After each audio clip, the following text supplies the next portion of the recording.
Kimani Ichung'wa.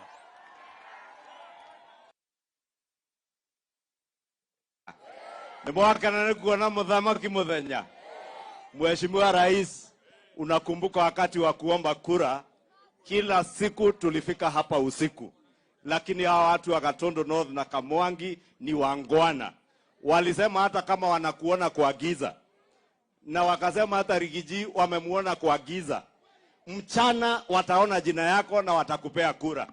Na tuwashukuru sababu walitushikilia na wakatupea kura. Sasa Mheshimiwa Rais, kazi ni kwako. Na sababu umetuambia mambo yetu ni mambo ngapi?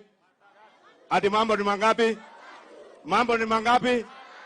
Kwa wale wakora na wafisadi, si ndio? Sasa na sisi tumeambia Rais, mambo yake pia ni mambo mangapi? Mambo yake ni mangapi? Ajenge barabara, ajenge mashule, alete maendeleo, na asipofanya hiyo lazima afanye. Sababu tulifanya si hapo tuko sawa? Si tuko game. Lakini pia Rais, umetusaidia mambo ya housing na hii mambo ya maji, na nataka nikubaliane na gavana wetu. Kama iko watu wameiba mashamba, lazima warudishe mashamba ya umma. Lakini pia tusiwe na visingizio ya kusitisha miradi ya serikali na kutumia koti ama mahakama ili kusimamisha miradi ya serikali. Sababu mwishowe hawa wananchi, Mheshimiwa Rais, ni wewe watakuja kuuliza wakati wa kura kama umejenga nyumba Kiambu ama hujajenga.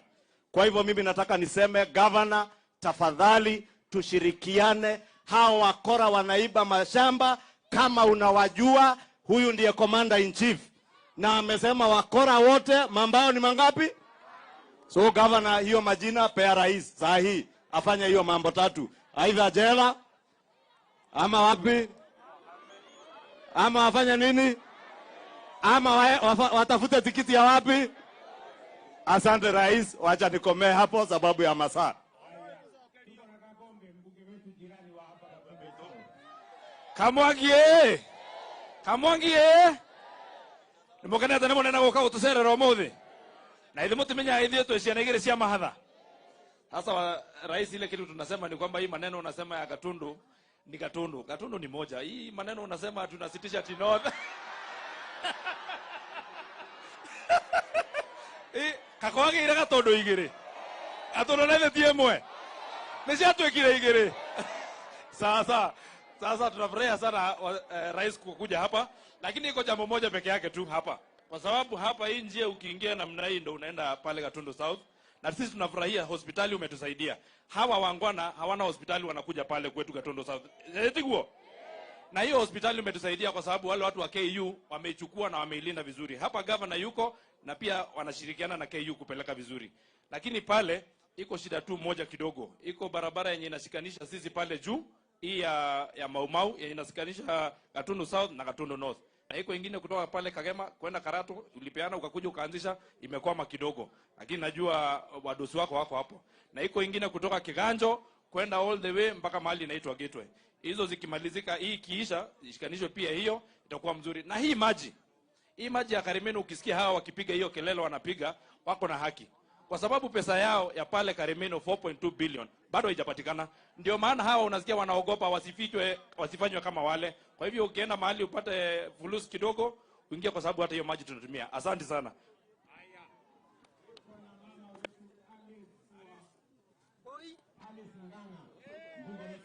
Adakamwagi mwathani agocwo. Your Excellency, unajua watu wa hapa Gatundu North wanafanya biashara kule Thika, wanakuja nyumbani Gatundu North. Kwa hivyo saa ile umetutengenezea hii barabara, inatusafu watu wa Gatundu North pamoja na watu wa Thika. Kwa hivyo tunakushukuru sana. Rais, tunataka kukushukuru kwa sababu mimi kule bunge nimesimamia maneno ya watu wa Kongwe. Na hapa najua Mheshimiwa Kororia aliwaandikisha wote, wale wa disability, wale wazee wote, kuanzia mwezi wa Januari watakuwa wanapata pesa yao. Tunakushukuru sana Rais. Alafu Rais, tunasema hapa Kiambu, na najua mmekuja na mama wetu Alice hapa, ukitatua shida ya maji. Unajua sisi na ulikuja kule Thika juzi, maji ya Karimeno ilikuwa imepita watu wa North na watu wa Thika, ekagodha kona turamonagira mathiete Keviu sasa. Lakini tunakushukuru kwa sababu sasa tumepata maji. Nikimalizia, Your Excellency, tunajua wakati wa ABC kugawanyisha boundaries umefika. Pahala kama Thika, najua population iko very high, Juja na Ruiru, sisi tunataka hizo constituency zikatwe. Lakini Your Excellency, there are 27 constituencies ambao zilikuwa zimewekwa na zimeprotectiwa. Leo tunasoma kwa magazeti ya kusema watatoa hizo constituencies ziache representation. Nimeleta amendment bunge nikasema watu ambao wamezoea representation uwezi kuwanyang'anya maendeleo yao na uwezi kuwanyang'anya mjumbe wao because of representation. Lazima tuangalie hiyo maneno so that everybody asikiwe akiwa very well represented. Ado agatodo no thumure yakenu. Ona inyo muraiga maodo ne matatu. Muraiga maodo ne matatu. Ori okorehe wana athiagethia akanyange makubo maku. Gaya moa murathime na mwike wega.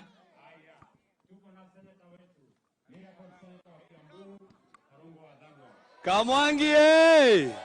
Kamwangia! Mheshimiwa Rais, mimi nafurahi umerudi hapa.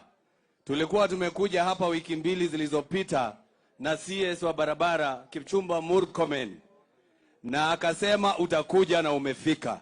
Kuna kitu tumesahau kukuambia, hii barabara ikimalizika tusisahau hii imezunguka soko, tuweke lami hata wao waenjoy lami. Ya mwisho Mheshimiwa Rais, mimi kama seneta wa Kiambu, mimi kazi yangu ni mbili. Kupitisha pesa kule Senate na wewe unaleta hapa Kiambu. Mimi nimepitisha pesa ambaye kila mwezi unaleta hapa Mheshimiwa Rais. Mwezi wa Julai ulileta bilioni 1 Kiambu County. Mwezi wa August ulileta 978 million.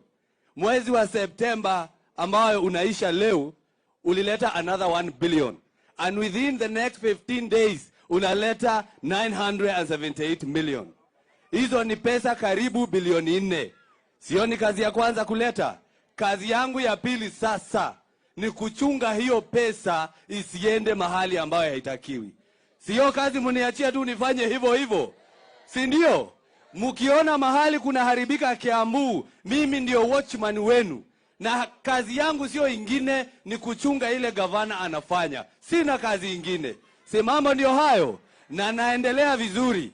Na ningetaka kuuliza Mheshimiwa Rais, vile unaendelea kuleta pesa, leta zaidi. Na nikubaliane na Mheshimiwa Kimani Ichung'wah, sababu gavana yetu tunamuunga mkono, mashamba isiende mahali.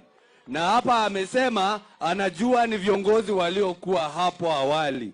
Sasa tuletewe hiyo majina. Mimi kama senator nitaita huyo kwenye Senate, tumuone mchana na arudishie watu wa Kiambu mashamba yao. Tuache kupiga siasa na mashamba ya Kiambu. Si mambo ndio hayo? Vijana wanataka manyumba ya affordable housing. Wanataka kujenga. Na kama nilikuwa MCA, mashamba haikuibiwa. Nikakuwa waziri, mashamba haikuibiwa. Nikiwa senator, kuna mtu ataguza? Kuna mtu ataguza? Asanteni sana na Mungu awabariki. Gatundu North High. Your Excellency, tunataka kukushukuru sana sana kama sisi watu hapa Kiambu, kwa sababu ya maendeleo ambao umetuletea. Kure kwetu Kiamba, kwa sema ukweli, umetuanzishia barabara. Na tunakushukuru maana unajaribu. Lakini kuna kitu tunataka kusema sukiwa hapa Gatundu North, Your Excellency. Mambo ya maji pia ni muhimu sana kwetu kule Kiamba. Na tunajua ya kwamba kutatua shida ya Ruiru Dam 2, ndio watu wa Ruaka, watu wa Banana wapate maji. Ya pili, Your Excellency, tunaunga governor mkono. Ile kazi unafanya tunaiona. Lakini pia hata sisi tunataka kuambia governor, Laisa kijenga soko moja, naye pia umempatia pesa ajenge soko hiyo ingine. Ukitengeneza barabara moja, pia na yeye jumempatia pesa, na yeye pia ajenge barabara hiyo ingine.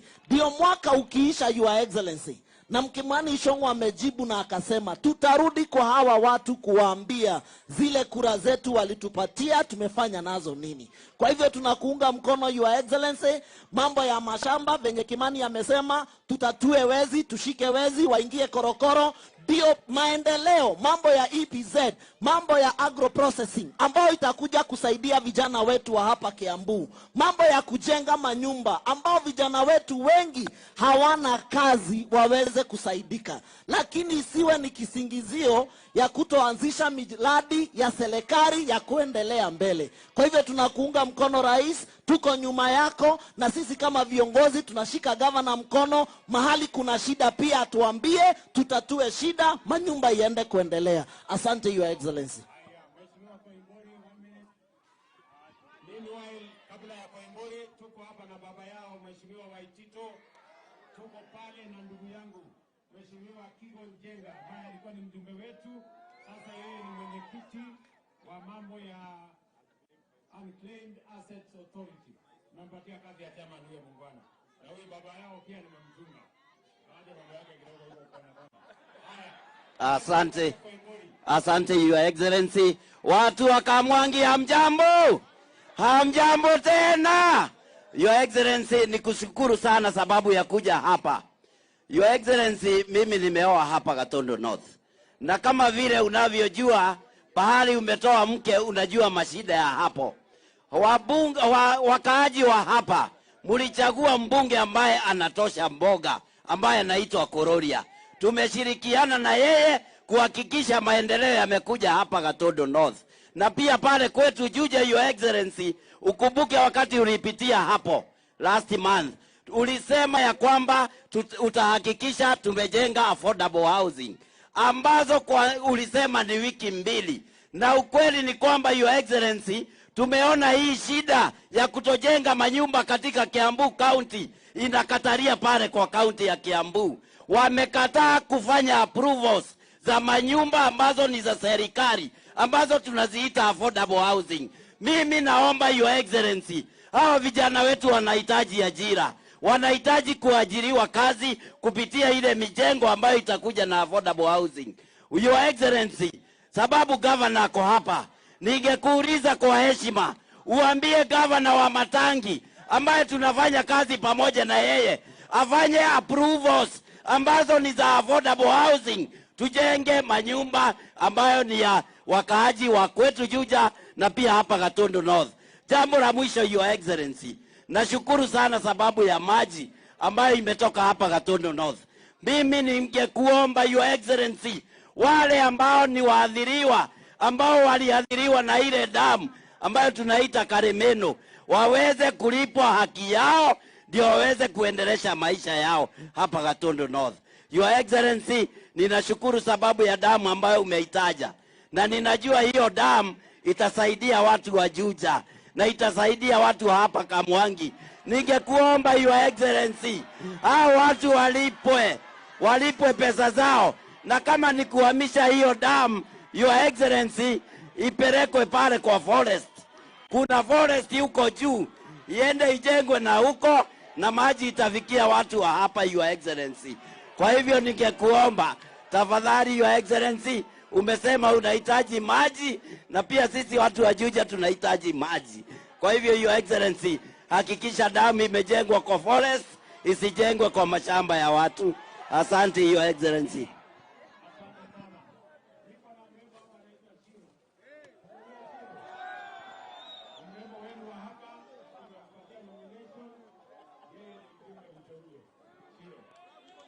Asante sana, Your Excellency. Adoito murega. Murega rege. Mwathani agoshwa. Mwathani agoshwa. Your Excellency. Mimi asanteni sana. Your Excellency, mimi ningetaka kukushukuru nikiwa hapa nyumbani. Asanti sana kwa kuniteua kwa hii bunge ya kitaifa. Mimi na watu wangu will be forever grateful. Your Excellency, ningetaka kusema hapa kwetu tuko na Karemeno Dam. Hii dam, ile kitu imetuletea mingi hapa ni baridi. Your Excellency, mambo ya last water mile connectivity ni mambo ya county government. Sisi tuko na gavana wetu hapa, Kimani wa Matangi. Your Excellency, tungeomba intervention. Instead of governor wetu kurudisha 4 billion kule treasury, atuletee pipe kidogo kidogo huku, sisi tuweze kupata maji kwa manyumba zetu. Tuko na Igegania level 4 hospital hapa, ipate maji. Wamama wajawazito hapa kwetu, governor wanaenda kujifungua pale, wanabeba maji na mtungi. It's very unfair, Your Excellency. Mimi ningeomba governor, hadu atohe toshui, mayaga ine atorehere mai musie. Hadu atohe toshui, magai, ni ahe ado ito irio kore athibitari. Hadu atohe toshui, ni atorehere dawa kore Igegania. Mungu awabariki. Santeni sana.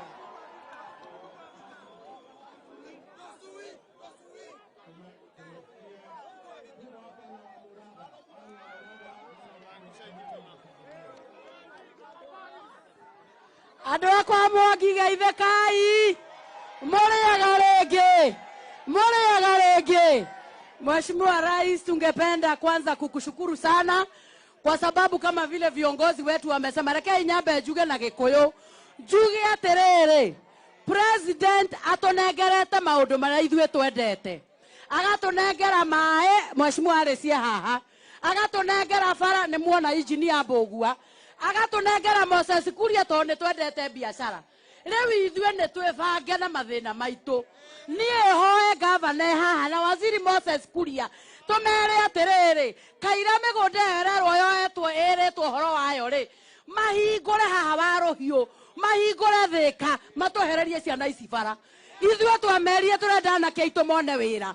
Riu kwoguo ithuĩ na tũkĩraga President, we have to put our house in order, tondu ithuĩ nĩ tũhetwo andũ aitũ matũtungate. Twakinya nĩ ũhoro ũcio wa maĩ, waziri Arecia haha, twĩke kaini house tũcire macira macio, wendo wanyu na wendo wa tongoria gũkũ ũigĩrĩrwo metha-inĩ, tuge ũrĩa gũgũthiĩ.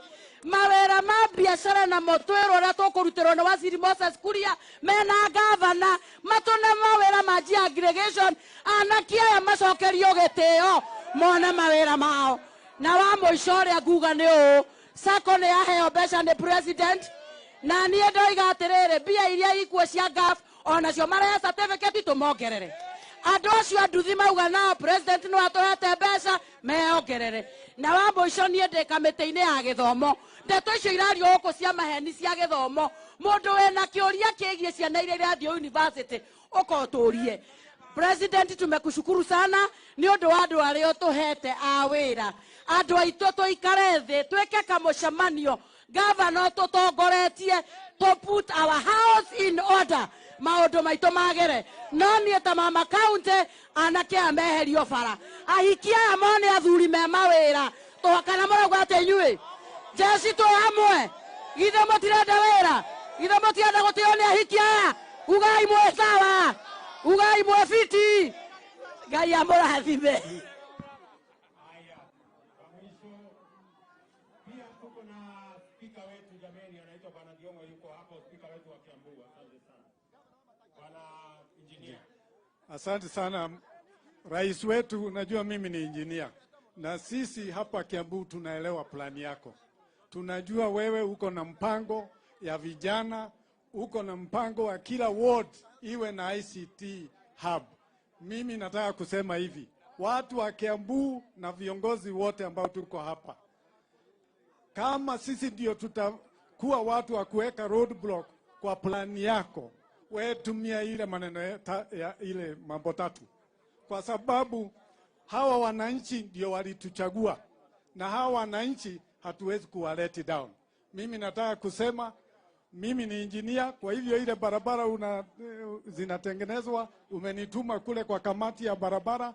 Kazi yangu ni kuangalia hapa Kiambu na Kenya yote, kazi yote inafanywa vizuri, na nakushukuru sana. Asante. Wapi MCA wetu hapa jameni?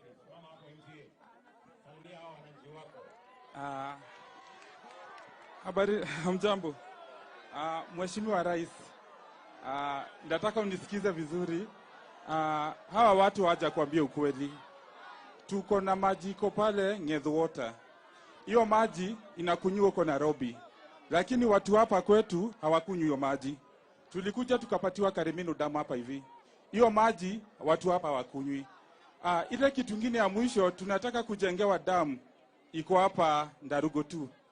Kuongea ukweli Mheshimiwa Rais, ile damu nyingine iko pale juu, hiyo nyingine iko hapa na ni like 3 kilometers. Tunaweza tukakuomba Mheshimiwa Rais. Ndio ni kweli damu mtajenga, lakini si hapa, ni pale Ruiru tu anataka damu. Sisi tunauliza, hii maji iko hapa kwanza tupatiwe tukunywe. Imagine maji naenda Nairobi na hatupati hata maji ya kukunywa. Hizi magari zinaleta dawa huku za kuweka kwa maji, zinatuharibia barabara na hatutengenezoi barabara. So tunakuomba kwa heshima, wacha kwanza tukunywe maji iko hapa kabla tufikirie hiyo ingine. Lakini nimesikia Mheshimiwa Kagombe maji kwake wanakunywa hii ya Karimino damu. Imetoka hapa imeenda Gatundu South, lakini watu wa Gatundu North hawapati maji. So kwa heshima, wacha tukunywe maji kwanza alafu iende kwingine. Na hizi vita ziko Kiambu. Hakuna venye Kiambu tutaendelea na mbele tukiwa na vita. Tunaweza tukawaambia waheshimiwa wenye wako hapa hivi, sisi na gavana wetu tumeketi chini na tumesikizana. Ile kitu hawa raia wanataka na Wanjiko ni tuwafanyie kazi. Na hatutaki vita zingine. Wacha nyumba yetu ikuwe ni nyumba yetu. Sisi na gavana tutayarisha kila kitu. Asante sana.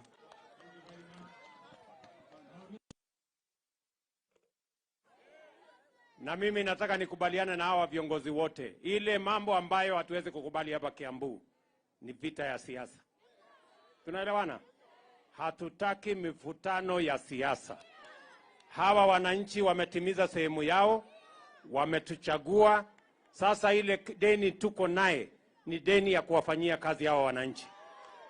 Tujenge soko, tuweke maji, tuweke barabara, tufanye housing, tufanye ile kazi ingine, tupange ajira ya hawa vijana, ndio tuweze kupeleka taifa letu la Kenya mbele. Na mimi nataka niwahakikishie watu wa Kiambu, hakuna mtu yeyote ambaye atazuia maendeleo hapa Kiambu. Hapa maendeleo Kiambu ni lazima. Mwenye anapenda, mwenye hapendi, hiyo ni juu yake. Hapa majumba tutajenga. Hapa soko tutajenga. Hapa barabara tutajenga. Hiyo kazi yote ingine tutafanya. Kwa sababu nyinyi tayari mulitupatia idhini ya kufanya kazi ya maendeleo katika taifa letu la Kenya. Tunakubaliana jameni? Munasema tuwache vita ya siasa.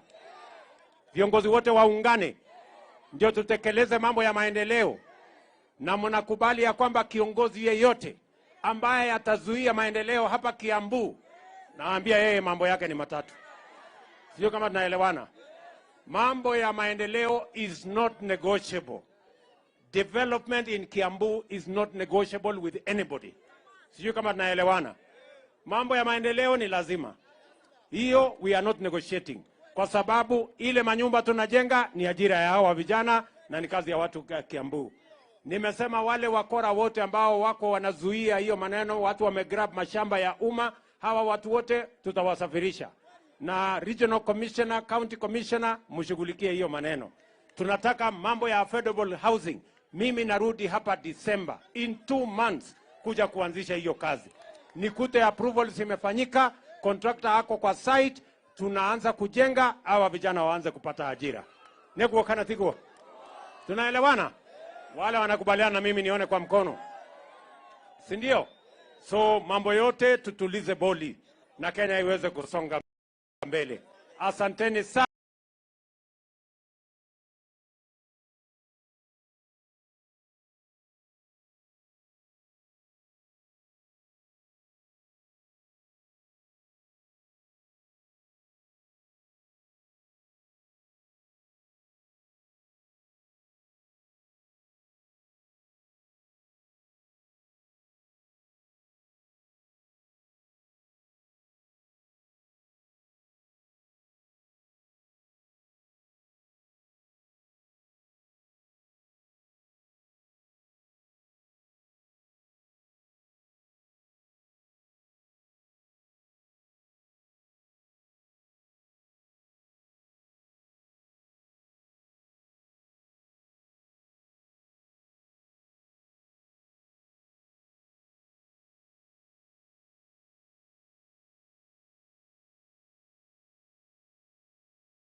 Welcome, Your Excellency, to Thika Magumu. This is at Thika on A2 from Ruto going towards Sagana. Thika Magumu. Magumu is here on the road to Naivasha. This road, Your Excellency, is 67 kilometers in length. We've done about 25 kilometers of tarmac so far, and we are from the Thika side, around Kamwangi. Kamwangi is here where we are today. Your Excellency, This way where we came from this way or we came from... you came from this way, Okay. from just past Mangu, Okay. is where you have landed, and then you drove to Kamwangi, which is here. Your Excellency, this offers a connection between Thika side and anybody say coming from Garissa and is going to Naivasha is able to easily connect. And it also offers the connections with the Mau Mau roads that you're aware of. The purple ones are the ones in Kiambu. The green ones here are the ones in Murang'a County. And these purple ones, Your Excellency, are in Nyeri. Your Excellency, we have widened, the cost of the project is 2 billion shillings. We intend to finish this by April next year. And we've done about 60% progress. It is not 25 out of 67 directly because we've done other works. The preparatory, yes, beyond that. We have actually only about 14, 15 kilometers that we have not done the earthworks. Your Excellency, we reconstructed from Magumu some 27 kilometers, real reconstruction. And 27 to 67, which is now towards Thika, we have widened and we have also rehabilitated. These are some past photographs. And Your Excellency, one good thing that is with this road now is that it is way wider. It used to be about 6.5 kilometers in width. We have now done 7 meters, and we are also doing the shoulders, which were not available before. So it becomes a much better connection for the motorists. Your Excellency, 7 is for the vehicles. And then the 1.5 is a shoulder and a shoulder. So the entire width is 10 meters. Your Excellency, we invite you to open the plaque.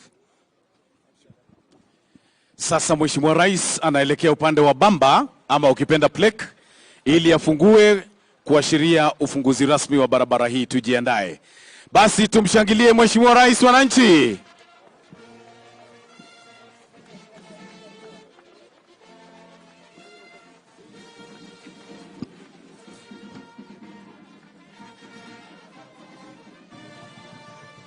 Na sasa Mheshimiwa Rais anakwenda kuanzisha ama kuachilia kwa bendera matingatinga maalum.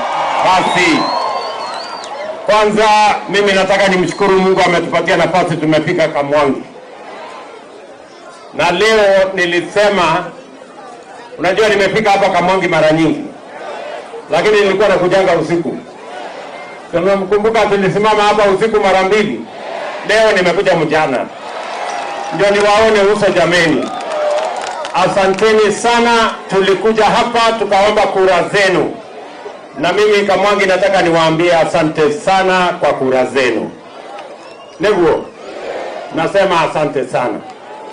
Na kwa sababu mmetupatia nafasi ya uchaguzi, ya kuchaguliwa MCA wetu hapa, wabunge wetu, senator, mama county, governor, Rigiji huyu na mimi, sisi wote ni timu moja. Neguo. Lakini leo kwa sababu tulikubaliana ya kwamba wili haitaanza, ni kazi itaendelea. Si tulisema kazi ndio itaendelea? Ndio nimefika hapa leo kwa mambo ya barabara yenu hii. Mnajua hii barabara imekwama siku mingi. Lakini nimekuja miezi 2-3 iliyopita, nilikubaliana na wizara ya kwamba hii barabara lazima tukamilishe. Barabara hii kutoka Thika huko kufikia hapa Kamwangi kwenda Gakoe mpaka ifike ile barabara ya kushika inaenda kule Nakuru. Hiyo barabara mimi nataka niwaambie, nimekubaliana na engineer, nimekubaliana na contractor ya kwamba kabla ya April next year hii barabara iwe imekamilika. Tunaelewana jameni? Hii barabara iwe imekamilika. Na ile barabara ingine ambayo nilikuja pale Gatukuyu ambayo inaenda mpaka Matara, hiyo barabara pia imekwama. So tumekubaliana huyu contractor lazima amalize hii, na ile ya Gatukuyu kwenda Matara pia lazima tuishughulikie kuanzia mwezi ujao ama mwezi wa 12 tukuje tuikamilishe, ndio barabara za hapa zikae sawa. Vile vile barabara zile za Mau roads, mimi najua tuko na barabara karibu 6 hapa. Pia tumesema kabla hatujaanzisha barabara ingine, lazima tukamilishe hizo kwanza, ndio tuhakikisha kwamba Kenya inasonga mbele katika hii harakati ya maendeleo. Tunaelewana jameni? Leo vile vile nimefika hapa kwa sababu soko hii yenu ya Kamwangi kidogo ilijengwa, lakini sasa inataka kufanyiwa mambo. Tayari tumetangaza Tayari tumetangaza kandarasi. Tumeweka hapa shilingi milioni 50. Lakini nimekuja nikapima milioni 50 haitoshi. Vile nimeona.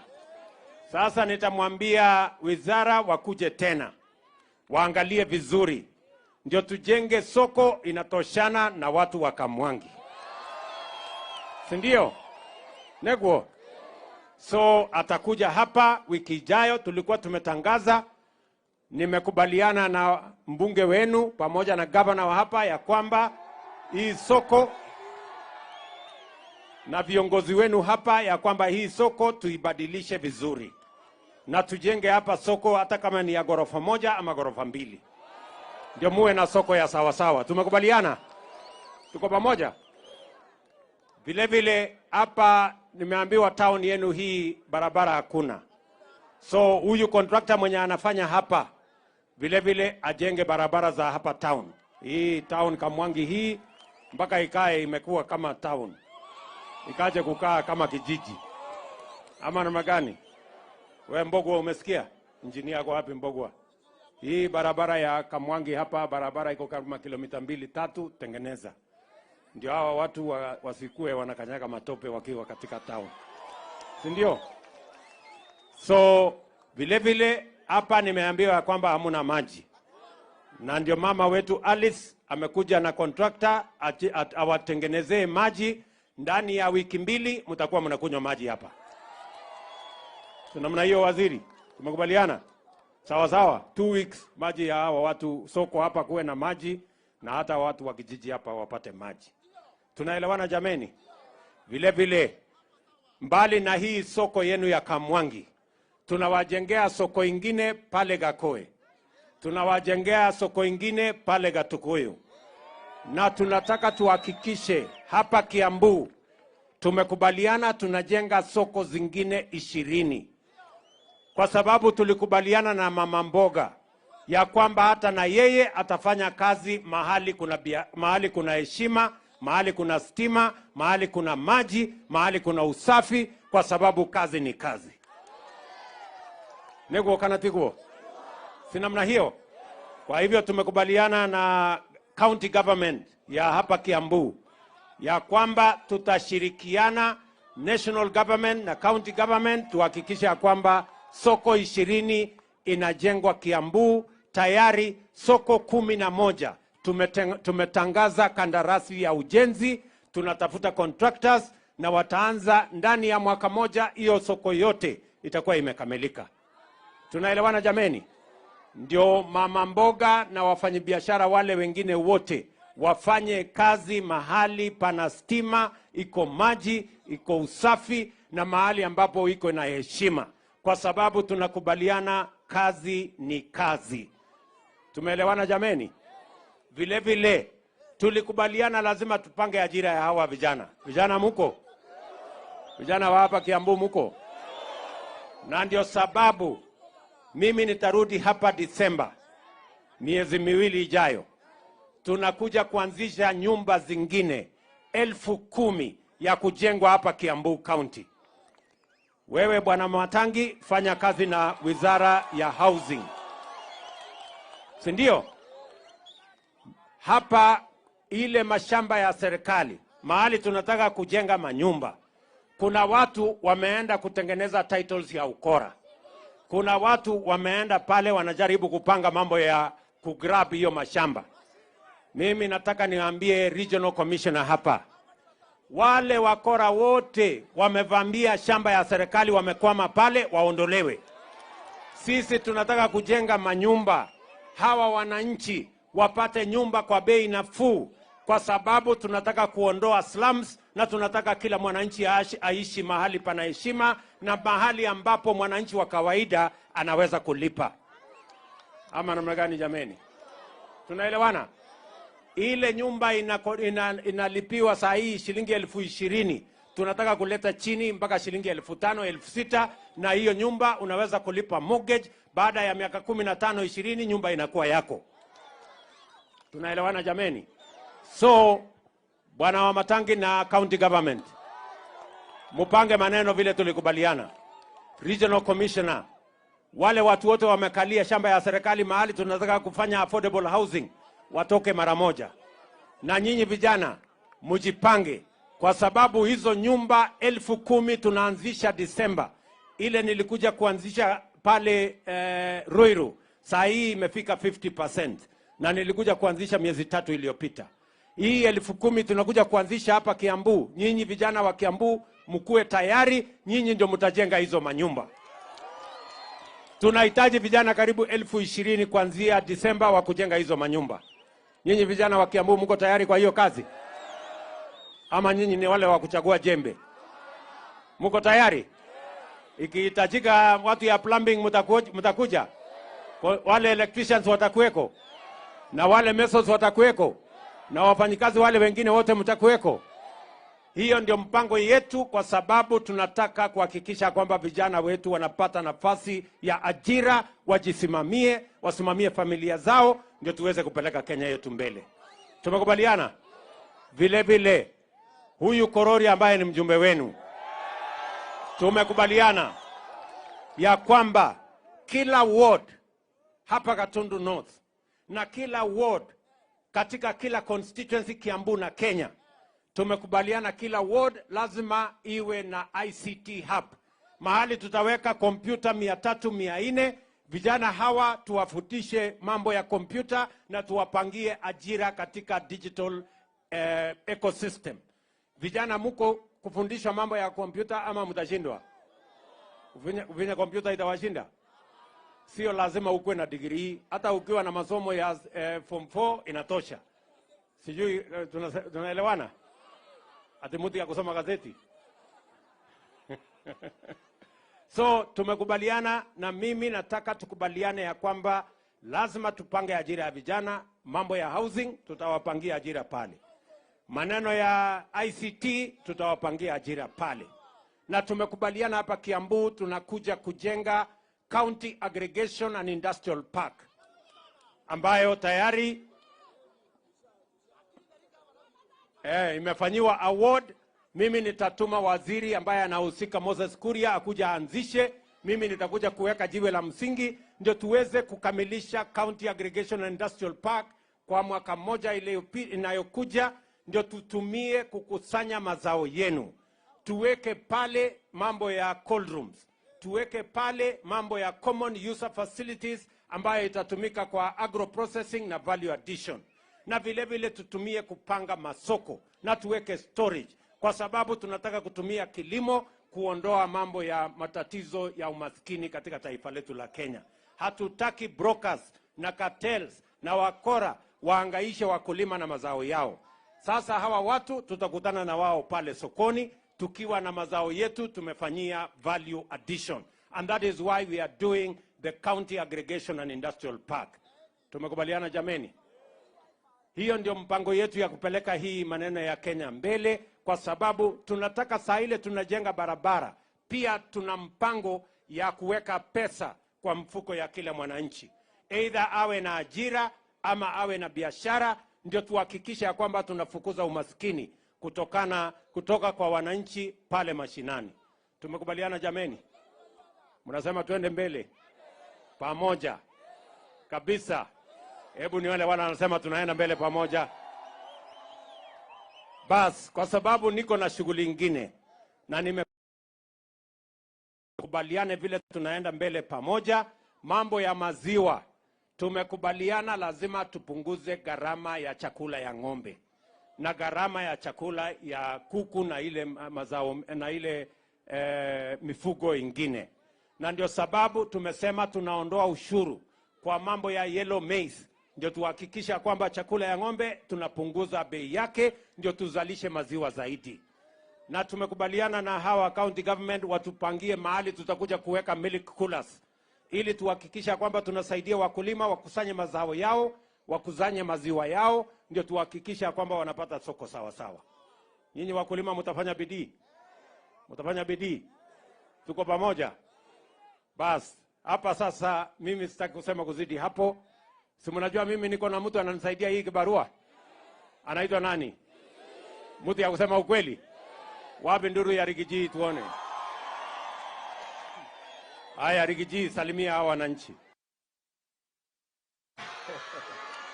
Andu akwa Mwangi murega. Murega andu a nyumba itu. Muri okuo. No muyumiriirie. Ni mwakena ni kuona muthamaki witu. Uyu wetagwo Ruto. Uria wokaga utuku. Ndagiuka muthenya. No kana maundu mega niguo. Mandu akwa Mwangi twoka na njamba ino gucokia ngatho. Ni mwatwikire wega. Na twari uhoro wa matuti ari handu hega. Njamba ino yari handu haceke. Niyo na ndari haceke makiria. Mugitwiguira tha. Mugituhoera Ngai. Mugitwambararia. Mugitutua thamaki. Handu ha njamba ino nani na timu yitu. Kuma ngoro yakwa thiini amukira ngatho ciakwa. Tumeshukuru sana watu ya Gatundu North, na sasa tumekuja na rais yule mlichagua bila kulazimishwa. Mwamuthurire kwiyendera kakuringiririo. Na ndio rais amefika hapa sasa kwa maendeleo ya barabara, maendeleo ya soko, maendeleo ya maji. Na rais amejitolea kutufanyia kazi. Mnajua tumepata matatizo mengi sana kwa kiuchumi. Na watu wangu ningetaka kuomba nyinyi kwa heshima, tukue wavumilivu. Hii shida ya mafuta sio shida ya Kenya, sio shida ya Rais William Ruto, ni shida ya dunia nzima. Hawa Waarabu ndio wameongeza bei ya mafuta katika dunia nzima.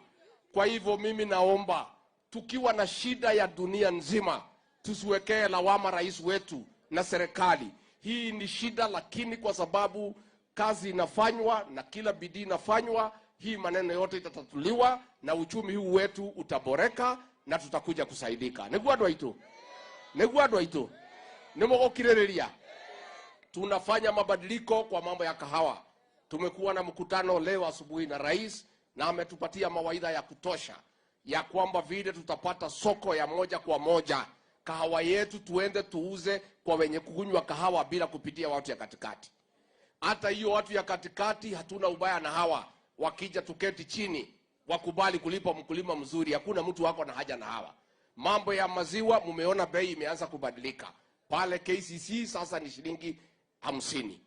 Mambo ya chai tumerelease bonus wiki hii ambaye imeongezeka. Kwa hivyo tukue watulivu, rais halali ameketi chini na mawaziri na sisi tunaendelea kumsaidia. Nikimalizia nauliza watu wetu hapa katika Mlima Kenya, wale ambaye rais ametupatia jukumu ya kumsaidia, tuweke bidii kwa sababu sisi ni watu ya bidii. Ndio tumuunge rais mkono aweze kufaulu. Niguo andu aitu. Niguo andu aitu. Mutiage twekire wega. Manende ukora ni gucokia gatho ndi nyiki. Asanteni sana, Mungu awabariki. Asanteni sana watu ya Kamongi.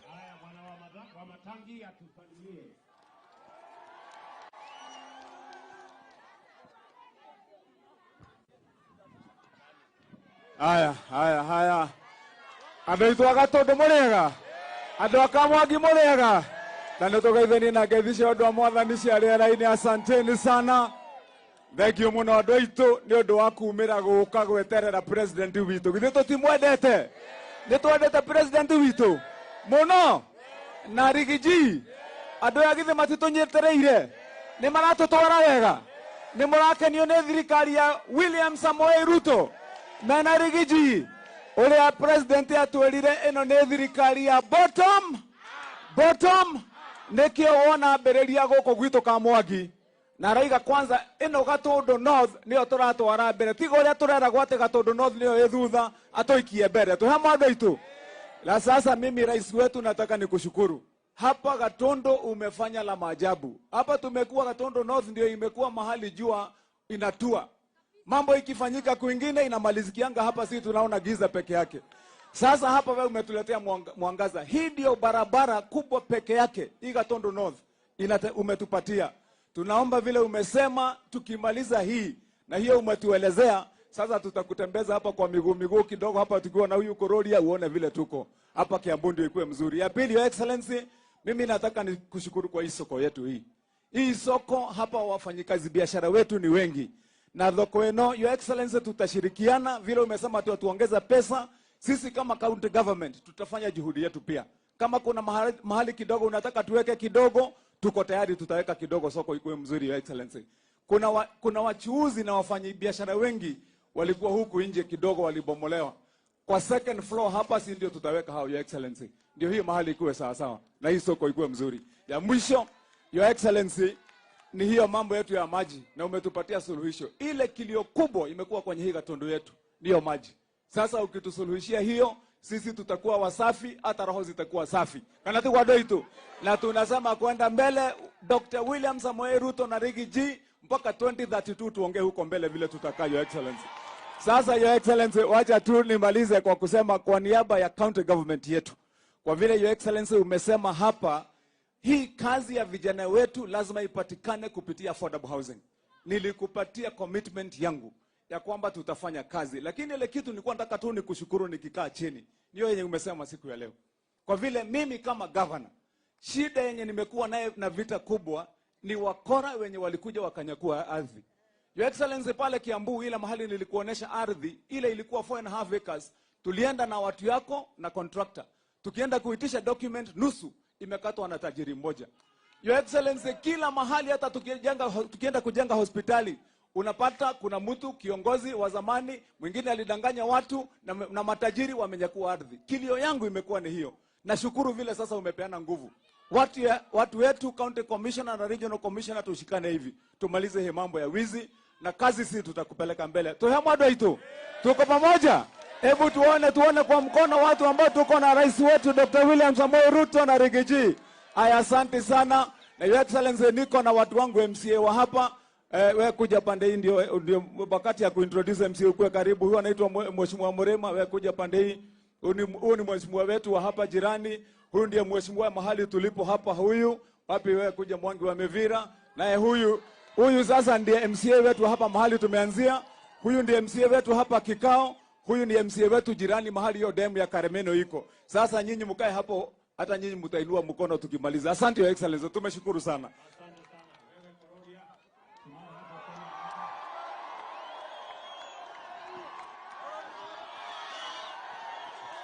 Haya. Kororia Kororia. Ruto Ruto. Nimukenete. Leo nimetoa amri nikasema juu rais wa kwanza kukanyaga Kamwangi amefika hapa. Leo hakuna kukula githeri na nini. Leo mothe ni nyama na kwa sababu mdosi yako area. Haunehega. Nimukenete. Asanteni sana Your Excellency na Deputy President kwa sababu ya kuja hapa. Niseme asante kwa vile umetupea soko. Wapi makofi ya rais? Asante kwa sababu ya barabara ya Thika magumu, makofi ya rais. Asante kwa sababu ya borehole ya maji ya Kamwangi, wapi makofi? Asante kwa sababu ya koti ambayo tunaleta hapa Kamwangi.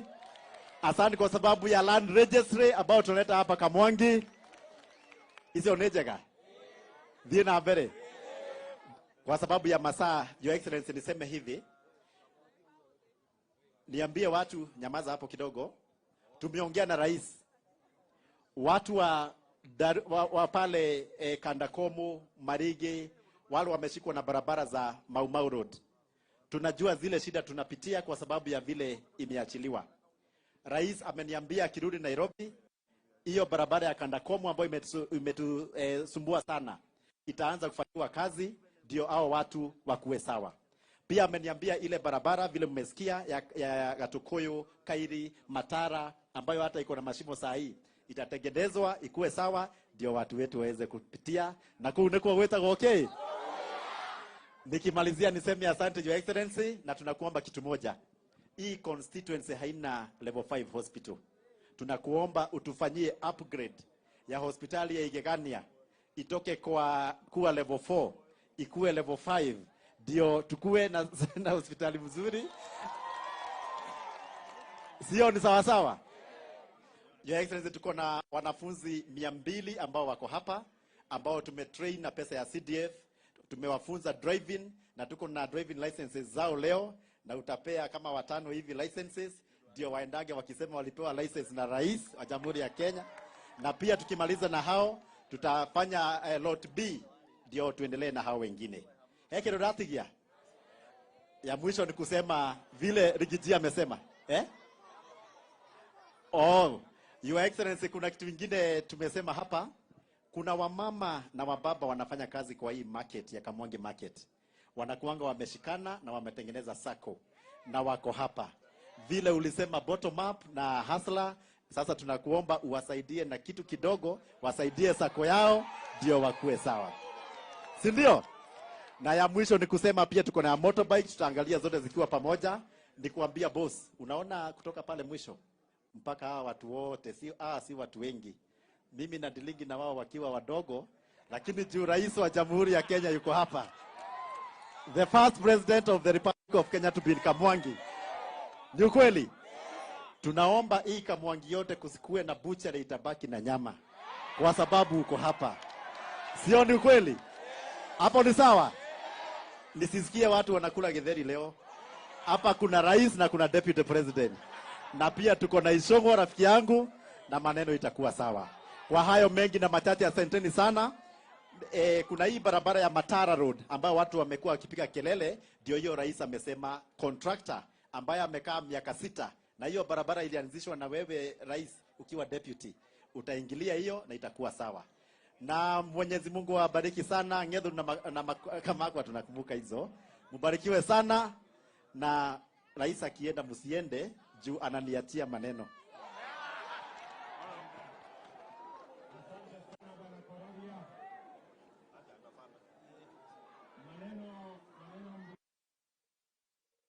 Sindio? Ameniambia kuna wamama wako na sako na wengine wako na sako pande hiyo na Nyakenywa pia wako area. Sasa wewe Korori, hawa watu wa sako mimi nitapanga na wao. Ile ya nyama wewe ndio utapanga. Si tunagawana kazi 50-50. Bas mimi nitakuachia shilingi 2,000,000 ya watu wa sako. Ile ya nyama wewe utatafuta. Na ukitafuta ya nyama usinisahau. Si ndio? Alafu pia tulikubaliana na hawa viongozi wenu ya kwamba mambo ya maji. Si ndio? Hapa Karemenu. Mimi najua hapo Karemenu kuna watu ambao hawajalipwa pesa yao. Na nimekubali ya kwamba hawa watu tutawatafutia pesa yao kabla ya El Nino kuwafukuza.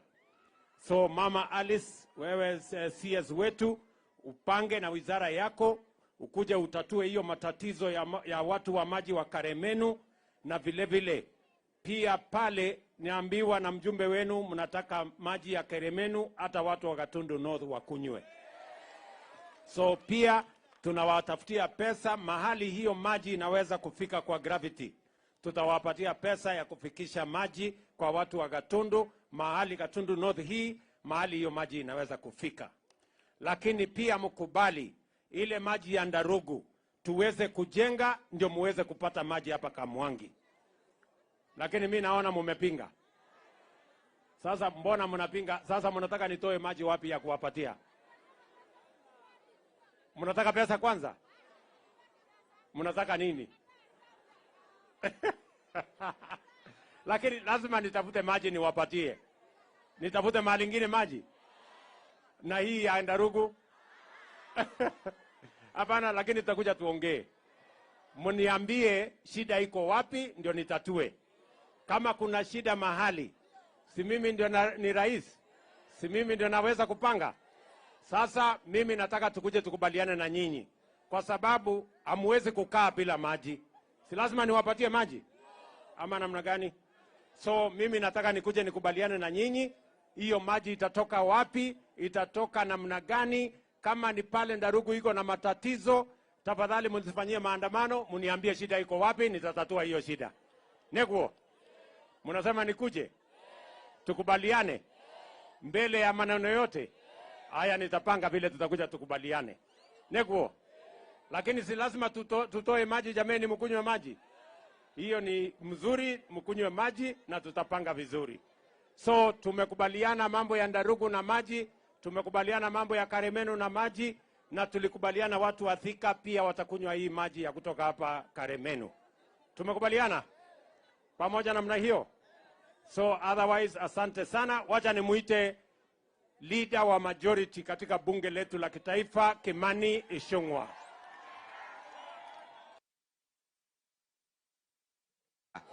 Ni mwaka na nikuona muthamaki muthenya. Mheshimiwa Rais, unakumbuka wakati wa kuomba kura, kila siku tulifika hapa usiku. Lakini hawa watu wa Gatundu North na Kamwangi ni wangwana. Walisema hata kama wanakuona kwa giza, na wakasema hata Rigiji wamemuona kwa giza, mchana wataona jina yako na watakupea kura. Na tuwashukuru sababu walitushikilia na wakatupea kura. Sasa Mheshimiwa Rais, kazi ni kwako. Na sababu umetuambia mambo yetu ni mambo ngapi? Ati mambo ni mangapi? Mambo ni mangapi? Kwa wale wakora na wafisadi, si ndio? Sasa na sisi tumeambia Rais, mambo yake pia ni mambo mangapi? Mambo yake ni mangapi?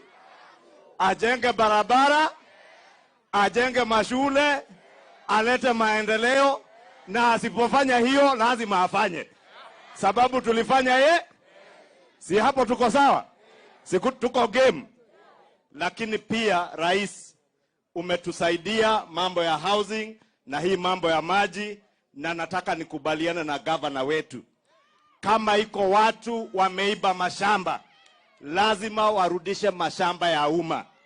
Lakini pia tusiwe na visingizio ya kusitisha miradi ya serikali na kutumia koti ama mahakama ili kusimamisha miradi ya serikali.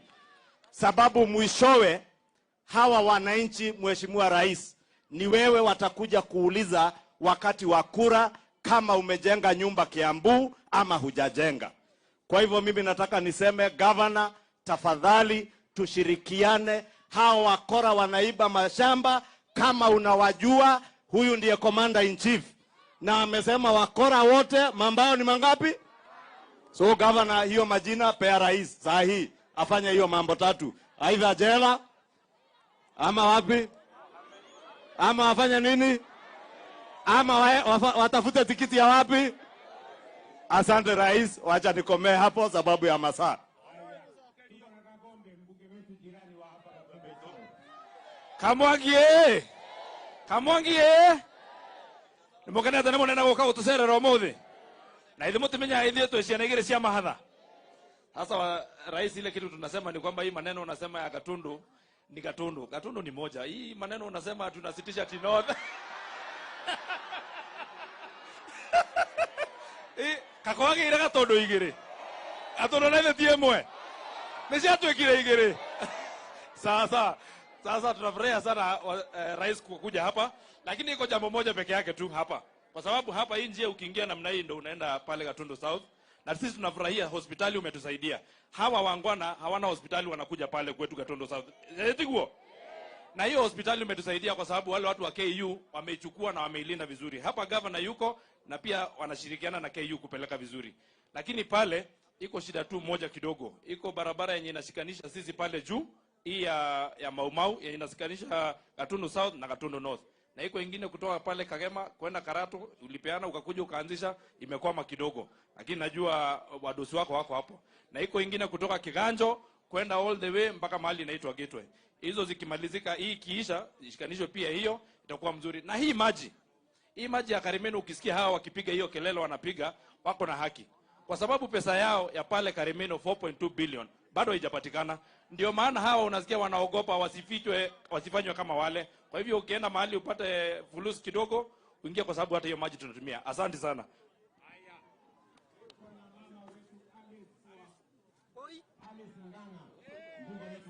Adaka Mwagi Mwathani agocwo. Your Excellency, unajua hawa watu wa hapa Gatundu North wanafanya biashara kule Thika, wanakuja nyumbani Gatundu North. Kwa hivyo saa ile umetutengenezea hii barabara, inatusafu watu wa Gatundu North pamoja na watu wa Thika. Kwa hivyo tunakushukuru sana. Rais, tunataka kukushukuru kwa sababu mimi kule bunge nimesimamia maneno ya watu wa Kongwe. Na hapa najua Mheshimiwa Kororia aliwaandikisha wote, wale wa disability, wale wazee wote, kuanzia mwezi wa Januari watakuwa wanapata pesa yao. Tunakushukuru sana Rais. Alafu Rais, tunasema hapa Kiambu, na najua mmekuja na mama wetu Alice hapa, ukitatua shida ya maji. Unajua sisi, na ulikuja kule Thika juzi, maji ya Karimeno ilikuwa imepita watu wa North na watu wa Thika, ekagotha kona turamonagira mathiete Kivyu sasa. Lakini tunakushukuru kwa sababu sasa tumepata maji. Nikimalizia, Your Excellency, tunajua wakati wa ABC kugawanyisha boundaries umefika. Pahala kama Thika, najua population iko very high, Juja na Ruiru, sisi tunataka hizo constituency zikatwe. Lakini Your Excellency, there are 27 constituencies ambao zilikuwa zimewekwa na zimeprotectiwa. Leo tunasoma kwa magazeti ya kusema watatoa hizo constituencies ziache representation.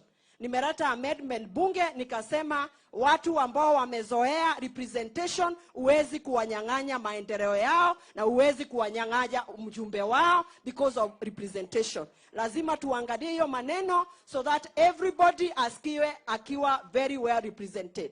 Ado Gatundu North muri akenu. Ona inyu muraiga maundu ne matatu. Muraiga maundu ne matatu. Uri okurehe wana athiagethia akanyange makubwa maku. Ngai amoa mũrathime na mwĩke wega.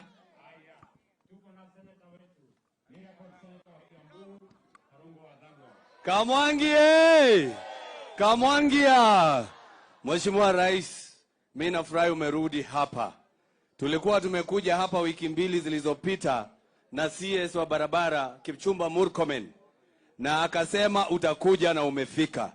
Kuna kitu tumesahau kukuambia, hii barabara ikimalizika tusisahau hii imezunguka soko, tuweke lami hata wao waenjoy lami. Ya mwisho Mheshimiwa Rais, mimi kama seneta wa Kiambu, mimi kazi yangu ni mbili. Kupitisha pesa kule Senate na wewe unaleta hapa Kiambu. Mimi nimepitisha pesa ambaye kila mwezi unaleta hapa Mheshimiwa Rais. Mwezi wa Julai ulileta bilioni 1 Kiambu County. Mwezi wa August ulileta 978 million. Mwezi wa September ambao unaisha leo ulileta another 1 billion. And within the next 15 days unaleta 978 million. Hizo ni pesa karibu bilioni 4. Sio ni kazi ya kwanza kuleta. Kazi yangu ya pili sasa ni kuchunga hiyo pesa isiende mahali ambayo haitakiwi. Sio kazi mniachia tu nifanye hivyo hivyo. Si ndio? Mkiona mahali kuna haribika Kiambu, mimi ndio watchman wenu. Na kazi yangu sio ingine, ni kuchunga ile gavana anafanya. Sina kazi ingine. Si mambo ndio hayo, na naendelea vizuri. Na ningetaka kuuliza Mheshimiwa Rais, vile unaendelea kuleta pesa, leta zaidi. Na nikubaliane na Mheshimiwa Kimani Ichung'wah, sababu gavana yetu tunamuunga mkono, mashamba isiende mahali. Na hapa amesema anajua ni viongozi waliokuwa hapo awali. Sasa tuletewe hiyo majina. Mimi kama senator nitaita huyo kwenye Senate, tumuone mchana na arudishie watu wa Kiambu mashamba yao. Tuache kupiga siasa na mashamba ya Kiambu. Si mambo ndio hayo? Vijana wanataka manyumba ya affordable housing. Wanataka kujenga. Na kama nilikuwa MCA, mashamba haikuibiwa. nikakuwa waziri, mashamba haikuibiwa. Nikiwa senator, kuna mtu ataguza? Kuna mtu ataguza? Asanteni sana na Mungu awabariki. Gatundu North High. Your Excellency, tunataka kukushukuru sana sana sana kama sisi watu hapa Kiambu kwa sababu ya maendeleo ambao umetuletea kule kwetu Kiamba. Sema ukweli, umetuanzishia barabara na tunakushukuru, maana unajaribu. Lakini kuna kitu tunataka kusema sukiwa hapa Gatundu North, Your Excellency. Mambo ya maji pia ni muhimu sana kwetu kule Kiamba, na tunajua ya kwamba utatatua shida ya Ruto Dam 2 ndio watu wa Roaka, watu wa Banana wapate maji. Ya pili, Your Excellency, tunaunga governor mkono. Ile kazi unafanya tunaiona. Lakini pia hata sisi tunataka kuambia governor, rais akijenga soko moja, naye pia umempatia pesa ajenge soko hiyo ingine. Ukitengeneza barabara moja, pia na yeye umempatia pesa, na yeye pia ajenge barabara hiyo ingine. Ndio mwaka ukiisha, Your Excellency, na Mkimani Ichung'wah amejibu na akasema tutarudi kwa hawa watu kuwaambia zile kura zetu walitupatia tumefanya nazo nini. Kwa hivyo tunakuunga mkono, Your Excellency. Mambo ya mashamba venye Kimani amesema, tutatue wezi, tushike wezi waingie korokoro.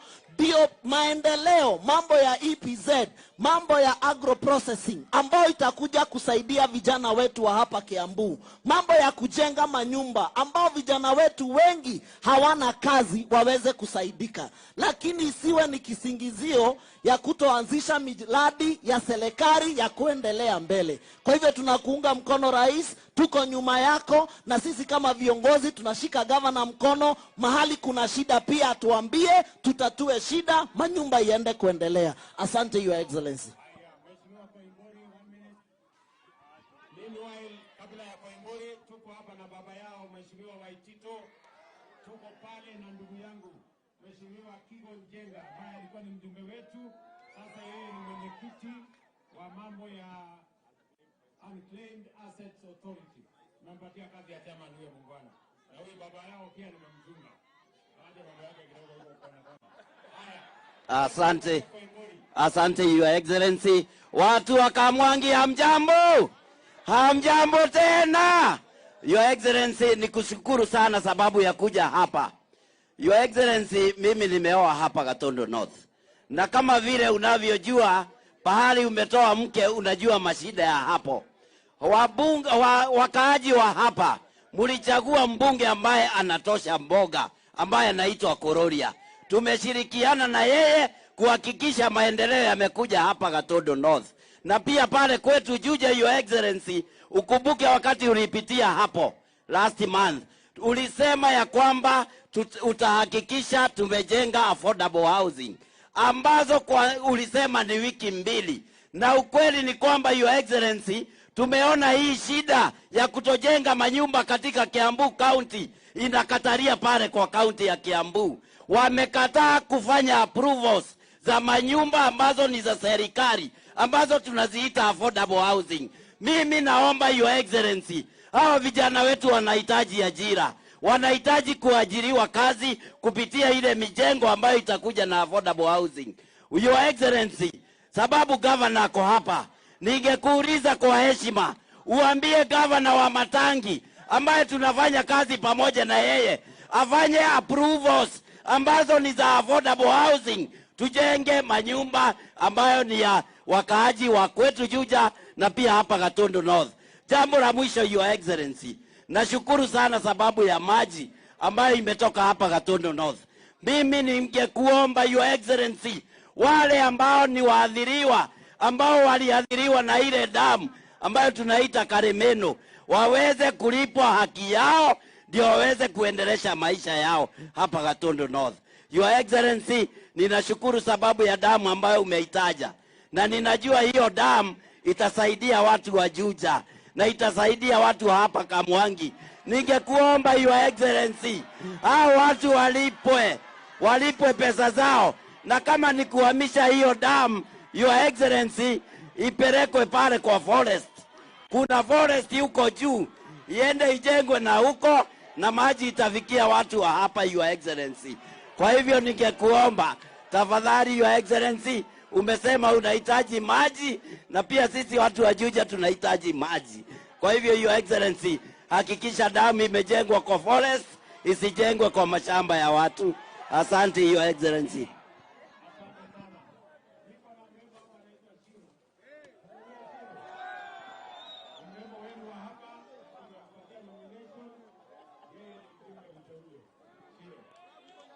Asante sana Your Excellency. Adoito murega. Murega rege. Mwathani agoshwa. Mwathani agoshwa. Your Excellency. Mimi asanteni sana. Your Excellency, mimi ningetaka kukushukuru nikiwa hapa nyumbani. Asanti sana kwa kuniteua kwa hii bunge ya kitaifa. Mimi na watu wangu will be forever grateful. Your Excellency, ningetaka kusema hapa kwetu tuko na Karemeno Dam. Hii dam, ile kitu imetuletea mingi hapa ni baridi. Your Excellency, mambo ya last water mile connectivity ni mambo ya county government. Sisi tuko na gavana wetu hapa, Kimani wa Matangi. Your Excellency, tungeomba intervention. Instead of governor wetu kurudisha 4 billion kule treasury, atuletee pipe kidogo kidogo huku, sisi tuweze kupata maji kwa manyumba zetu. Tuko na Igegania level 4 hospital hapa, ipate maji. Wamama wajawazito hapa kwetu, governor wanaenda kujifungua pale, wanabeba maji na mtungi. It's very unfair, Your Excellency. Mimi ningeomba governor, hado atohe toshui, mayaga ine atorehere mai musie. Hado atohe toshui, magai, ni ahe ado ito irio kore ya thibitari. Hado atohe toshui, ni atorehere dawa kore Igegania. Mungu awabariki. Santeni sana.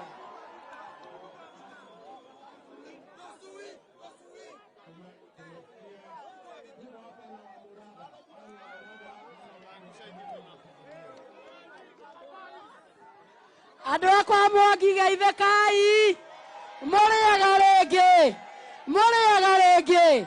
Mheshimiwa Rais, tungependa kwanza kukushukuru sana kwa sababu kama vile viongozi wetu wamesema, reke nyambe njuge na Gĩkũyũ, njuge atĩrĩrĩ, President atonengerete maũndũ marĩa ithuĩ twendete, agatonengera maĩ, Mheshimiwa arĩcie haha, agatonengera bara, nĩ muona engineer Mbũgua, agatonengera Moses Kuria tondũ twendete biashara. Rĩu ithuĩ nĩ twĩbange na mathĩna maitũ. Niĩ hoe gavana haha na waziri Moses Kuria tũmere atĩrĩrĩ, kaira mĩgũnda ĩrerwo yoetwo ĩrĩtwo ũhoro wayo rĩ, mahingũre haha Warũhiũ, mahingũre Thĩka, matũhererie ciana ici bara. Ithuĩ twamerire tũrenda anake aitũ mone wĩra. Rĩu kwoguo ithuĩ na tũkĩraga President, we have to put our house in order. Tondũ ithuĩ nĩ tũhetwo andũ aitũ matũtungate. Twakinya nĩ ũhoro ũcio wa maĩ, waziri arĩcie haha, twĩke kaini house tũcira macira macio, wendo wanyu na wendo wa tongoria gũkũ ũigĩrĩrwo metha-inĩ, tuge ũrĩa gũgũthiĩ. Mawĩra ma biashara na motwĩrwo ũrĩa tũkũrutĩrwo nĩ waziri Moses Kuria mena gavana, matone mawĩra ma aggregation, anake aya macokerio gĩtĩo mone mawĩra mao. Na wa mũico ũrĩa nguga nĩ ũũ, SACCO nĩ yaheo mbeca nĩ President, na niĩ ndoiga atĩrĩrĩ, mbia iria ikuo cia GAF onacio marehe certificate tũmongerere. Andũ acio anduthi mauga nao President no atũhete mbeca meongerere. Na wa mũico niĩ ndĩ kamĩtĩ-inĩ ya gĩthomo, ndeto icio irario gũkũ cia maheni cia gĩthomo, mũndũ wĩna kĩũria kĩgiĩ ciana iria irathiĩ university ũkotũrie. President, tumekushukuru sana ni ũndũ wa andũ arĩa ũtũhete a wĩra. Andũ aitũ tũikare thĩ, twĩke kamũcemanio, governor tũtongoretie, to put our house in order, maũndũ maitũ magere. No niĩ ta mama county, anake aya meherio bara, ahikia aya mone athuri me mawĩra, tũhakana mũrauga atĩ inyuĩ jeshi tũ hamwe, githĩ mũtirenda wĩra, githĩ mũtirenda gũtĩo nĩ ahikia aya, ugai mwĩ sawa, ugai mwĩ fiti, Ngai amũrathime. Pia tuko na spika wetu jameni, anaitwa Bwana Diongo, yuko hapo wetu wa Kiambu. Asante sana. Bwana Engineer. Asante sana rais wetu, unajua mimi ni engineer na sisi hapa Kiambu tunaelewa plani yako. Tunajua wewe uko na mpango ya vijana, uko na mpango wa kila ward iwe na ICT hub. Mimi nataka kusema hivi, watu wa Kiambu na viongozi wote ambao tuko hapa, kama sisi ndio tutakuwa watu wa kuweka roadblock kwa plani yako, wewe tumia ile maneno ya ile mambo tatu, kwa sababu hawa wananchi ndio walituchagua na hawa wananchi hatuwezi kuwaleti down. Mimi nataka kusema mimi ni engineer, kwa hivyo ile barabara zinatengenezwa, umenituma kule kwa kamati ya barabara. Kazi yangu ni kuangalia hapa Kiambu na Kenya yote, kazi yote inafanywa vizuri, na ninakushukuru sana. Asante. Wapi MCA wetu hapa jamani? Mama hapo MCA. Salimia hao wananchi wako. Habari, hamjambo. Mheshimiwa Rais, nataka unisikize vizuri. Hawa watu hawaja kuambia ukweli. Tuko na maji iko pale Ng'ethu Water. Hiyo maji inakunywa kwa Nairobi. Lakini watu hapa kwetu hawakunywi hiyo maji. Tulikuja tukapatiwa Karimino damu hapa hivi. Hiyo maji watu hapa hawakunywi. Ile kitu kingine ya mwisho, tunataka kujengewa damu iko hapa Ndarugo tu. Kuongea ukweli, Mheshimiwa Rais, ile damu nyingine iko pale juu, hiyo nyingine iko hapa na ni like 3 kilometers. Tunaweza tukakuomba Mheshimiwa Rais, ndio ni kweli damu mtajenga, lakini si hapa, ni pale Ruiru tu anataka damu. Sisi tunauliza, hii maji iko hapa, kwanza tupatiwe tukunywe. Imagine maji naenda Nairobi na hatupati hata maji ya kukunywa. Hizi magari zinaleta dawa huku za kuweka kwa maji, zinatuharibia barabara na hatutengenezoi hii barabara. So tunakuomba kwa heshima, wacha kwanza tukunywe maji iko hapa kabla tufikirie hiyo ingine. Lakini nimesikia Mheshimiwa Kagombe maji kwake wanakunywa. Hii ya Karimino damu imetoka hapa imeenda Gatundu South, lakini watu wa Gatundu North hawapati maji. So kwa heshima, wacha tukunywe maji kwanza alafu iende kwingine. Na hizi vita ziko Kiambu, hakuna venye Kiambu tutaendelea na mbele tukiwa na vita. Tunaweza tukawaambia waheshimiwa wenye wako hapa hivi, sisi na gavana wetu tumeketi chini na tumesikizana. Ile kitu hawa raia wanataka na Wanjiko ni tuwafanyie kazi, na hatutaki vita zingine. Wacha nyumba yetu ikuwe ni nyumba yetu. Sisi na gavana tutayarisha kila kitu. Asante sana.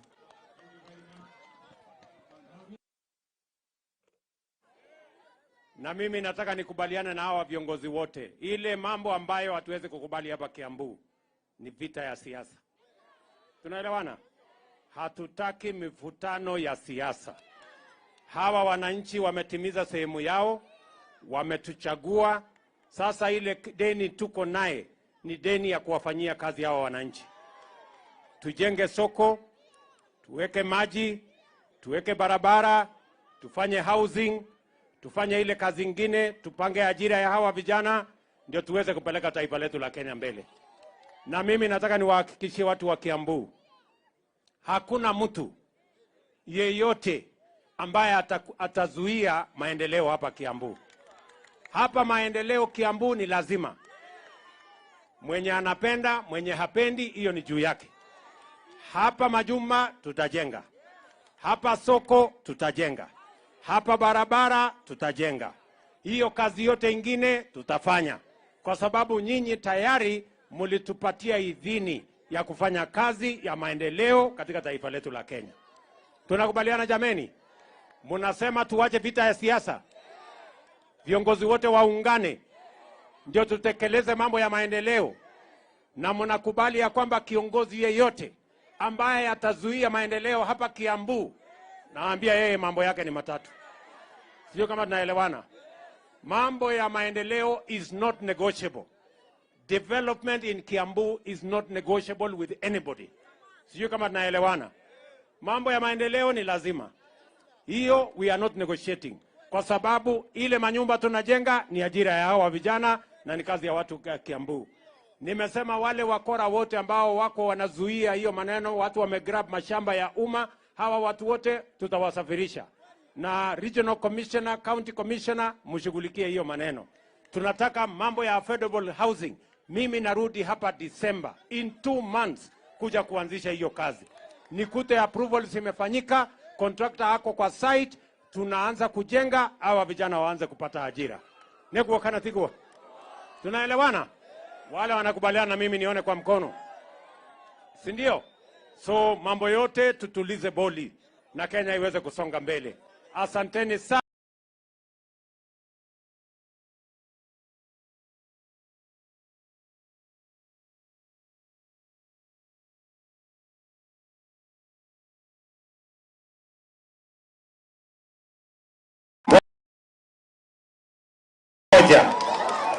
Ndio. Lakini leo kwa sababu tulikubaliana ya kwamba wili haitaanza, ni kazi itaendelea. Si tulisema kazi ndio itaendelea? Ndio nimefika hapa leo kwa mambo ya barabara yenu hii. Mnajua hii barabara imekwama siku mingi, lakini nimekuja miezi 2-3 iliyopita, nilikubaliana na wizara ya kwamba hii barabara lazima tukamilishe. Barabara hii kutoka Thika huko kufikia hapa Kamwangi kwenda Gakoe mpaka ifike ile barabara ya kushika inaenda kule Nakuru. Hiyo barabara mimi nataka niwaambie, nimekubaliana na engineer, nimekubaliana na contractor ya kwamba kabla ya April next year hii barabara iwe imekamilika. Tunaelewana jameni? Hii barabara iwe imekamilika. Na ile barabara ingine ambayo nilikuja pale Gatukuyu ambayo inaenda mpaka Matara, hiyo barabara pia imekwama. So tumekubaliana huyu contractor lazima amalize hii, na ile ya Gatukuyu kwenda Matara pia lazima tuishughulikie kuanzia mwezi ujao ama mwezi wa 12 tukuje tuikamilishe, ndio barabara za hapa zikae sawa. Vile vile barabara zile za Mau roads, mimi najua tuko na barabara karibu 6 hapa. Pia tumesema kabla hatujaanzisha barabara ingine, lazima tukamilishe hizo kwanza. Ndio tuhakikisha kwamba Kenya inasonga mbele katika hii harakati ya maendeleo. Tunaelewana jameni? Leo vile vile nimefika hapa kwa sababu soko hii yenu ya Kamwangi kidogo ilijengwa, lakini sasa inataka kufanyiwa mambo. Tayari tumetangaza tayari tumetangaza kandarasi. Tumeweka hapa shilingi milioni 50. Lakini nimekuja nikapima milioni 50 haitoshi. Vile nimeona. Sasa nitamwambia wizara wakuje tena. Waangalie vizuri. Ndio tujenge soko inatoshana na watu wa Kamwangi. Sindio? Negwo. So atakuja hapa wiki ijayo, tulikuwa tumetangaza. Nimekubaliana na mbunge wenu pamoja na gavana wa hapa ya kwamba hii soko na viongozi wenu hapa ya kwamba hii soko tuibadilishe vizuri. Na tujenge hapa soko hata kama ni ya ghorofa 1 ama ghorofa 2. Ndio muwe na soko ya sawa sawa. Tumekubaliana? Tuko pamoja? Vile vile hapa nimeambiwa town yenu hii barabara hakuna. So huyu contractor mwenye anafanya hapa vile vile ajenge barabara za hapa town. Hii town Kamwangi hii mpaka ikae imekuwa kama town. Ikaje kukaa kama kijiji. Ama namna gani? Wewe Mbogwa umesikia? Engineer yako wapi Mbogwa? Hii barabara ya Kamwangi hapa barabara iko kama kilomita 2-3 tengeneza. Ndio hawa watu wasikue wanakanyaga matope wakiwa katika town. Si ndio? So vile vile hapa nimeambiwa kwamba hamuna maji. Na ndio mama wetu Alice amekuja na contractor awatengenezee maji. Ndani ya wiki 2 mtakuwa mnakunywa maji hapa. So namna hiyo waziri, tumekubaliana? Sawa sawa, 2 weeks maji ya hawa watu soko hapa kuwe na maji na hata watu wa kijiji hapa wapate maji. Tunaelewana jameni? Vile vile mbali na hii soko yenu ya Kamwangi, tunawajengea soko ingine pale Gakoe. tunawajengea soko ingine pale Gatukuyu, na tunataka tuhakikishe hapa Kiambu tumekubaliana tunajenga soko zingine 20, kwa sababu tulikubaliana na mama mboga ya kwamba hata na yeye atafanya kazi mahali kuna heshima, mahali kuna stima, mahali kuna maji, mahali kuna usafi, kwa sababu kazi ni kazi. Nego kana tiguo. Si namna hiyo. Kwa hivyo tumekubaliana na county government ya hapa Kiambu ya kwamba tutashirikiana national government na county government tuhakikisha kwamba soko 20 inajengwa Kiambu. Tayari soko 11 tumetangaza kandarasi ya ujenzi, tunatafuta contractors na wataanza ndani ya mwaka moja, hiyo soko yote itakuwa imekamilika. Tunaelewana jameni? Ndio mama mboga na wafanyabiashara wale wengine wote wafanye kazi mahali pana stima, iko maji, iko usafi na mahali ambapo iko na heshima, kwa sababu tunakubaliana kazi ni kazi. Tumeelewana jameni? Vile vile tulikubaliana lazima tupange ajira ya hawa vijana. Vijana muko? Vijana wa hapa Kiambu muko? Na ndio sababu mimi nitarudi hapa Disemba, miezi miwili ijayo. Tunakuja kuanzisha nyumba zingine 10,000 ya kujengwa hapa Kiambu County. Wewe bwana Matangi, fanya kazi na wizara ya housing. Si ndio? Hapa ile mashamba ya serikali, mahali tunataka kujenga manyumba, kuna watu wameenda kutengeneza titles ya ukora. Kuna watu wameenda pale wanajaribu kupanga mambo ya kugrab hiyo mashamba. Mimi nataka niambie regional commissioner hapa, wale wakora wote wamevamia shamba ya serikali wamekwama pale, waondolewe. Sisi tunataka kujenga manyumba, hawa wananchi wapate nyumba kwa bei nafuu, kwa sababu tunataka kuondoa slums na tunataka kila mwananchi aishi mahali pana heshima na mahali ambapo mwananchi wa kawaida anaweza kulipa. Ama namna gani jameni? Tunaelewana? Ile nyumba inalipiwa saa hii shilingi 20,000. Tunataka kuleta chini mpaka shilingi 5,000, 6,000, na hiyo nyumba unaweza kulipa mortgage. Baada ya miaka 15, 20 nyumba inakuwa yako. Tunaelewana jameni? So bwana wa Matangi na county government, mupange maneno vile tulikubaliana. Regional commissioner, wale watu wote wamekalia shamba ya serikali mahali tunataka kufanya affordable housing, watoke mara moja. Na nyinyi vijana mujipange, kwa sababu hizo nyumba 10,000 tunaanzisha Disemba. Ile nilikuja kuanzisha pale Ruiru, saa hii imefika 50%, na nilikuja kuanzisha miezi 3 iliyopita. Hii 10,000 tunakuja kuanzisha hapa Kiambu. Nyinyi vijana wa Kiambu mkue tayari, nyinyi ndio mtajenga hizo manyumba. Tunahitaji vijana karibu 20,000 kuanzia Disemba wa kujenga hizo manyumba. Nyinyi vijana wa Kiambu mko tayari kwa hiyo kazi? Ama nyinyi ni wale wa kuchagua jembe? Mko tayari?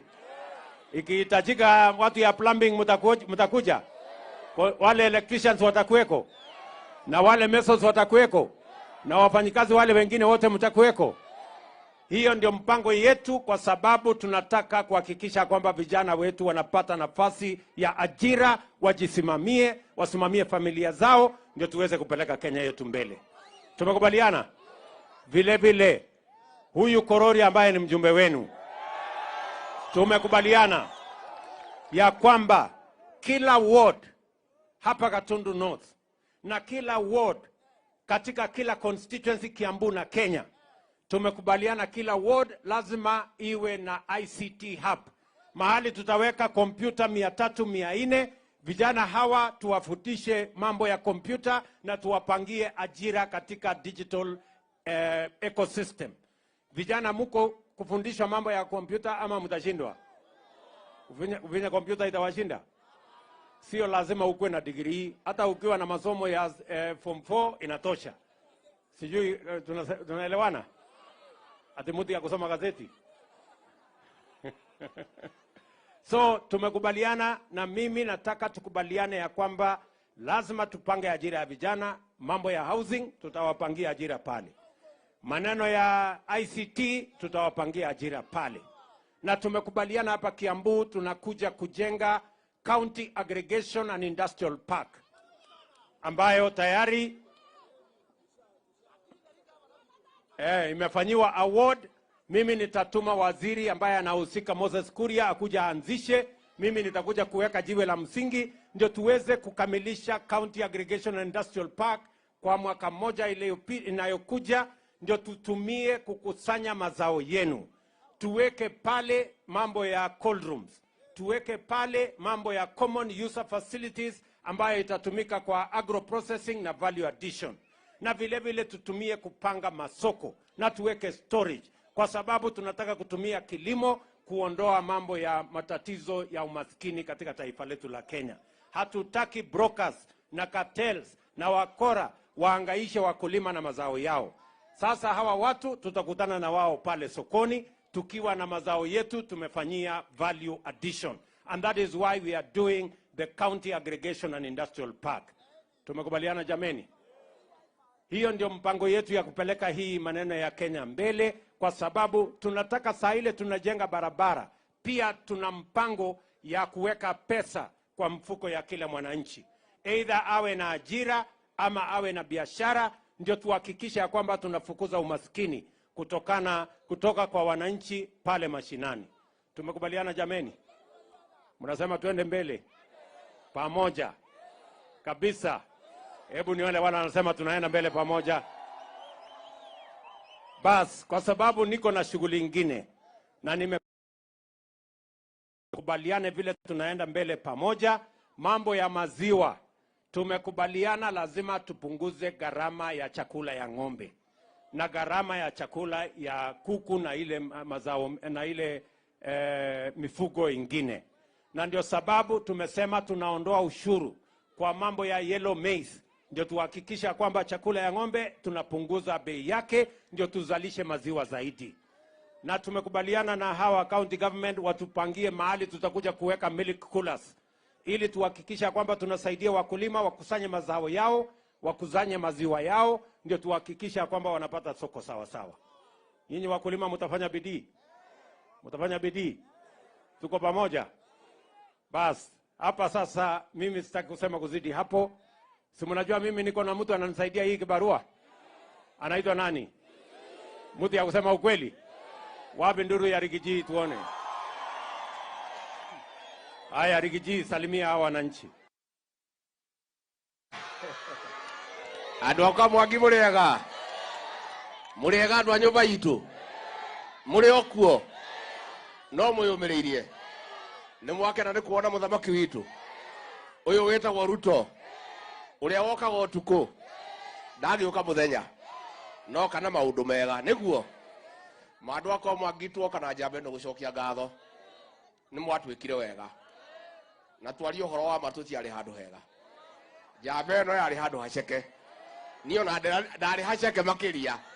Mugitwiguira tha, mugituhoera Ngai, mugitwambararia, mugitutua thamaki handu ha njamba ino nani na timu itu. Kuma ngoro yakwa thiini amukira ngatho ciakwa. Tumeshukuru sana watu ya Gatundu North, na sasa tumekuja na rais yule mlichagua bila kulazimishwa. Mwamuthurire kwendera kakuringiririo.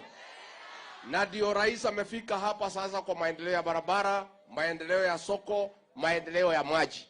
Na rais amejitolea kutufanyia kazi. Mnajua tumepata matatizo mengi sana kwa kiuchumi. Na watu wangu ningetaka kuomba nyinyi kwa heshima, tukue wavumilivu. Hii shida ya mafuta sio shida ya Kenya, sio shida ya Rais William Ruto, ni shida ya dunia nzima.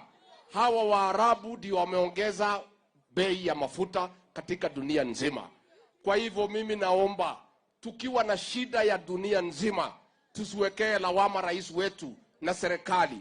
Hii ni shida, lakini kwa sababu kazi inafanywa na kila bidii inafanywa, hii maneno yote itatatuliwa na uchumi huu wetu utaboreka na tutakuja kusaidika. Niguadwa itu. Niguadwa itu. Nimogokiriria. Tunafanya mabadiliko kwa mambo ya kahawa. Tumekuwa na mkutano leo asubuhi na rais.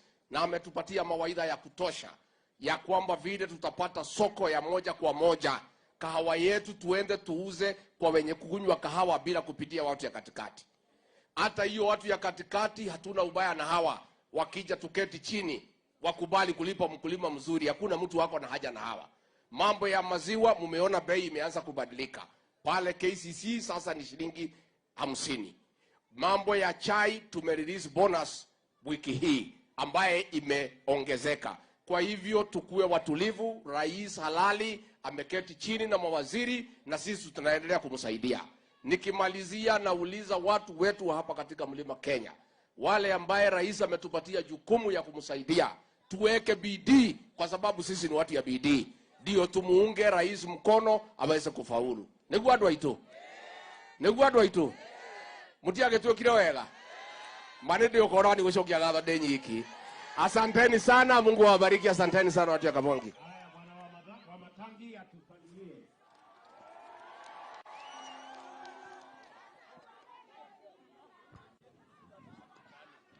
Haya. Andũ aitũ a Gatundu mũrĩega, andũ a Kamwangi mũrĩega, na nĩ tũgeithanie na ngeithi cia ũndũ wa Mwathani cia rĩera-inĩ. Asanteni sana, thengio mũno andũ aitũ nĩ ũndũ wa kumĩra gũka gweterera president witũ. Githĩ tũtimwendete? Nĩ twendete president witũ mũno na rigiji. Andũ aya githĩ matitũnyetereire? Nĩ maratũtwara wega? Nĩ mũrakenio nĩ thirikari ya William Samoei Ruto mena rigiji? Uria president atwirire ino nĩ thirikari ya bottom nikio wona mbĩrĩria gũkũ gwitũ Kamwangi, na raiga kwanza ino Gatundu North nĩyo tũratwara mbere, tiga ũrĩa tũreragwo atĩ Gatundu North nĩyo ĩ thutha atũikie mbere. Tuhema andũ aitũ. Na sasa mimi rais wetu nataka nikushukuru. Hapa Gatundu umefanya la maajabu. Hapa tumekuwa Gatundu North ndio imekuwa mahali jua inatua.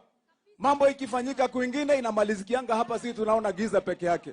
Sasa hapa wewe umetuletea mwangaza. Hii ndio barabara kubwa peke yake hii Gatundu North umetupatia. Tunaomba vile umesema tukimaliza hii na hiyo umetuelezea, sasa tutakutembeza hapa kwa miguu kidogo hapa tukiwa na huyu Kororia, uone vile tuko hapa Kiambu ndio ikuwe mzuri. Ya pili, Your Excellency, mimi nataka nikushukuru kwa hii soko yetu hii. Hii soko hapa wafanyikazi biashara wetu ni wengi. Na thoko eno, Your Excellency, tutashirikiana vile umesema tuongeza pesa. Sisi kama county government tutafanya juhudi yetu pia. Kama kuna mahali kidogo unataka tuweke kidogo, tuko tayari tutaweka kidogo, soko ikuwe mzuri, Your Excellency. Kuna wachuuzi na wafanyabiashara wengi walikuwa huku nje kidogo walibomolewa. Kwa second floor hapa si ndio tutaweka hao, Your Excellency. Ndio hiyo mahali ikuwe sawa sawa na hii soko ikuwe mzuri. Ya mwisho, Your Excellency, ni hiyo mambo yetu ya maji na umetupatia suluhisho. Ile kilio kubwa imekuwa kwenye hii Gatundu yetu ndio maji. Sasa ukitusuluhishia hiyo, sisi tutakuwa wasafi, hata roho zitakuwa safi. Kana tu wadoi tu.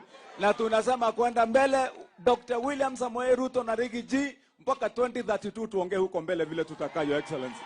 Sasa Your Excellency, wacha tu nimalize kwa kusema kwa niaba ya county government yetu. Kwa vile Your Excellency umesema hapa, hii kazi ya vijana wetu lazima ipatikane kupitia affordable housing. Nilikupatia commitment yangu ya kwamba tutafanya kazi. Lakini ile kitu nilikuwa nataka tu nikushukuru nikikaa chini. Niyo yenye umesema siku ya leo. Kwa vile mimi kama governor, shida yenye nimekuwa naye na vita kubwa ni wakora wenye walikuja wakanyakua ardhi. Your Excellency, pale Kiambu ile mahali nilikuonesha ardhi, ile ilikuwa 4.5 acres. Tulienda na watu yako na contractor. Tukienda kuitisha document, nusu imekatwa na tajiri mmoja. Your Excellency, kila mahali hata tukienda kujenga hospitali, unapata kuna mtu kiongozi wa zamani mwingine alidanganya watu na matajiri wamenyakua ardhi. Kilio yangu imekuwa ni hiyo. Nashukuru vile sasa umepeana nguvu. Watu wetu county commissioner na regional commissioner tushikane hivi. Tumalize hii mambo ya wizi na kazi sisi tutakupeleka mbele. Tuhemwado ito. Tuko pamoja. Hebu tuone kwa mkono watu ambao tuko na rais wetu Dr. William Samoei Ruto na Rigi G. Aya, asante sana. Na Your Excellency, niko na watu wangu MCA wa hapa. Wewe kuja pande hii ndio wakati ya kuintroduce MCA kwa karibu. Huyu anaitwa Mheshimiwa Murema, wewe kuja pande hii. Huyu ni mheshimiwa wetu wa hapa jirani. Huyu ndiye mheshimiwa mahali tulipo hapa huyu. Wapi wewe kuja Mwangi wa Mevira. Naye huyu sasa ndiye MCA wetu hapa mahali tumeanzia. Huyu ndiye MCA wetu hapa Kikao. Huyu ni MCA wetu jirani mahali hiyo demu ya Karemeno iko. Sasa nyinyi mkae hapo, hata nyinyi mtainua mkono tukimaliza. Asante Your Excellency, tumeshukuru sana.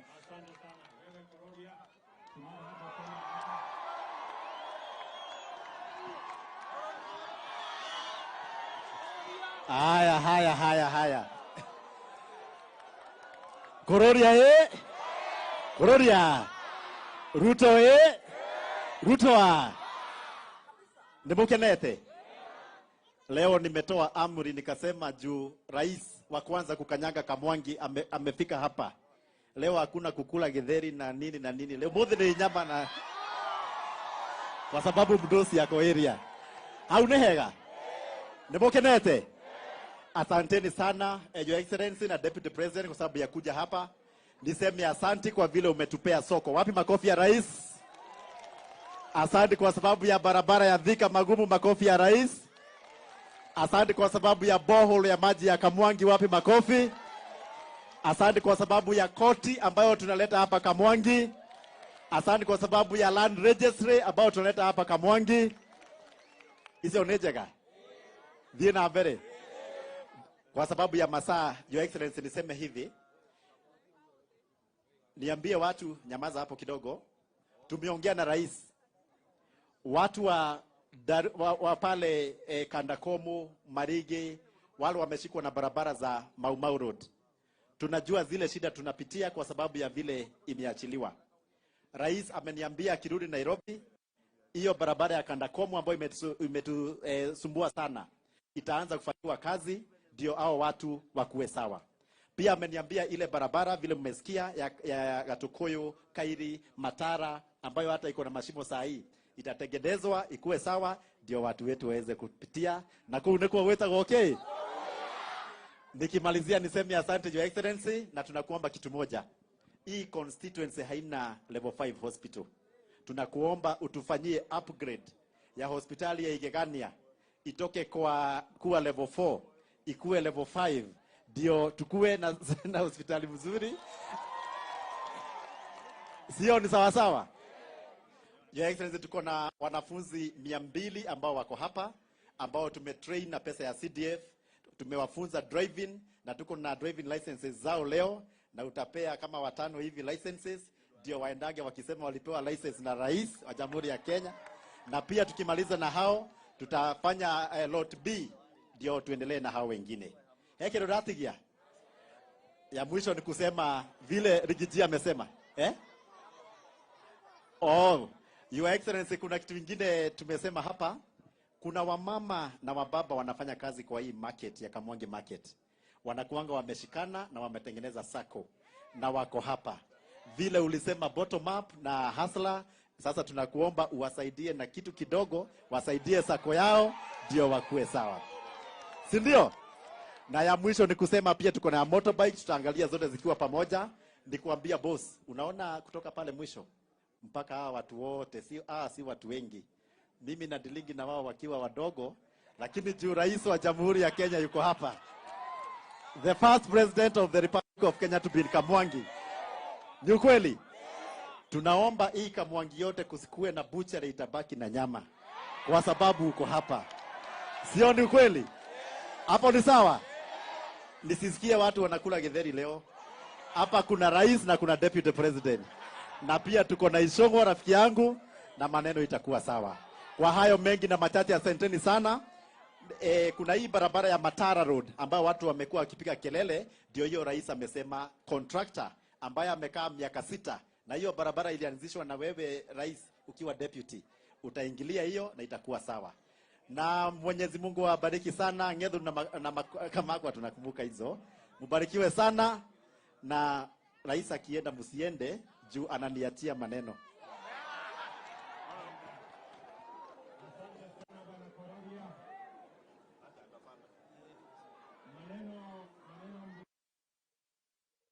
Sindio? Ameniambia kuna wamama wako na sako na wengine wako na sako pande hiyo na Nyakenywa pia wako area.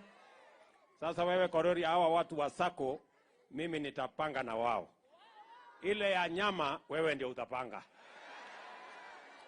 Si tunagawana kazi 50-50. Bas, mimi nitakuachia shilingi milioni 2 ya watu wa sako. Ile ya nyama wewe utatafuta. Na ukitafuta ya nyama usinisahau. Si ndio? Alafu pia tulikubaliana na hawa viongozi wenu ya kwamba mambo ya maji. Si ndio? Hapa Karemenu. Mimi najua hapo Karemenu kuna watu ambao hawajalipwa pesa yao. Na nimekubali ya kwamba hawa watu tutawatafutia pesa yao kabla ya El Nino kuwafukuza. So Mama Alice, wewe CS wetu, upange na wizara yako, ukuje utatue hiyo matatizo ya watu wa maji wa Karemenu. Na vile vile pia pale niambiwa na mjumbe wenu mnataka maji ya Karemenu hata watu wa Gatundu North wakunywe. So pia tunawatafutia pesa mahali hiyo maji inaweza kufika kwa gravity. Tutawapatia pesa ya kufikisha maji kwa watu wa Gatundu, mahali Gatundu North hii, mahali hiyo maji inaweza kufika. Lakini pia mkubali ile maji ya Ndarugu tuweze kujenga ndio muweze kupata maji hapa Kamwangi. Lakini mimi naona mumepinga. Sasa mbona mnapinga? Sasa mnataka nitoe maji wapi ya kuwapatia? Mnataka pesa kwanza? Mnataka nini? Lakini lazima nitafute maji niwapatie. Nitafute mahali ingine maji. Na hii ya Ndarugu? Hapana, lakini tutakuja tuongee. Mniambie shida iko wapi ndio nitatue. Kama kuna shida mahali, si mimi ndio ni rais? Si mimi ndio naweza kupanga? Sasa mimi nataka tukuje tukubaliane na nyinyi. Kwa sababu hamuwezi kukaa bila maji. Si lazima niwapatie maji? Ama namna gani? So mimi nataka nikuje nikubaliane na nyinyi. Hiyo maji itatoka wapi? Itatoka namna gani? Kama ni pale Ndarugu iko na matatizo, tafadhali msifanyie maandamano, mniambie shida iko wapi, nitatatua hiyo shida. Neguo. Mnasema nikuje? Tukubaliane mbele ya maneno yote. Haya nitapanga vile tutakuja tukubaliane. Neguo. Lakini si lazima tutoe maji jameni, mkunywe maji. Hiyo ni mzuri, mkunywe maji na tutapanga vizuri. So tumekubaliana mambo ya Ndarugu na maji, tumekubaliana mambo ya Karemenu na maji, na tulikubaliana watu wa Thika pia watakunywa hii maji ya kutoka hapa Karemenu. Tumekubaliana pamoja namna hiyo. So otherwise asante sana. Wacha nimuite leader wa majority katika bunge letu la kitaifa, Kimani Ichung'wah.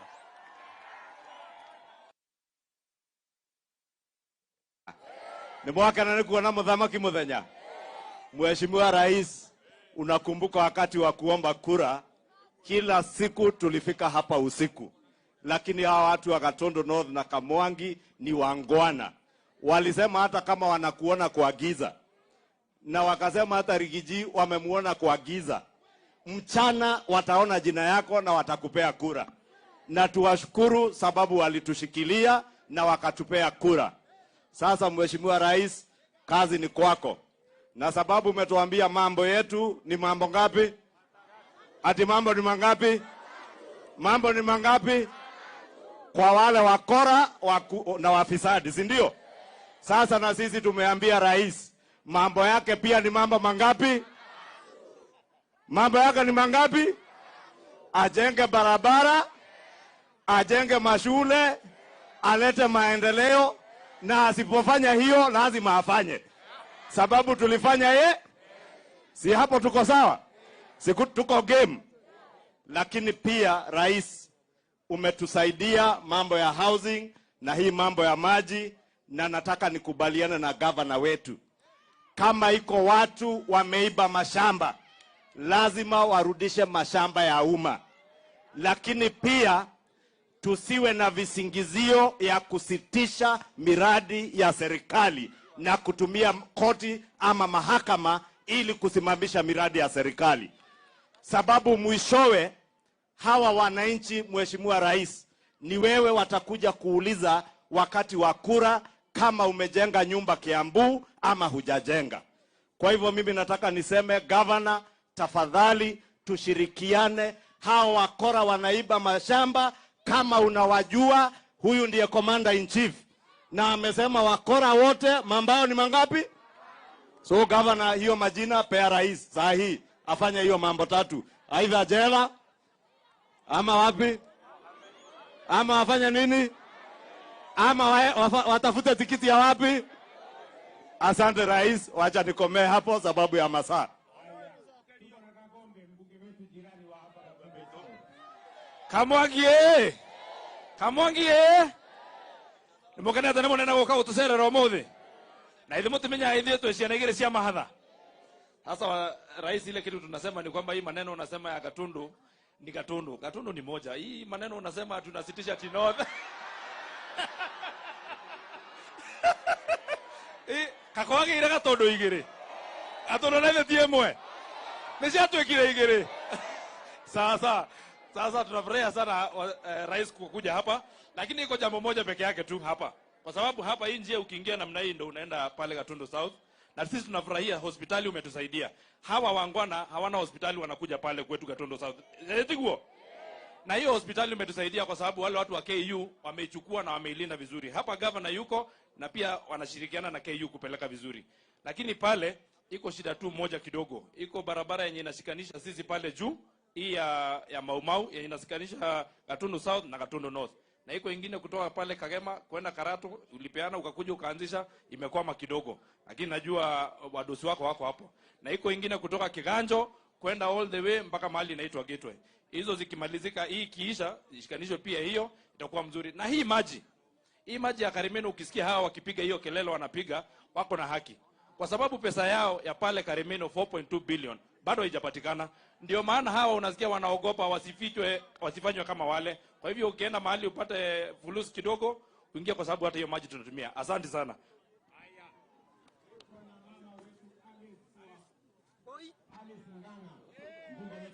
Adaka mwagi mwadhani agosho.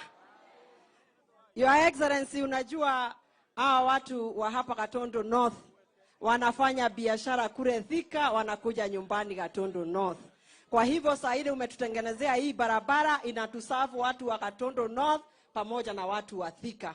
Kwa hivyo tunakushukuru sana. Rais, tunataka kukushukuru kwa sababu mimi kule bunge nimesimamia maneno ya watu wa Kongwe. Na hapa najua Mheshimiwa Kororia aliwaandikisha wote, wale wa disability, wale wazee wote, kuanzia mwezi wa Januari watakuwa wanapata pesa yao. Tunakushukuru sana rais. Alafu rais, tunasema hapa Kiambu, na najua mmekuja na mama wetu Alice hapa, ukitatua shida ya maji. Unajua sisi, na ulikuja kule Thika juzi, maji ya Karimeno ilikuwa imepita watu wa North na watu wa Thika, ekagotha kona turamonagira mathiete Keview sasa. Lakini tunakushukuru kwa sababu sasa tumepata maji. Nikimalizia, Your Excellency, tunajua wakati wa ABC kugawanyisha boundaries umefika. Pahara kama Thika, najua population iko very high, Juja na Ruiru, sisi tunataka hizo constituency zikatwe. Lakini Your Excellency, there are 27 constituencies ambao zilikuwa zimewekwa na zimeprotectiwa. Leo tunasoma kwa magazeti ya kusema watatoa hizo constituencies ziache representation. Nimeleta amendment bunge nikasema watu ambao wamezoea representation uwezi kuwanyang'anya maendeleo yao na uwezi kuwanyang'anya mjumbe wao because of representation. Lazima tuangalie hiyo maneno so that everybody akiwa very well represented. Ado Gatundu North muri yakenu. Ona inyu muraiga maundu ni matatu. Muraiga maundu ni matatu. Uri okurehe wana athiagethia akanyange makubwa maku. Ngai amoa murathime na mwike wega.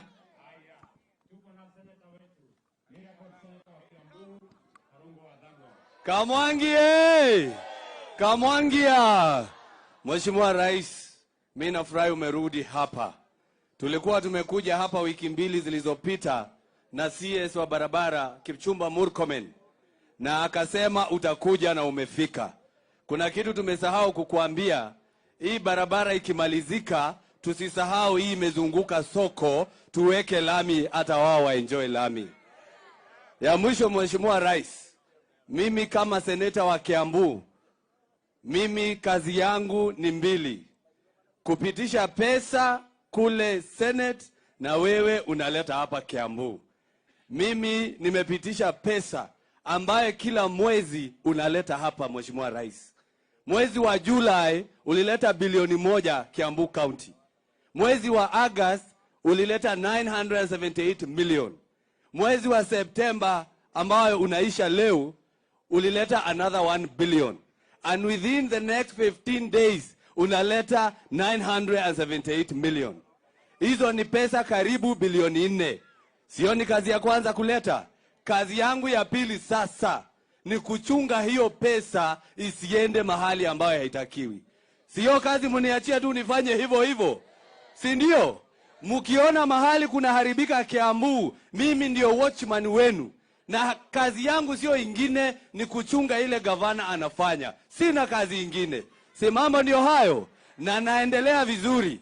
Na ningetaka kuuliza Mheshimiwa Rais, vile unaendelea kuleta pesa, leta zaidi. Na nikubaliane na Mheshimiwa Kimani Ichung'wah, sababu gavana yetu tunamuunga mkono, mashamba isiende mahali. Na hapa amesema anajua ni viongozi waliokuwa hapo awali. Sasa tuletewe hiyo majina. Mimi kama senator nitaita huyo kwenye Senate, tumuone mchana na arudishie watu wa Kiambu mashamba yao. Tuache kupiga siasa na mashamba ya Kiambu. Si mambo ndio hayo? Vijana wanataka manyumba ya affordable housing. Wanataka kujenga. Na kama nilikuwa MCA, mashamba haikuibiwa. Nikakuwa waziri, mashamba haikuibiwa. Nikiwa senator, kuna mtu ataguza? Kuna mtu ataguza? Asanteni sana na Mungu awabariki. Gatundu North High. Your Excellency, tunataka kukushukuru sana sana sana kama sisi watu hapa Kiambu, kwa sababu ya maendeleo ambao umetuletea kule kwetu Kiamba. Sema ukweli, umetuanzishia barabara na tunakushukuru, maana unajaribu. Lakini kuna kitu tunataka kusema sukiwa hapa Gatundu North, Your Excellency. Mambo ya maji pia ni muhimu sana kwetu kule Kiamba, na tunajua ya kwamba utatatua shida ya Ruiru Dam 2 ndio watu wa Roaka, watu wa Banana wapate maji. Ya pili, Your Excellency, tunaunga governor mkono. Ile kazi unafanya tunaiona. Lakini pia hata sisi tunataka kuambia governor, rais akijenga soko moja, naye pia umempatia pesa ajenge soko hiyo ingine. Ukitengeneza barabara moja, pia na yeye umempatia pesa, na yeye pia ajenge barabara hiyo ingine. Ndio mwaka ukiisha, Your Excellency, na Kimani Ichung'wah amejibu na akasema tutarudi kwa hawa watu kuwaambia zile kura zetu walitupatia tumefanya nazo nini. Kwa hivyo tunakuunga mkono, Your Excellency. Mambo ya mashamba venye Kimani amesema, tutatue wezi, tushike wezi waingie korokoro. Ndio maendeleo, mambo ya EPZ, mambo ya agro processing ambayo itakuja kusaidia vijana wetu wa hapa Kiambu, mambo ya kujenga manyumba ambao vijana wetu wengi hawana kazi waweze kusaidika. Lakini isiwe ni kisingizio ya kutoanzisha miradi ya serikali ya kuendelea mbele. Kwa hivyo tunakuunga mkono rais, tuko nyuma yako, na sisi kama viongozi tunashika governor mkono. Mahali kuna shida pia tuambie, tutatue shida, manyumba iende kuendelea. Asante, Your Excellency. Kabla ya Koimbori, tuko hapa na baba yao Mheshimiwa Waitito, tuko pale na ndugu yangu Mheshimiwa Kigo Njenga ambaye alikuwa ni mjumbe wetu, sasa yeye ni mwenyekiti wa mambo ya Unclaimed Assets Authority. Nampatia kazi ya chama huyo muungwana. Na huyu baba yao pia nimemjunga. Baada baba yake kidogo huko kwa haya. Asante. Asante, Your Excellency. Watu wa Kamwangi, hamjambo? Hamjambo tena. Your Excellency, nikushukuru sana sababu ya kuja hapa. Your Excellency, mimi nimeoa hapa Gatundu North. Na kama vile unavyojua, pahali umetoa mke unajua mashida ya hapo. Wakaaji wa hapa, mulichagua mbunge ambaye anatosha mboga, ambaye anaitwa Kororia. Tumeshirikiana na yeye kuhakikisha maendeleo yamekuja hapa Gatundu North.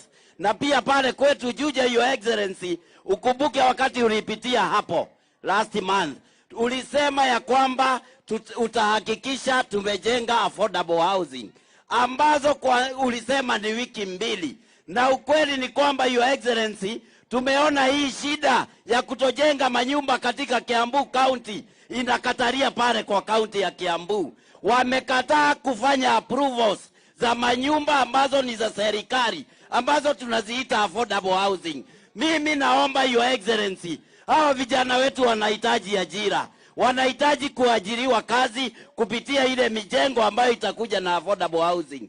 Your Excellency, sababu governor ako hapa, ningekuuliza kwa heshima uambie governor wa Matangi ambaye tunafanya kazi pamoja na yeye afanye approvals ambazo ni za affordable housing, tujenge manyumba ambayo ni ya wakaaji wa kwetu Juja na pia hapa Gatundu North. Jambo la mwisho, Your Excellency, nashukuru sana sababu ya maji ambayo imetoka hapa Gatundu North. Mimi ningekuomba Your Excellency, wale ambao ni waathiriwa, ambao waliathiriwa na ile damu ambayo tunaita Karemeno, waweze kulipwa haki yao ndio waweze kuendelesha maisha yao hapa Gatundu North. Your Excellency, ninashukuru sababu ya damu ambayo umeitaja, na ninajua hiyo damu itasaidia watu wa Juja na itasaidia watu wa hapa Kamwangi. Ningekuomba Your Excellency, hao watu walipwe pesa zao, na kama ni kuhamisha hiyo damu, Your Excellency, ipelekwe pale kwa forest. Kuna forest huko juu, iende ijengwe na huko, na maji itafikia watu wa hapa, Your Excellency. Kwa hivyo ningekuomba tafadhali, Your Excellency, umesema unahitaji maji na pia sisi watu wa Juja tunahitaji maji. Kwa hivyo Your Excellency, hakikisha damu imejengwa kwa forest, isijengwe kwa mashamba ya watu. Asante Your Excellency.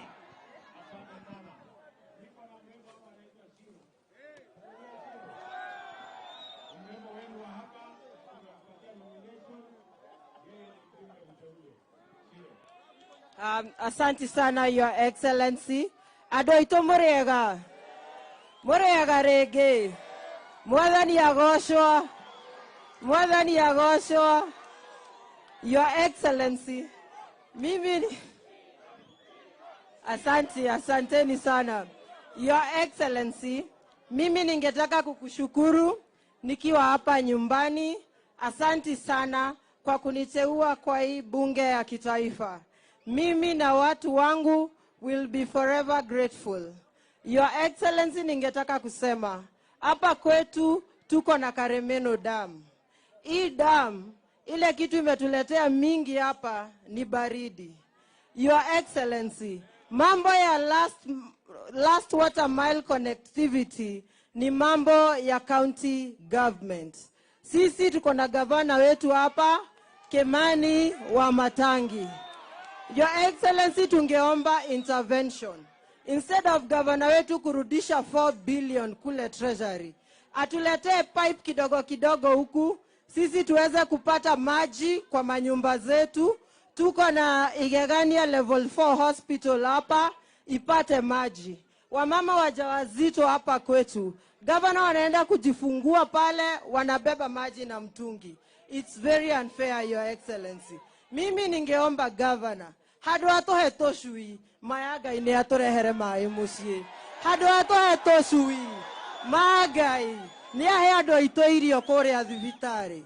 Hadu atohe toshui, ni atorehere dawa kore Igegania. Mungu awabariki. Santeni sana.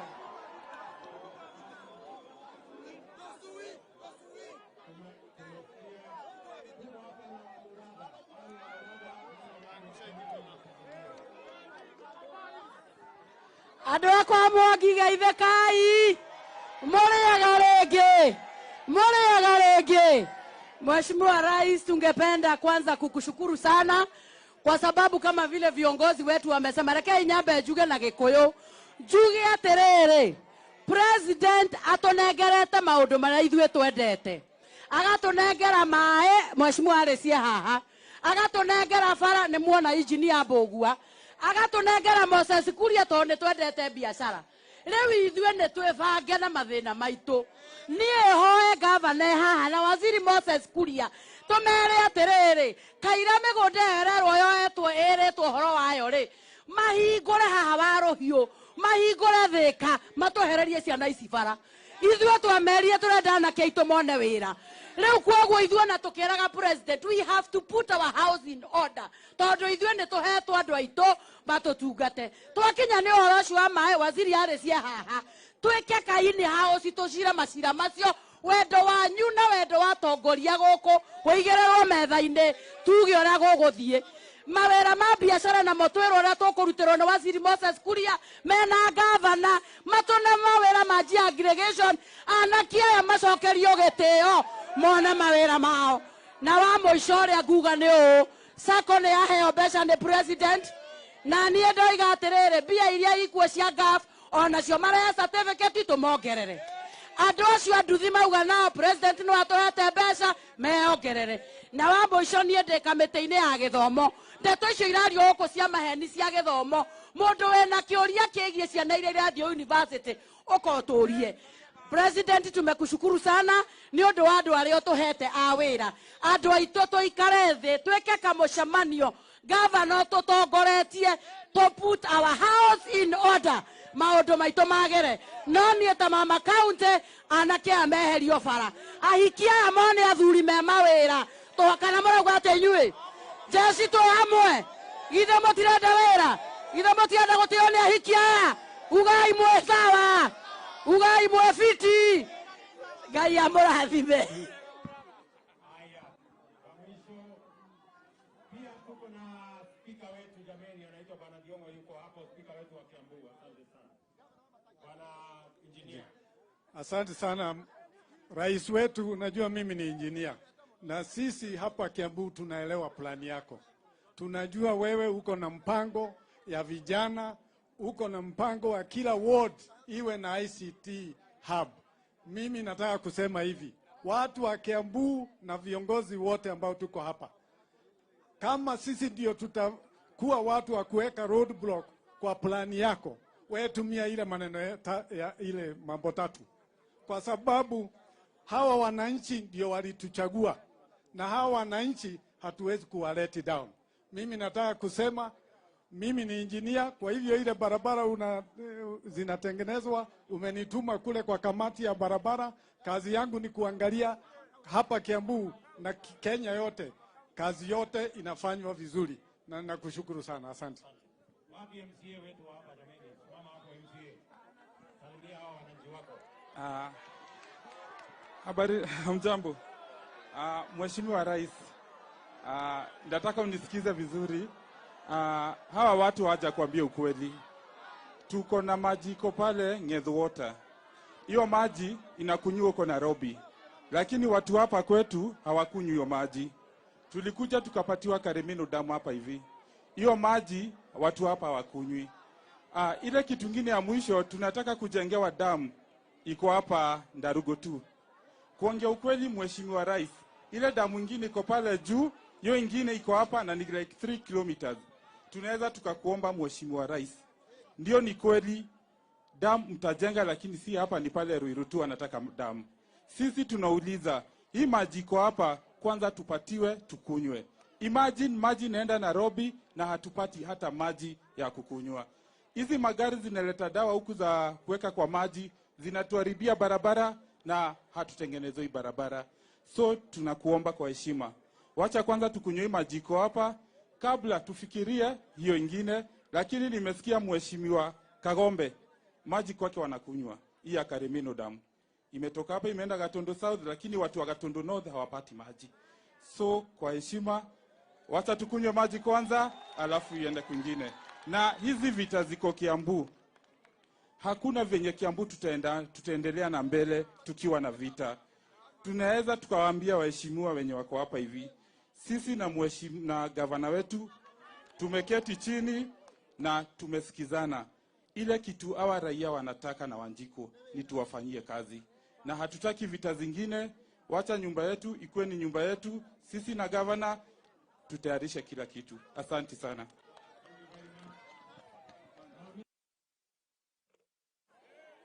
na mimi nataka nikubaliane na hawa viongozi wote, ile mambo ambayo hatuwezi kukubali hapa Kiambu ni vita ya siasa. Tunaelewana? Hatutaki mivutano ya siasa. Hawa wananchi wametimiza sehemu yao, wametuchagua. Sasa ile deni tuko naye ni deni ya kuwafanyia kazi hawa wananchi. Tujenge soko, tuweke maji, tuweke barabara, tufanye housing, tufanye ile kazi ingine, tupange ajira ya hawa vijana, ndio tuweze kupeleka taifa letu la Kenya mbele. Na mimi nataka niwahakikishie watu wa Kiambu, hakuna mtu yeyote ambaye atazuia maendeleo hapa Kiambu. Hapa maendeleo Kiambu ni lazima. Mwenye anapenda, mwenye hapendi, hiyo ni juu yake. Hapa majumba tutajenga. Hapa soko tutajenga. Hapa barabara tutajenga. Hiyo kazi yote ingine tutafanya. Kwa sababu nyinyi tayari mulitupatia idhini ya kufanya kazi ya maendeleo katika taifa letu la Kenya. Tunakubaliana jameni? Munasema tuwache vita ya siasa. Viongozi wote waungane ndio tutekeleze mambo ya maendeleo. Na mnakubali ya kwamba kiongozi yeyote ambaye atazuia maendeleo hapa Kiambu, naambia yeye mambo yake ni matatu. Sio kama tunaelewana? Mambo ya maendeleo is not negotiable. Development in Kiambu is not negotiable with anybody. Sio kama tunaelewana? Mambo ya maendeleo ni lazima. Hiyo we are not negotiating. Kwa sababu ile manyumba tunajenga ni ajira ya hawa vijana na ni kazi ya watu Kiambu. Nimesema wale wakora wote ambao wako wanazuia hiyo maneno, watu wamegrab mashamba ya umma, hawa watu wote tutawasafirisha. Na regional commissioner, county commissioner, mshughulikie hiyo maneno. Tunataka mambo ya affordable housing. Mimi narudi hapa December in 2 months kuja kuanzisha hiyo kazi. Nikute approvals imefanyika, contractor ako kwa site, tunaanza kujenga, hawa vijana waanze kupata ajira. Nekuwa kana tiko. Tunaelewana? Wale wanakubaliana na mimi nione kwa mkono. Si ndio? So mambo yote tutulize boli na Kenya iweze kusonga mbele. Asanteni sana.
ulisema ya kwamba utahakikisha tumejenga affordable housing ambazo ulisema ni wiki 2, na ukweli ni kwamba Your Excellency, tumeona hii shida ya kutojenga manyumba katika Kiambu County inakataria pale kwa kaunti ya Kiambu. Wamekataa. Vile vile tulikubaliana lazima tupange ajira ya hawa vijana. Vijana muko?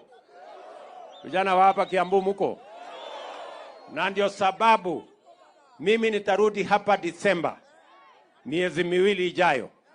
Tunakuja kuanzisha nyumba zingine 10,000 ya kujengwa hapa Kiambu County.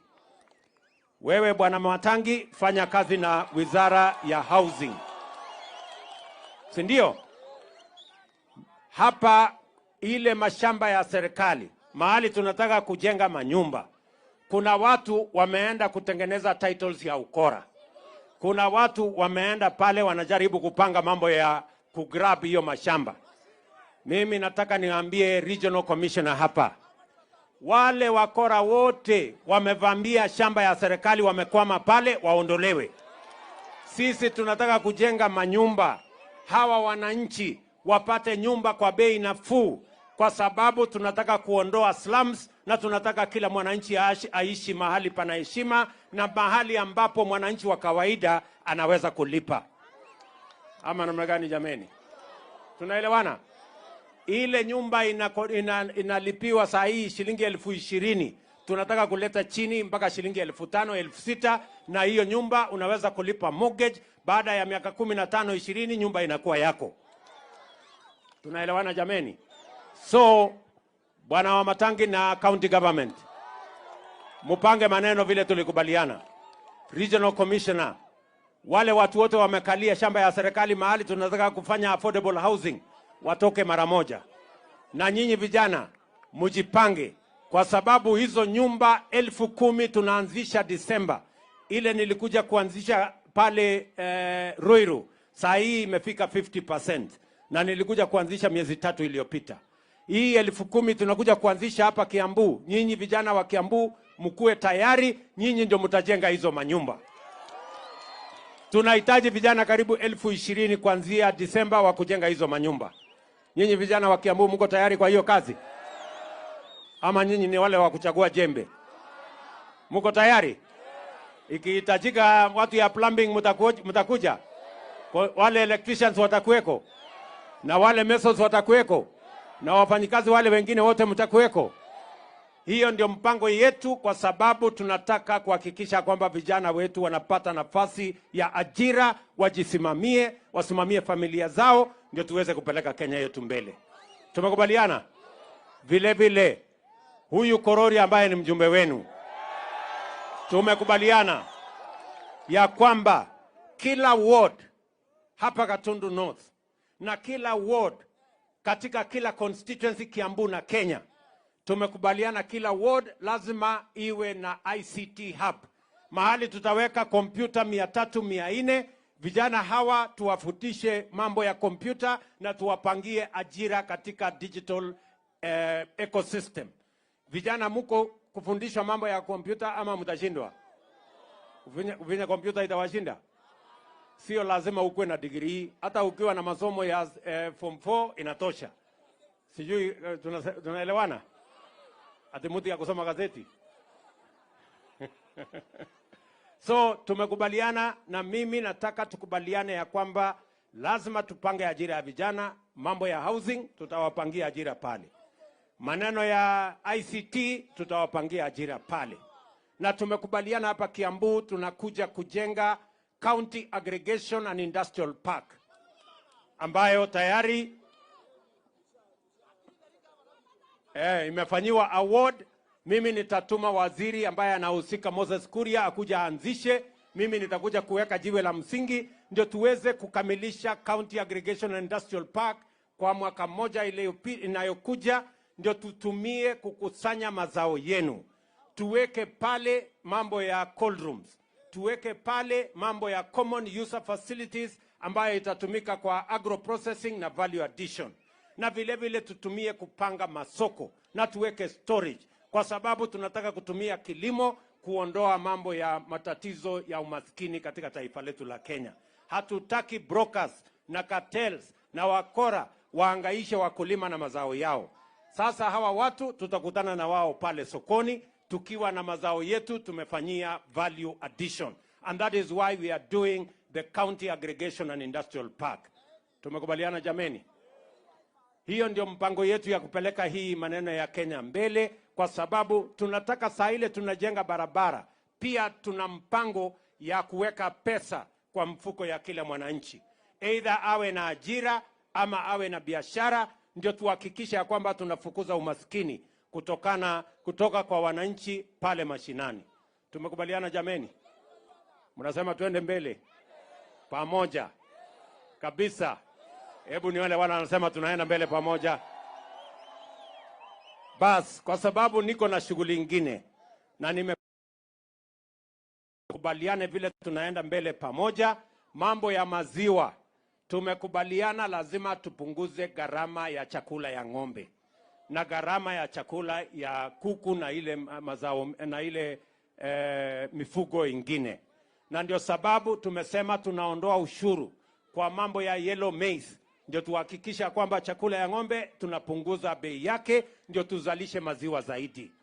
Na tumekubaliana na hawa county government watupangie mahali tutakuja kuweka milk coolers, ili tuhakikisha kwamba tunasaidia wakulima wakusanye mazao yao, wakusanye maziwa yao, ndio tuhakikisha kwamba wanapata soko sawa sawa. Nyinyi wakulima mtafanya bidii? Mtafanya bidii? Tuko pamoja? Bas, hapa sasa mimi sitaki kusema kuzidi hapo. Si mnajua mimi niko na mtu ananisaidia hii kibarua? Anaitwa nani? Mtu ya kusema ukweli? Wapi nduru ya Rigiji tuone? Haya Rigiji, salimia hawa wananchi. Adoka mwagi murega. Murega andu a nyumba itu. Muri okuo. No muyumiriirie. Ni mwakena ni kuona muthamaki witu. Uyu wetagwo Ruto. Uria wokaga utuku. Ndagiuka muthenya. No kana maundu mega niguo. Mandu akwa mwagitwo kana njambe no gucokia ngatho. Ni mwatwikire wega. Na twari uhoro wa matuti ari handu hega. Njambe no yari handu haceke. Niyo na ndari haceke makiria. Mugitwiguira tha. Mugituhoera Ngai. Mugitwambararia. Mugitutua thamaki. Handu ha njambe no nani na timu yitu. Kuma ngoro yakwa thiini amukira ngatho ciakwa. Tumeshukuru sana watu ya Gatundu North, na sasa tumekuja na rais yule mlichagua bila kulazimishwa. Mwamudhurire kwendera kakuringiririo. Na ndio rais amefika hapa sasa kwa maendeleo ya barabara, maendeleo ya soko, maendeleo ya maji. Na rais amejitolea kutufanyia kazi. Mnajua tumepata matatizo mengi sana kwa kiuchumi.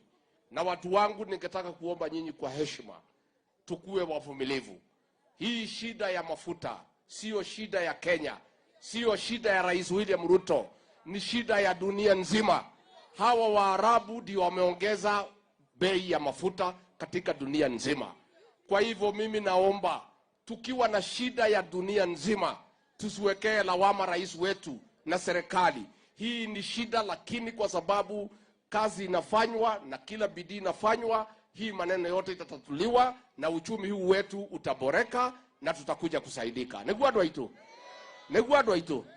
Nimugukiriria. Tunafanya mabadiliko kwa mambo ya kahawa. Tumekuwa na mkutano leo asubuhi na rais, na ametupatia mawaidha ya kutosha ya kwamba vile tutapata soko ya moja kwa moja kahawa yetu, tuende tuuze kwa wenye kunywa kahawa bila kupitia watu ya katikati. Hata hiyo watu ya katikati hatuna ubaya na hawa. Wakija tuketi chini, wakubali kulipa mkulima mzuri, hakuna mtu wako na haja na hawa. Mambo ya maziwa mumeona bei imeanza kubadilika. Pale KCC sasa ni shilingi 50. Mambo ya chai tumerelease bonus wiki hii ambaye imeongezeka. Kwa hivyo tukue watulivu, rais halali ameketi chini na mawaziri na sisi tunaendelea kumsaidia. Nikimalizia nauliza watu wetu hapa katika Mlima Kenya, wale ambaye rais ametupatia jukumu ya kumsaidia, tuweke bidii kwa sababu sisi ni watu ya bidii.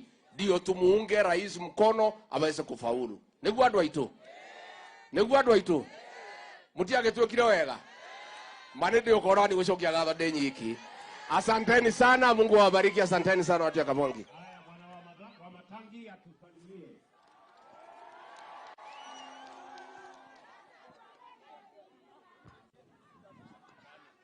Haya. Andũ aitũ a Gatundu mũrĩega. Andũ a Kamwangi mũrĩega. Na nĩtũgeithanie na ngeithi cia ũndũ wa Mwathani cia rĩera-inĩ. Asanteni sana. Thengio mũno andũ aitũ nĩ ũndũ wa kumĩra gũka gweterera president witũ. Githĩ tũtimwendete? Nĩtwendete president witũ mũno. Na rigiji andũ aya githĩ matitũnyetereire? Nĩ maratũtwara wega? Nĩ mũrakenio nĩ thirikari ya William Samoei Ruto mena rigiji ũrĩa president atwĩrire ĩno nĩ thirikari ya bottom nĩkĩo wona ambĩrĩria gũkũ gwitũ Kamwangi na araiga kwanza ĩno Gatundu North nĩyo tũratwara mbere, tiga ũrĩa tũreragwo atĩ Gatundu North nĩyo ĩ thutha atũikie mbere. Tũhe andũ aitũ. Na sasa mimi rais wetu nataka nikushukuru. Hapa Gatundu umefanya la maajabu. Hapa tumekuwa Gatundu North ndio imekuwa mahali jua inatua. Mambo ikifanyika kwingine inamalizikianga hapa, si tunaona giza peke yake. Sasa hapa wewe umetuletea mwangaza. Hii ndio barabara kubwa peke yake hii Gatundu North umetupatia. Tunaomba vile umesema tukimaliza hii na hiyo umetuelezea, sasa tutakutembeza hapa kwa miguu kidogo hapa tukiwa na huyu Kororia uone vile tuko. Hapa Kiambu ndio ikuwe mzuri. Ya pili, Your Excellency, mimi nataka nikushukuru kwa hii soko yetu hii. Hii soko hapa wafanyikazi biashara wetu ni wengi. Na thoko eno, Your Excellency, tutashirikiana vile umesema tuongeza pesa. Sisi kama county government tutafanya juhudi yetu pia. Kama kuna mahali kidogo unataka tuweke kidogo, tuko tayari tutaweka kidogo, soko ikuwe mzuri, Your Excellency. Kuna wachuuzi na wafanyi biashara wengi walikuwa huku nje kidogo walibomolewa. Kwa second floor hapa si ndio tutaweka hao, Your Excellency. Ndio hii mahali ikuwe sawa sawa na hii soko ikuwe mzuri. Ya mwisho, Your Excellency, ni hiyo mambo yetu ya maji na umetupatia suluhisho. Ile kilio kubwa imekuwa kwenye hii Gatundu yetu ndio maji. Sasa ukitusuluhishia hiyo, sisi tutakuwa wasafi, hata roho zitakuwa safi. Kana tu kwa doito. Na tunasema kwenda mbele, Dr. William Samoei Ruto na Rigi G mpaka 2032 tuongee huko mbele vile tutakaa, Your Excellency. Sasa Your Excellency, wacha tu nimalize kwa kusema kwa niaba ya county government yetu. Kwa vile Your Excellency umesema hapa, hii kazi ya vijana wetu lazima ipatikane kupitia affordable housing. Nilikupatia commitment yangu ya kwamba tutafanya kazi. Lakini ile kitu nilikuwa nataka tu nikushukuru nikikaa chini. Ndio yenye umesema siku ya leo. Kwa vile mimi kama governor, shida yenye nimekuwa naye na vita kubwa ni wakora wenye walikuja wakanyakua ardhi. Your Excellency, pale Kiambu ile mahali nilikuonesha ardhi, ile ilikuwa 4.5 acres. Tulienda na watu yako na contractor. Tukienda kuitisha document, nusu imekatwa na tajiri mmoja. Your Excellency, kila mahali hata tukienda kujenga hospitali, unapata kuna mtu kiongozi wa zamani mwingine alidanganya watu na matajiri wamenyakua ardhi. Kilio yangu imekuwa ni hiyo. Nashukuru vile sasa umepeana nguvu. Watu wetu county commissioner na regional commissioner tushikane hivi. Tumalize hii mambo ya wizi na kazi si tutakupeleka mbele. Tohema doito. Tuko pamoja. Hebu tuone kwa mkono watu ambao tuko na rais wetu Dr. William Samoei Ruto na Rigi G. Aya, asante sana. Na Your Excellency, niko na watu wangu MCA wa hapa. Wewe kuja pande hii ndio wakati ya kuintroduce MCA ukue karibu. Huyu anaitwa Mheshimiwa Murema, wewe kuja pande hii. Huyu ni mheshimiwa wetu wa hapa jirani. Huyu ndiye mheshimiwa mahali tulipo hapa huyu. Wapi wewe kuja Mwangi wa Mevira. Naye huyu sasa ndiye MCA wetu hapa mahali tumeanzia. Huyu ndiye MCA wetu hapa kikao.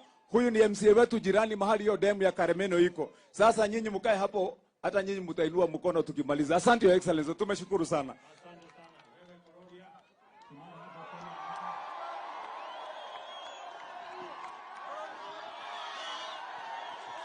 Haya. Kororia Kororia.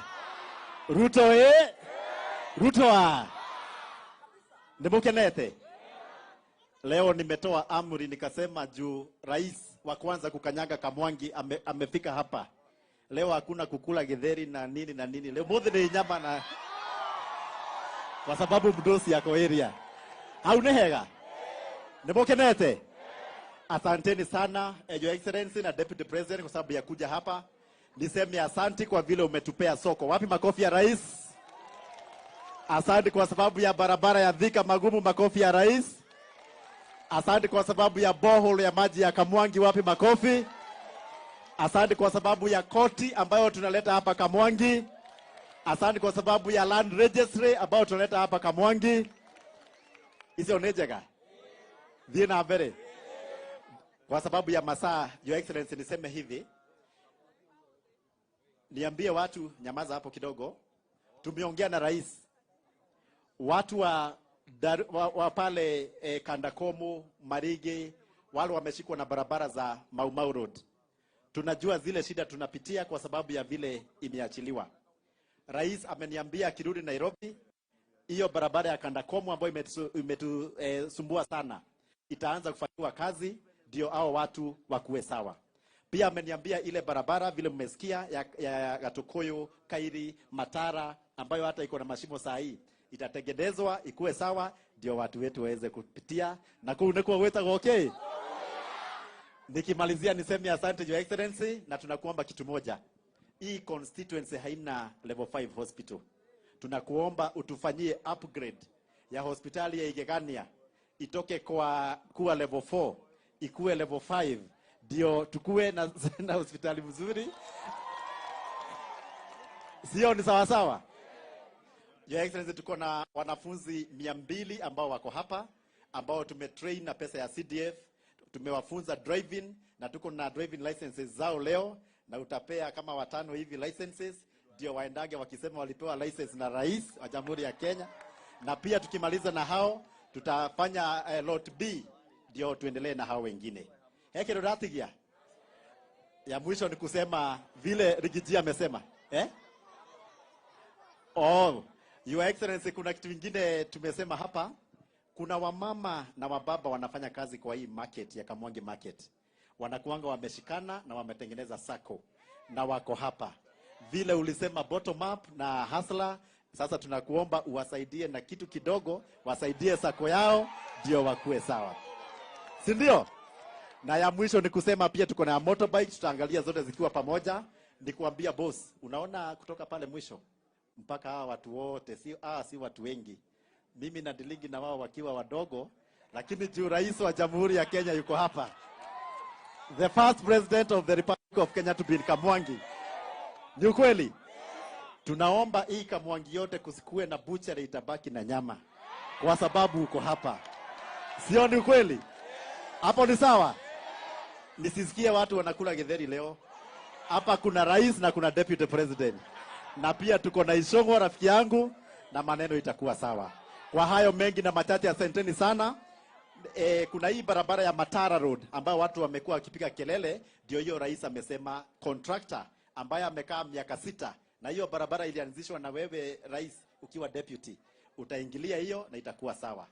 Na Mwenyezi Mungu awabariki sana. Ngedhu na Kamakwa tunakumbuka hizo. Mbarikiwe sana, na rais akienda msiende juu ananiatia maneno.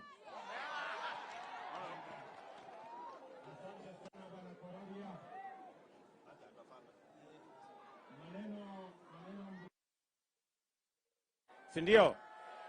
Ameniambia kuna wamama wako na sako na wengine wako na sako pande hiyo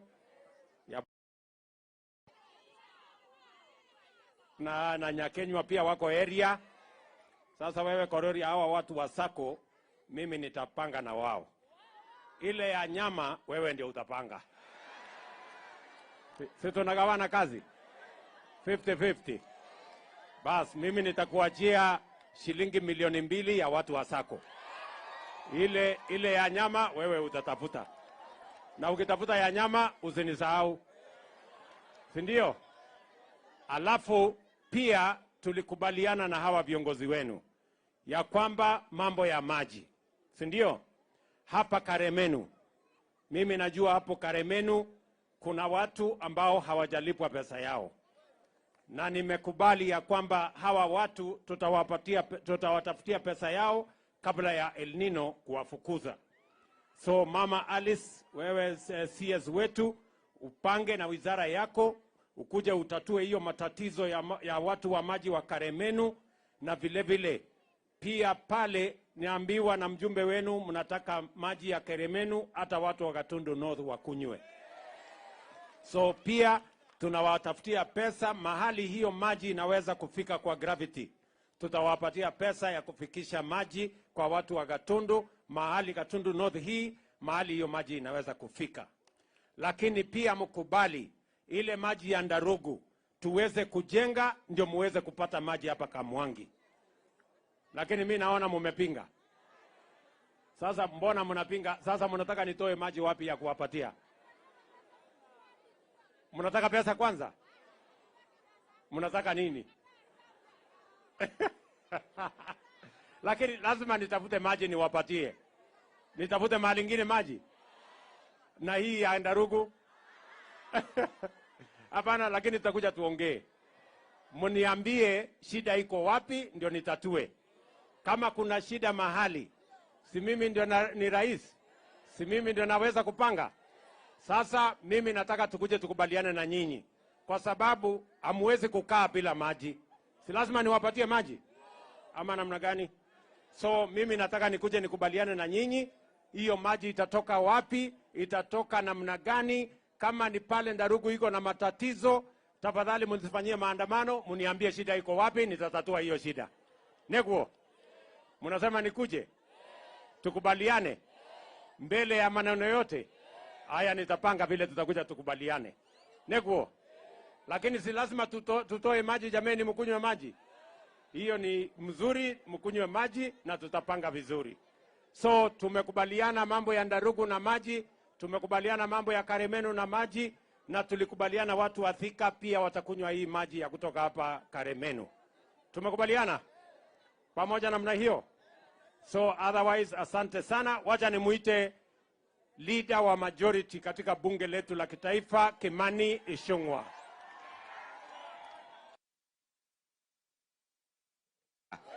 Ni mwaka na nikuona muthamaki muthenya. Mheshimiwa Rais, unakumbuka wakati wa kuomba kura, kila siku tulifika hapa usiku. Lakini hawa watu wa Gatundu North na Kamwangi ni wangwana. Walisema hata kama wanakuona kwa giza.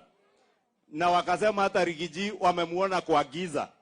Mchana wataona jina yako na watakupea kura. Na tuwashukuru sababu walitushikilia na wakatupea kura.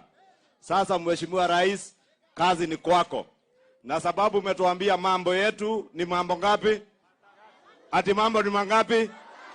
Mambo ni mangapi? Kwa wale wakora na wafisadi, si ndio? Sasa na sisi tumeambia rais, mambo yake pia ni mambo mangapi? Mambo yake ni mangapi? Ajenge barabara, ajenge mashule, alete maendeleo, na asipofanya hiyo lazima afanye. Sababu tulifanya si hapo tuko sawa? Si tuko game. Lakini pia rais, umetusaidia mambo ya housing na hii mambo ya maji, na nataka nikubaliane na gavana wetu. Kama iko watu wameiba mashamba, lazima warudishe mashamba ya umma. Lakini pia tusiwe na visingizio ya kusitisha miradi ya serikali na kutumia koti ama mahakama ili kusimamisha miradi ya serikali. Sababu mwishowe hawa wananchi, Mheshimiwa Rais, ni wewe watakuja kuuliza wakati wa kura kama umejenga nyumba Kiambu ama hujajenga.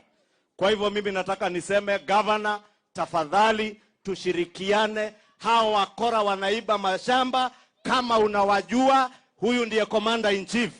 Na amesema wakora wote mambao ni mangapi? So Governor, hiyo majina pea rais saa hii afanye hiyo mambo tatu. Aidha jela ama wapi? Ama wafanye nini? Ama watafute tikiti ya wapi? Asante rais, wacha nikomee hapo sababu ya masaa.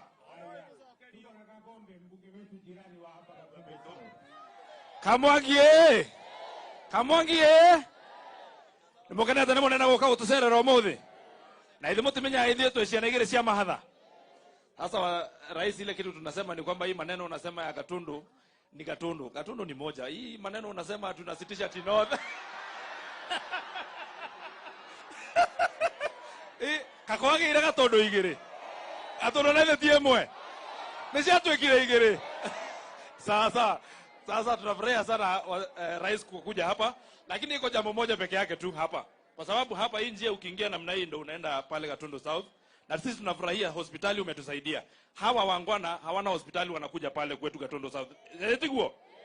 Na hiyo hospitali umetusaidia kwa sababu wale watu wa KU wameichukua na wameilinda vizuri. Hapa governor yuko na pia wanashirikiana na KU kupeleka vizuri. Lakini pale iko shida tu moja kidogo. Iko barabara yenye inashikanisha sisi pale juu, hii ya Maumau yenye inashikanisha Gatundu South na Gatundu North. Na iko ingine kutoka pale Kagema kwenda Karatu, ulipeana ukakuja ukaanzisha, imekwama kidogo. Lakini najua wadosi wako hapo. Na iko ingine kutoka Kiganjo kwenda all the way mpaka mahali inaitwa Gateway. Hizo zikimalizika, hii kiisha, ishikanisho pia hiyo itakuwa mzuri. Na hii maji ya Karimeno ukisikia hawa wakipiga hiyo kelele wanapiga, wako na haki. Kwa sababu pesa yao ya pale Karimeno 4.2 billion bado haijapatikana. Ndio maana hawa unasikia wanaogopa wasifanywe kama wale. Kwa hivyo ukienda mahali upate fulusi kidogo, uingie kwa sababu hata hiyo maji tunatumia. Asante sana.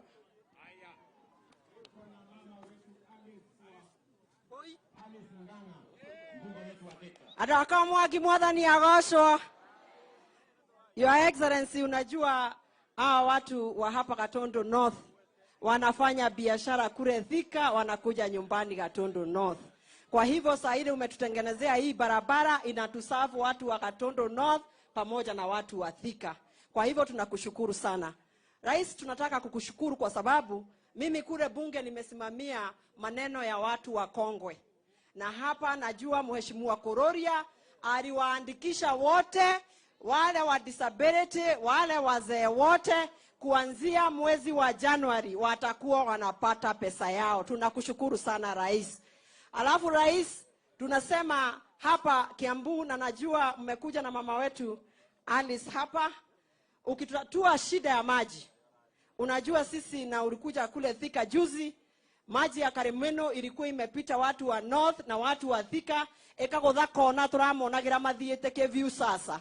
Lakini tunakushukuru kwa sababu sasa tumepata maji. Nikimalizia, Your Excellency, tunajua wakati wa ABC kugawanyisha boundaries umefika. Pahala kama Thika, najua population iko very high, Juja na Ruiru, sisi tunataka hizo constituency zikatwe. Lakini Your Excellency, there are 27 constituencies ambao zilikuwa zimewekwa na zimeprotectiwa. Leo tunasoma kwa magazeti ya kusema watatoa hizo constituencies ziache representation.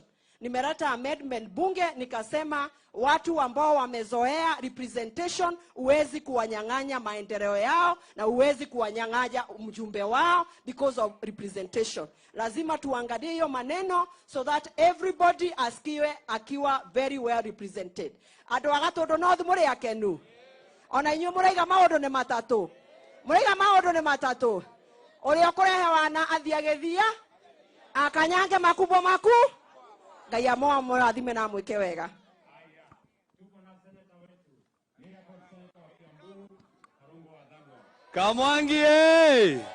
Kamwangia. Mheshimiwa Rais, mimi nafurahi umerudi hapa. Tulikuwa tumekuja hapa wiki mbili zilizopita na CS wa barabara Kipchumba Murkomen, na akasema utakuja na umefika. Kuna kitu tumesahau kukuambia, hii barabara ikimalizika tusisahau hii imezunguka soko, tuweke lami hata wao waenjoy lami. Ya mwisho Mheshimiwa Rais, mimi kama seneta wa Kiambu, mimi kazi yangu ni mbili. Kupitisha pesa kule Senate na wewe unaleta hapa Kiambu. Mimi nimepitisha pesa ambaye kila mwezi unaleta hapa Mheshimiwa Rais. Mwezi wa Julai ulileta bilioni 1 Kiambu County. Mwezi wa August ulileta 978 million. Mwezi wa September ambao unaisha leo ulileta another 1 billion. And within the next 15 days unaleta 978 million. Hizo ni pesa karibu bilioni 4. Sio ni kazi ya kwanza kuleta. Kazi yangu ya pili sasa ni kuchunga hiyo pesa isiende mahali ambayo haitakiwi. Sio kazi mniachia tu nifanye hivyo hivyo. Si ndio? Mkiona mahali kuna haribika Kiambu, mimi ndio watchman wenu. Na kazi yangu sio ingine, ni kuchunga ile gavana anafanya. Sina kazi ingine. Si mambo ndio hayo, na naendelea vizuri. Na ningetaka kuuliza Mheshimiwa Rais, vile unaendelea kuleta pesa, leta zaidi. Na nikubaliane na Mheshimiwa Kimani Ichung'wah, sababu gavana yetu tunamuunga mkono, mashamba isiende mahali. Na hapa amesema anajua ni viongozi waliokuwa hapo awali. Sasa tuletewe hiyo majina. Mimi kama senator nitaita huyo kwenye Senate, tumuone mchana na arudishie watu wa Kiambu mashamba yao. Tuache kupiga siasa na mashamba ya Kiambu. Si mambo ndio hayo? Vijana wanataka manyumba ya affordable housing. Wanataka kujenga. Na kama nilikuwa MCA, mashamba haikuibiwa. Nikakuwa waziri, mashamba haikuibiwa. Nikiwa senator, kuna mtu ataguza? Kuna mtu ataguza? Asanteni sana na Mungu awabariki. Gatundu North High. Your Excellency, tunataka kukushukuru sana sana kama sisi watu hapa Kiambu, kwa sababu ya maendeleo ambao umetuletea kule kwetu Kiamba. Kwa sema ukweli, umetuanzishia barabara na tunakushukuru, maana unajaribu. Lakini kuna kitu tunataka kusema sukiwa hapa Gatundu North, Your Excellency. Mambo ya maji pia ni muhimu sana kwetu kule Kiamba, na tunajua ya kwamba utatatua shida ya Ruto Dam 2 ndio watu wa Roaka, watu wa Banana wapate maji. Ya pili, Your Excellency, tunaunga governor mkono. Ile kazi unafanya tunaiona. Lakini pia hata sisi tunataka kuambia governor, rais akijenga soko moja, naye pia umempatia pesa ajenge soko hiyo ingine. Ukitengeneza barabara moja, pia na yeye umempatia pesa, na yeye pia ajenge barabara hiyo ingine. Ndio mwaka ukiisha, Your Excellency, na Kimani Ichung'wah amejibu na akasema tutarudi kwa hawa watu kuwaambia zile kura zetu walitupatia tumefanya nazo nini. Kwa hivyo tunakuunga mkono, Your Excellency. Mambo ya mashamba venye Kimani amesema, tutatue wezi, tushike wezi waingie korokoro. Ndio maendeleo, mambo ya EPZ, mambo ya agro processing ambayo itakuja kusaidia vijana wetu wa hapa Kiambu, mambo ya kujenga manyumba ambao vijana wetu wengi hawana kazi waweze kusaidika. Lakini isiwe ni kisingizio ya kutoanzisha miradi ya serikali ya kuendelea mbele. Kwa hivyo tunakuunga mkono rais, tuko nyuma yako, na sisi kama viongozi tunashika governor mkono. Mahali kuna shida pia tuambie, tutatue shida, manyumba iende kuendelea. Asante, Your Excellency. Kabla ya Koimburi, tuko hapa na baba yao Mheshimiwa Waitito, tuko pale na ndugu yangu Mheshimiwa Kigo Njenga ambaye alikuwa ni mjumbe wetu, sasa yeye ni mwenyekiti wa mambo ya Unclaimed Assets Authority. Nampatia kazi ya chama huyo muungano. Na huyu baba yao pia nimemtunga. Baada baba yake kidogo yuko kona. Asante. Asante, Your Excellency. Watu wa Kamwangi, hamjambo? Hamjambo tena. Your Excellency, nikushukuru sana sababu ya kuja hapa. Your Excellency, mimi nimeoa hapa Gatundu North. Na kama vile unavyojua, pahali umetoa mke unajua mashida ya hapo. Wakaaji wa hapa, mulichagua mbunge ambaye anatosha mboga, ambaye anaitwa Kororia. Tumeshirikiana na yeye kuhakikisha maendeleo yamekuja hapa Gatundu North. Na pia pale kwetu Juja, Your Excellency, ukumbuke wakati ulipitia hapo last month, ulisema ya kwamba utahakikisha tumejenga affordable housing ambazo ulisema ni wiki 2. Na ukweli ni kwamba, Your Excellency, tumeona hii shida ya kutojenga manyumba katika Kiambu County inakataria pale kwa county ya Kiambu. Wamekataa kufanya approvals za manyumba ambazo ni za serikali, ambazo tunaziita affordable housing. Mimi naomba, Your Excellency, hawa vijana wetu wanahitaji ajira. Wanahitaji kuajiriwa kazi kupitia ile mijengo ambayo itakuja na affordable housing. Your Excellency, sababu governor ako hapa, ningekuuliza kwa heshima, uambie governor wa Matangi ambaye tunafanya kazi pamoja na yeye, afanye approvals ambazo ni za affordable housing, tujenge manyumba ambayo ni ya wakaaji wa kwetu Juja na pia hapa Gatundu North. Jambo la mwisho, Your Excellency, nashukuru sana sababu ya maji ambayo imetoka hapa Gatundu North.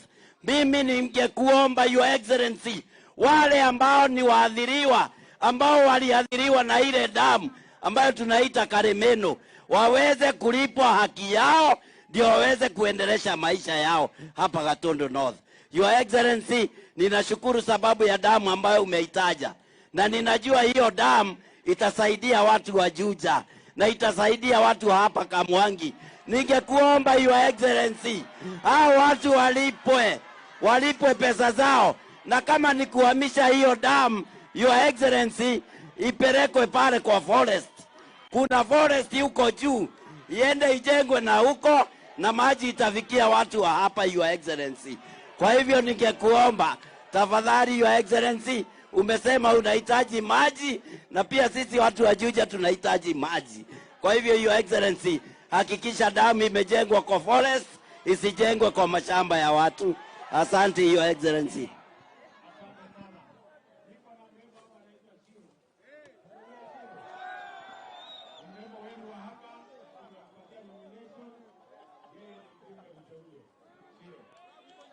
Asante sana Your Excellency.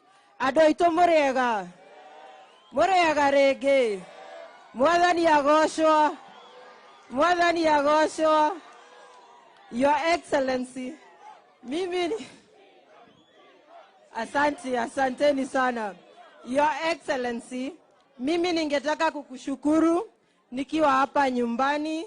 Asanti sana kwa kuniteua kwa hii bunge ya kitaifa.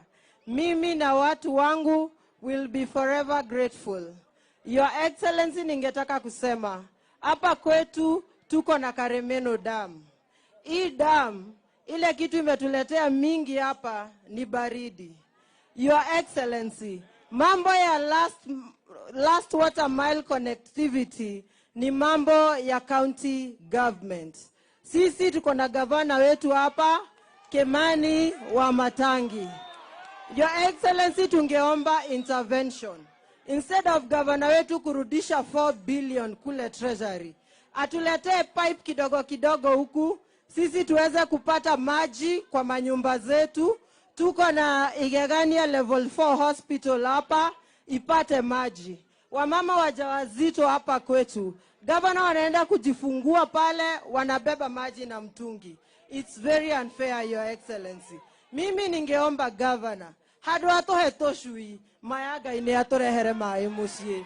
Hado atohe toshui, magai, ni ahe ado ito irio kore athibitari. Hado atohe toshui, ni atorehere dawa kore Igegania.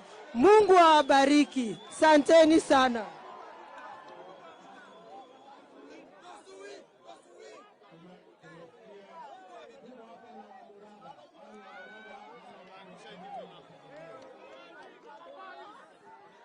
Andũ akwa mwangiga ithekai mũrĩaga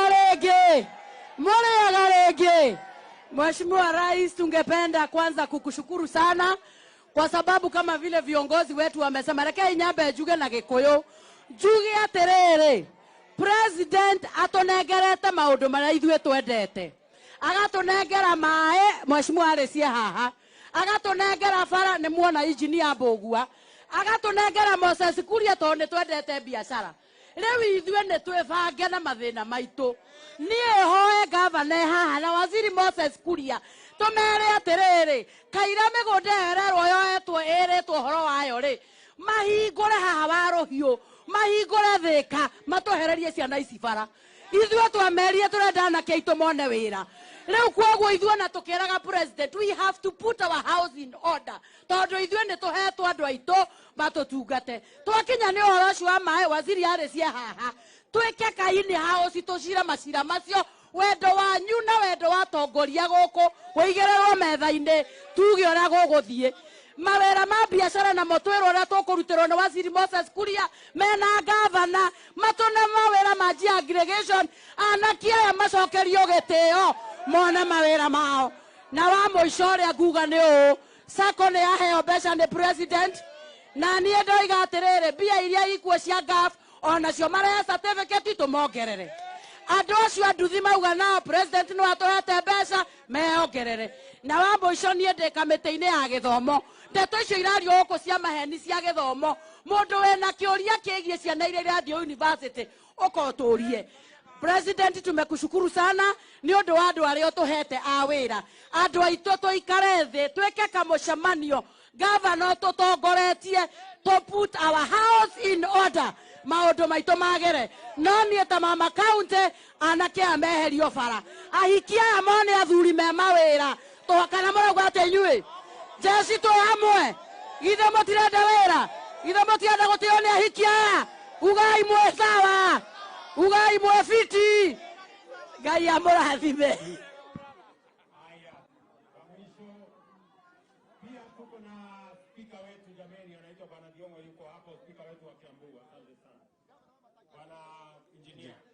Asante sana rais wetu, najua mimi ni engineer na sisi hapa Kiambu tunaelewa plani yako. Tunajua wewe uko na mpango ya vijana, uko na mpango wa kila ward iwe na ICT hub. Mimi nataka kusema hivi, watu wa Kiambu na viongozi wote ambao tuko hapa, kama sisi ndio tutakuwa watu wa kuweka roadblock kwa plani yako, wewe tumia ile maneno ya ile mambo tatu, kwa sababu hawa wananchi ndio walituchagua na hawa wananchi hatuwezi kuwa let down. Mimi nataka kusema mimi ni engineer, kwa hivyo ile barabara zinatengenezwa, umenituma kule kwa kamati ya barabara. Kazi yangu ni kuangalia hapa Kiambu na Kenya yote, kazi yote inafanywa vizuri, na nakushukuru sana. Asante. Wapi MCA wetu hapa jameni? Mama hapo MCA. Salimia hao wananchi wako. Habari, hamjambo. Mheshimiwa Rais, nataka unisikize vizuri. Hawa watu hawaja kuambia ukweli. Tuko na maji iko pale Ng'ethu Water. Hiyo maji inakunywa kwa Nairobi. Lakini watu hapa kwetu hawakunywi hiyo maji. Tulikuja tukapatiwa Karemino damu hapa hivi. Hiyo maji watu hapa hawakunywi. Ile kitu kingine ya mwisho, tunataka kujengewa damu iko hapa Ndarugo tu. Kuongea ukweli Mheshimiwa Rais, ile damu nyingine iko pale juu, hiyo nyingine iko hapa na ni like 3 kilometers. Tunaweza tukakuomba Mheshimiwa Rais, ndio ni kweli damu mtajenga, lakini si hapa, ni pale Ruiru tu anataka damu. Sisi tunauliza, hii maji iko hapa, kwanza tupatiwe tukunywe. Imagine maji inaenda Nairobi na hatupati hata maji ya kukunywa. Hizi magari zinaleta dawa huku za kuweka kwa maji, zinatuharibia barabara na hatutengenezwe hii barabara. So tunakuomba kwa heshima, wacha kwanza tukunywe maji iko hapa kabla tufikirie hiyo ingine. Lakini nimesikia Mheshimiwa Kagombe maji kwake wanakunywa. Hii ya Karemino Dam imetoka hapa imeenda Gatundu South, lakini watu wa Gatundu North hawapati maji. So kwa heshima, wacha tukunywe maji kwanza alafu iende kwingine. Na hizi vita ziko Kiambu, hakuna venye Kiambu tutaendelea na mbele tukiwa na vita. Tunaweza tukawaambia waheshimiwa wenye wako hapa hivi, sisi na gavana wetu tumeketi chini na tumesikizana. Ile kitu hawa raia wanataka na Wanjiko ni tuwafanyie kazi, na hatutaki vita zingine. Wacha nyumba yetu ikuwe ni nyumba yetu. Sisi na gavana tutayarisha kila kitu. Asante sana.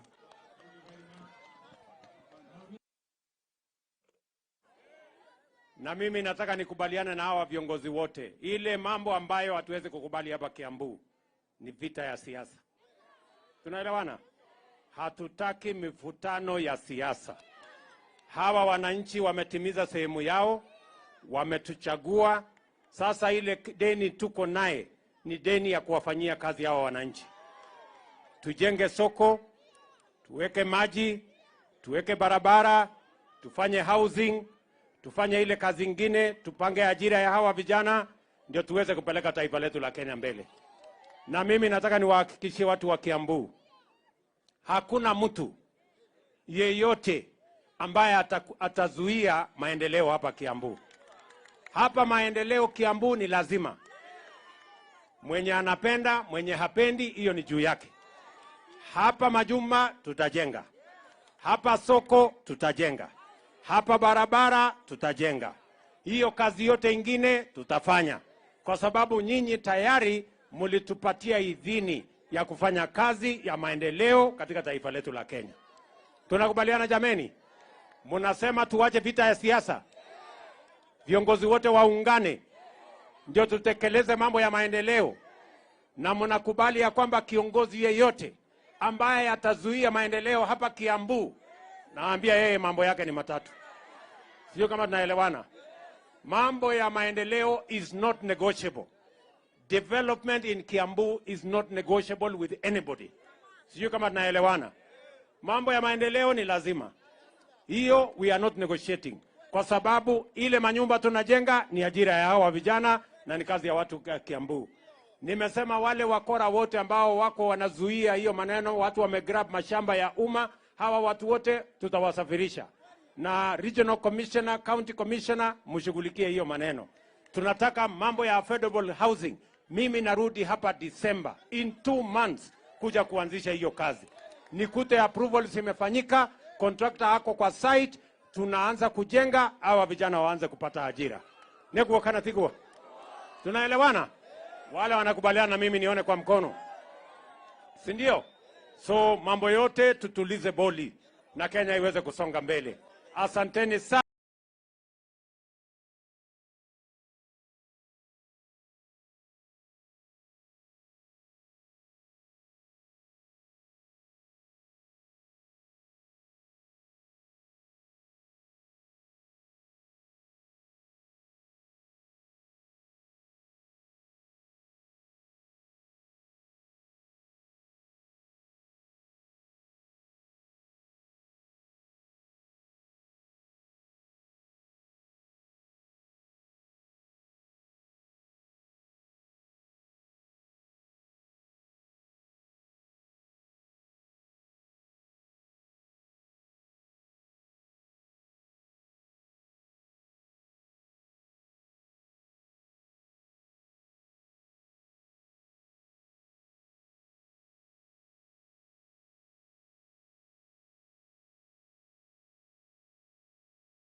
Nakuru. Hiyo barabara mimi nataka niwaambie, nimekubaliana na engineer, nimekubaliana na contractor ya kwamba kabla ya April next year hii barabara iwe imekamilika. Tunaelewana jameni? Hii barabara iwe imekamilika.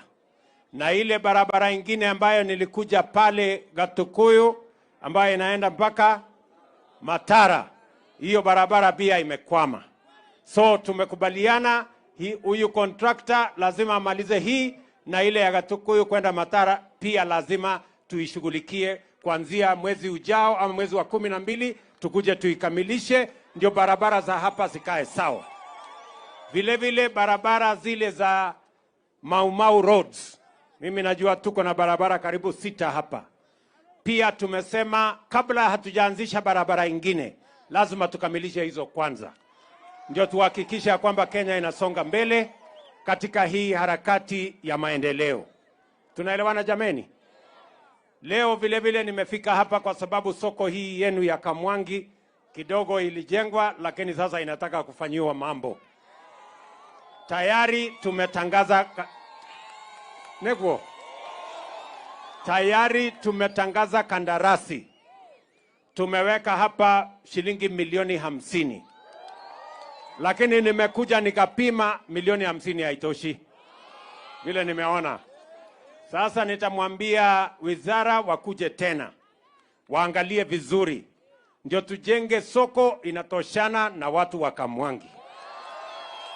Sindio? Negwo. So atakuja hapa wiki ijayo, tulikuwa tumetangaza.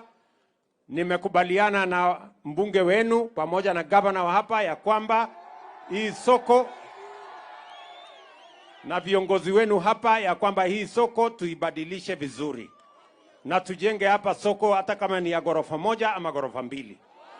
Ndio muwe na soko ya sawa sawa. Tumekubaliana? Tuko pamoja? Vile vile hapa nimeambiwa town yenu hii barabara hakuna.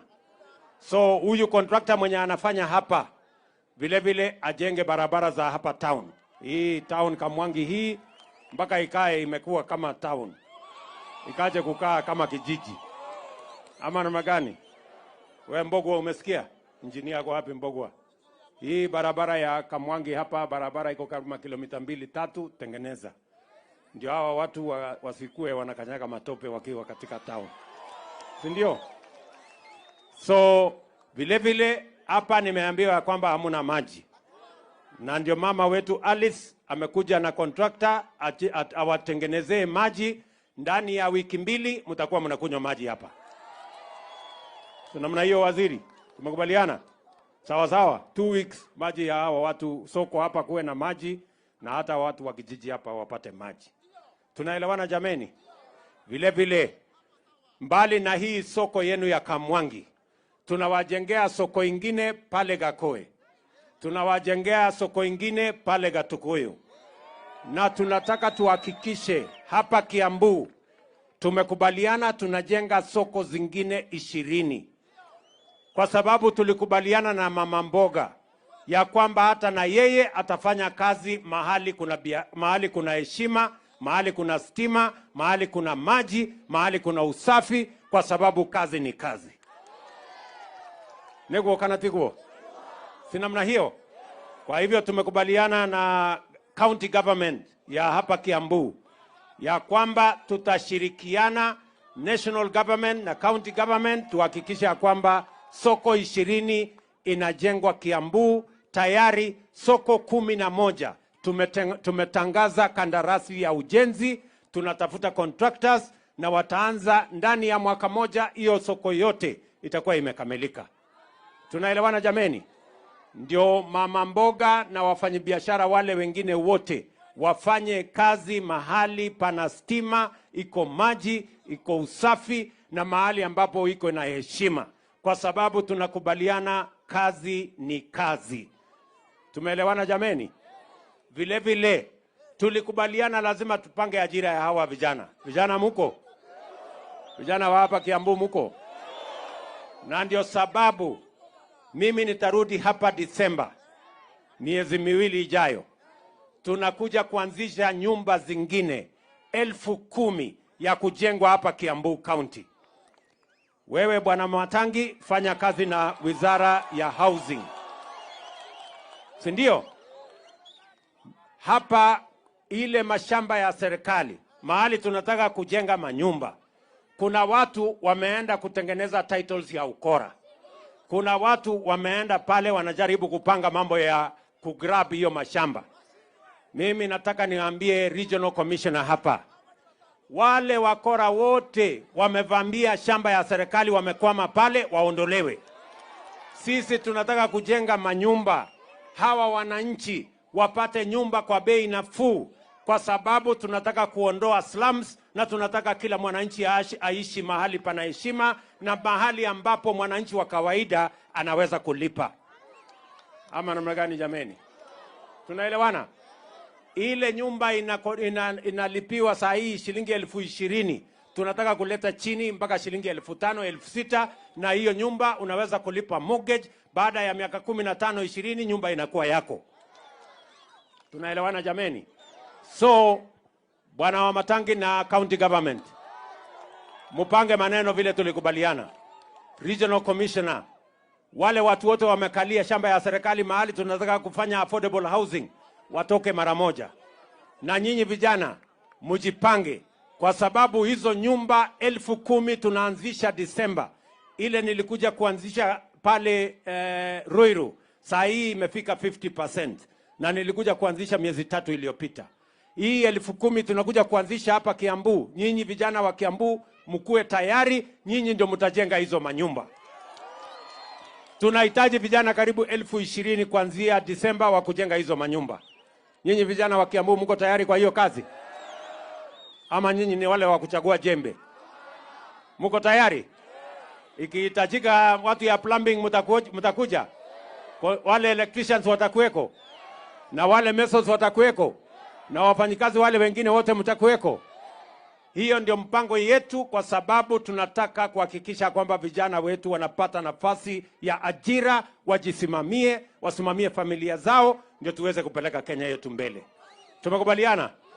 Vile vile huyu Korori ambaye ni mjumbe wenu, tumekubaliana ya kwamba kila ward hapa Gatundu North na kila ward katika kila constituency Kiambu na Kenya, tumekubaliana kila ward lazima iwe na ICT hub, mahali tutaweka kompyuta 300, 400. Vijana hawa tuwafutishe mambo ya kompyuta na tuwapangie ajira katika digital ecosystem. Vijana mko kufundishwa mambo ya kompyuta ama mtashindwa? Ufinya kompyuta itawashinda? Sio lazima ukuwe na degree, hata ukiwa na masomo ya form 4 inatosha. Sijui tunaelewana? Ati mtu ya kusoma gazeti. So tumekubaliana, na mimi nataka tukubaliane ya kwamba lazima tupange ajira ya vijana. Mambo ya housing tutawapangia ajira pale. Maneno ya ICT tutawapangia ajira pale. Na tumekubaliana hapa Kiambu tunakuja kujenga County Aggregation and Industrial Park ambayo tayari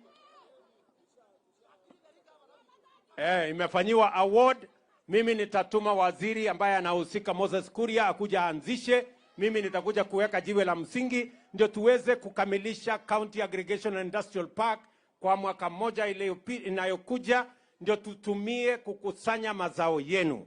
Tuweke pale mambo ya cold rooms, tuweke pale mambo ya common user facilities ambayo itatumika kwa agro processing na value addition, na vile vile tutumie kupanga masoko na tuweke storage, kwa sababu tunataka kutumia kilimo kuondoa mambo ya matatizo ya umaskini katika taifa letu la Kenya. Hatutaki brokers na cartels na wakora waangaishe wakulima na mazao yao. Sasa hawa watu tutakutana na wao pale sokoni tukiwa na mazao yetu tumefanyia value addition, and that is why we are doing the County Aggregation and Industrial Park. Tumekubaliana jameni? Hiyo ndio mpango yetu ya kupeleka hii maneno ya Kenya mbele, kwa sababu tunataka saa ile tunajenga barabara, pia tuna mpango ya kuweka pesa kwa mfuko ya kila mwananchi, either awe na ajira ama awe na biashara, ndio tuhakikisha kwamba tunafukuza umaskini. kutoka kwa wananchi pale mashinani. Tumekubaliana jameni? Mnasema tuende mbele pamoja kabisa. Hebu nione wana wanasema tunaenda mbele pamoja. Bas, kwa sababu niko na shughuli nyingine na nimekubaliane vile tunaenda mbele pamoja. Mambo ya maziwa tumekubaliana lazima tupunguze gharama ya chakula ya ng'ombe na gharama ya chakula ya kuku na ile mazao na ile mifugo ingine, na ndio sababu tumesema tunaondoa ushuru kwa mambo ya yellow maize, ndio tuhakikisha kwamba chakula ya ng'ombe tunapunguza bei yake, ndio tuzalishe maziwa zaidi. Na tumekubaliana na hawa county government watupangie mahali tutakuja kuweka milk coolers, ili tuhakikisha kwamba tunasaidia wakulima wakusanye mazao yao, wakusanye maziwa yao, ndio tuhakikisha kwamba wanapata soko sawa sawa. Nyinyi wakulima mtafanya bidii? Mtafanya bidii? Tuko pamoja? Bas, hapa sasa mimi sitaki kusema kuzidi hapo. Si mnajua mimi niko na mtu ananisaidia hii kibarua. Anaitwa nani? Mtu ya kusema ukweli. Wapi nduru ya Rigiji tuone? Haya Rigiji, salimia hawa wananchi. Andũ akwa Mwangi mũrĩega. Mũrĩega andũ a nyũmba itũ. Mũrĩ o kuo. No mwĩyũmĩrĩirie. Nĩ mwakena nĩ kuona mũthamaki witũ. Ũyũ wĩtagwo Ruto. Ũrĩa wokaga ũtukũ. Ndagĩũka mũthenya. No kana maũndũ mega. Nĩguo. Andũ akwa Mwangi tuoka na njamba ĩno gũcokia ngatho. Nĩ mwatwĩkire wega.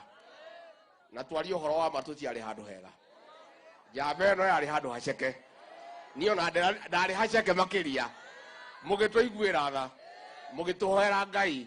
Mũgĩtwambararia. Mũgĩtũtua thamaki. Handũ ha njamba ĩno nani na timu itũ. Kuma ngoro yakwa thĩinĩ amũkĩrai ngatho ciakwa. Tumeshukuru sana watu ya Gatundu North, na sasa tumekuja na rais yule mlichagua bila kulazimishwa. Mwamudhurire kwĩyendera kakũringĩrĩrio. Na ndio rais amefika hapa sasa kwa maendeleo ya barabara, maendeleo ya soko, maendeleo ya maji. Na rais amejitolea kutufanyia kazi. Mnajua tumepata matatizo mengi sana kwa kiuchumi. Na watu wangu ningetaka kuomba nyinyi kwa heshima, tukue wavumilivu. Hii shida ya mafuta sio shida ya Kenya, sio shida ya Rais William Ruto, ni shida ya dunia nzima. Hawa Waarabu ndio wameongeza bei ya mafuta katika dunia nzima. Kwa hivyo mimi naomba, tukiwa na shida ya dunia nzima, tusiwekee lawama rais wetu na serikali. Hii ni shida, lakini kwa sababu kazi inafanywa na kila bidii inafanywa, hii maneno yote itatatuliwa na uchumi huu wetu utaboreka na tutakuja kusaidika. Nĩguo andũ aitũ. Nĩguo andũ aitũ. Nĩmũgũkirĩrĩria. Tunafanya mabadiliko kwa mambo ya kahawa. Tumekuwa na mkutano leo asubuhi na rais, na ametupatia mawaidha ya kutosha ya kwamba vile tutapata soko ya moja kwa moja. Kahawa yetu tuende tuuze kwa wenye kukunywa kahawa bila kupitia watu ya katikati. Hata hiyo watu ya katikati hatuna ubaya na hawa. Wakija tuketi chini, wakubali kulipa mkulima mzuri, hakuna mtu wako na haja na hawa. Mambo ya maziwa mumeona bei imeanza kubadilika. Pale KCC sasa ni shilingi 50. Mambo ya chai tumerelease bonus wiki hii ambaye imeongezeka. Kwa hivyo tukue watulivu, rais halali ameketi chini na mawaziri na sisi tunaendelea kumsaidia. Nikimalizia nauliza watu wetu hapa katika Mlima Kenya, wale ambaye rais ametupatia jukumu ya kumsaidia, tuweke bidii kwa sababu sisi ni watu ya bidii. Ndio tumuunge rais mkono aweze kufaulu. Nĩguo andũ aitũ. Nĩguo andũ aitũ. Mũtiagĩtwĩkire wega. Mane ndio korani gũcokia gatho ndĩ nyiki. Asanteni sana, Mungu awabariki. Asanteni sana watu ya Kamongi.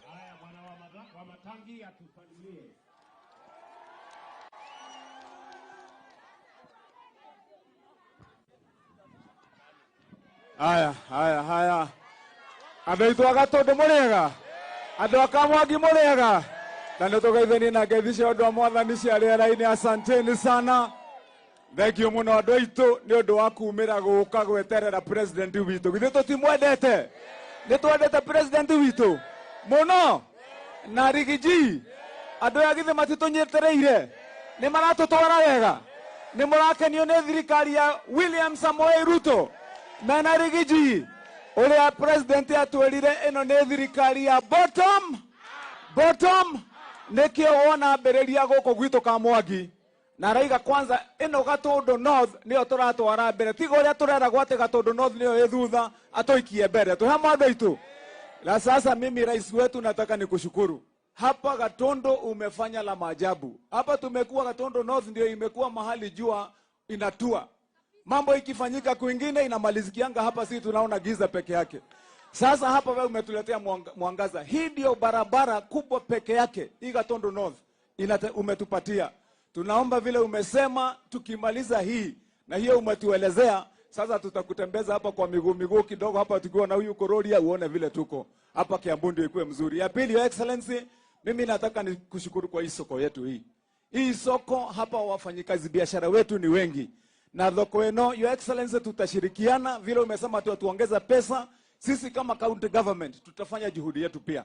Kama kuna mahali kidogo unataka tuweke kidogo, tuko tayari tutaweka kidogo, soko ikuwe mzuri, Your Excellency.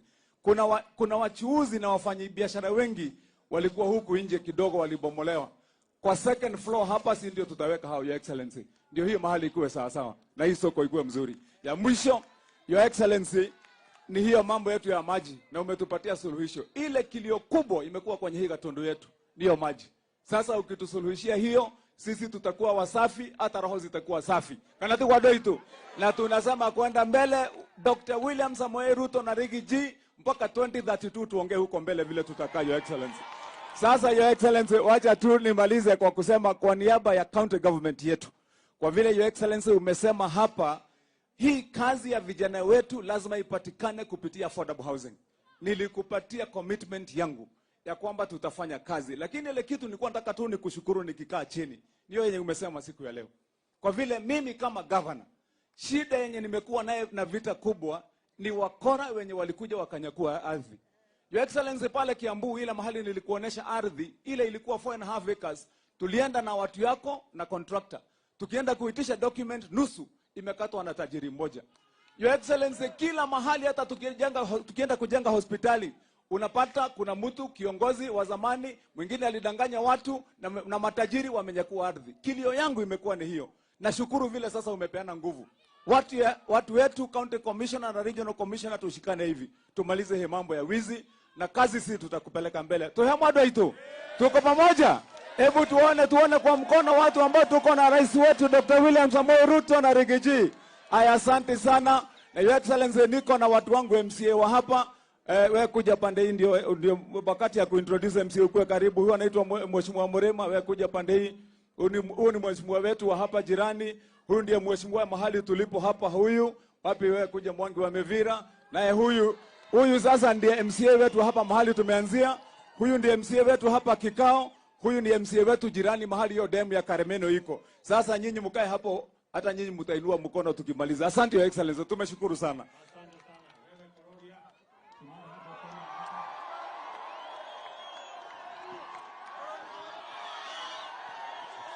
Haya. Kororia Kororia. Ruto Ruto. Nimukenete.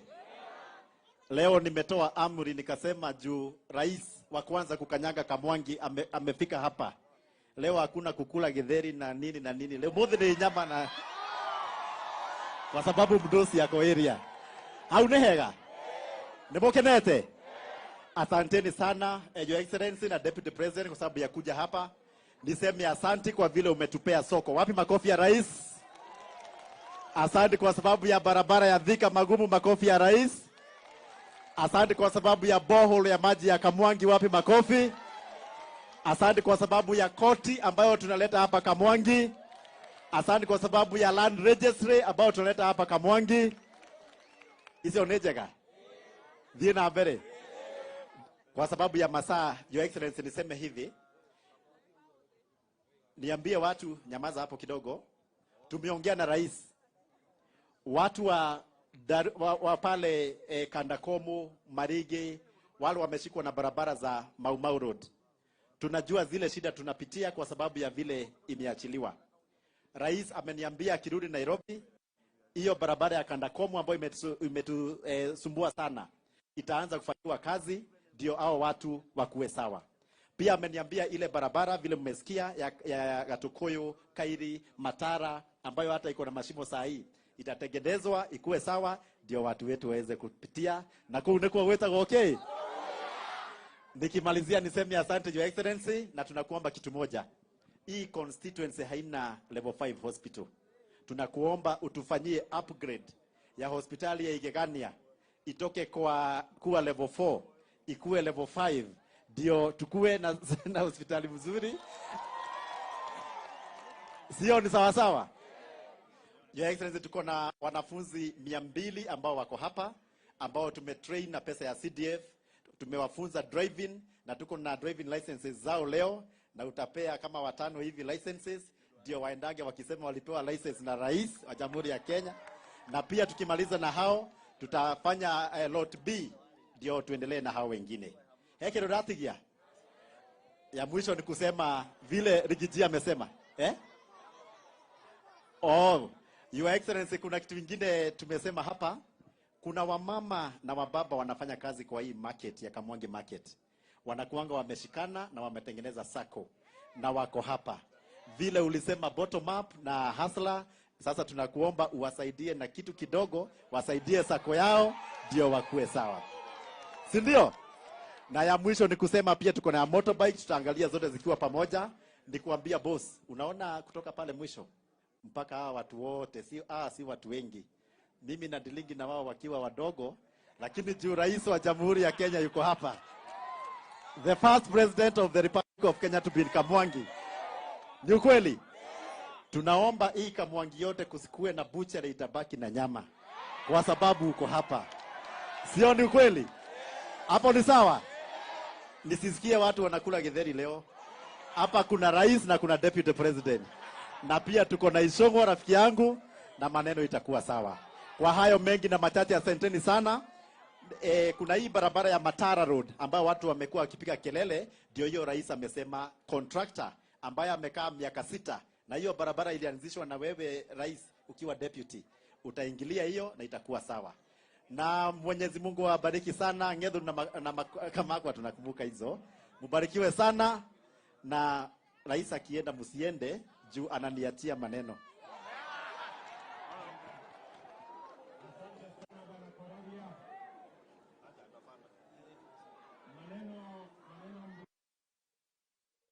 Sindio? Ameniambia kuna wamama wako na sako na wengine wako na sako pande hiyo na Nyakenywa pia wako area. Sasa wewe Korori, hawa watu wa sako mimi nitapanga na wao. Ile ya nyama wewe ndio utapanga. Si tunagawana kazi 50-50. Bas, mimi nitakuachia shilingi 2,000,000 ya watu wa sako. Ile ya nyama wewe utatafuta. Na ukitafuta ya nyama usinisahau. Si ndio? Alafu pia tulikubaliana na hawa viongozi wenu ya kwamba mambo ya maji. Si ndio? Hapa Karemenu. Mimi najua hapo Karemenu kuna watu ambao hawajalipwa pesa yao. Na nimekubali ya kwamba hawa watu tutawatafutia pesa yao kabla ya El Nino kuwafukuza. So Mama Alice, wewe CS wetu, upange na wizara yako, ukuje utatue hiyo matatizo ya watu wa maji wa Karemenu. Na vile vile pia pale niambiwa na mjumbe wenu mnataka maji ya Karemenu hata watu wa Gatundu North wakunywe. So pia tunawatafutia pesa mahali hiyo maji inaweza kufika kwa gravity. Tutawapatia pesa ya kufikisha maji kwa watu wa Gatundu, mahali Gatundu North hii, mahali hiyo maji inaweza kufika. Lakini pia mkubali ile maji ya Ndarugu tuweze kujenga ndio muweze kupata maji hapa Kamwangi. Lakini mimi naona mumepinga. Sasa mbona mnapinga? Sasa mnataka nitoe maji wapi ya kuwapatia? Mnataka pesa kwanza? Mnataka nini? Lakini lazima nitafute maji niwapatie. Nitafute mahali ingine maji. Na hii ya Ndarugu. Hapana, lakini tutakuja tuongee. Mniambie shida iko wapi ndio nitatue. Kama kuna shida mahali, si mimi ndio ni rais? Si mimi ndio naweza kupanga? Sasa mimi nataka tukuje tukubaliane na nyinyi. Kwa sababu hamwezi kukaa bila maji. Si lazima niwapatie maji? Ama namna gani? So mimi nataka nikuje nikubaliane na nyinyi. Hiyo maji itatoka wapi? Itatoka namna gani? Kama ni pale Ndarugu iko na matatizo, tafadhali mnisifanyie maandamano, mniambie shida iko wapi, nitatatua hiyo shida. Neguo, mnasema nikuje? Tukubaliane? Mbele ya maneno yote? Haya, nitapanga vile tutakuja tukubaliane. Neguo, lakini si lazima tutoe maji jameni, mkunywe maji. Hiyo ni mzuri, mkunywe maji na tutapanga vizuri. So tumekubaliana mambo ya Ndarugu na maji, tumekubaliana mambo ya Karemenu na maji, na tulikubaliana watu wa Thika pia watakunywa hii maji ya kutoka hapa Karemenu. Tumekubaliana pamoja namna hiyo. So otherwise, asante sana. Wacha nimuite leader wa majority katika bunge letu la kitaifa, Kimani Ichung'wah.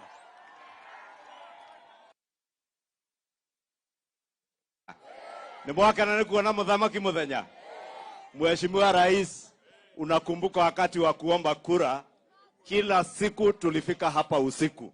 Lakini hawa watu wa Gatundu North na Kamwangi ni wangwana. Walisema hata kama wanakuona kwa giza. Na wakasema hata Rigiji wamemuona kwa giza. Mchana wataona jina yako na watakupea kura.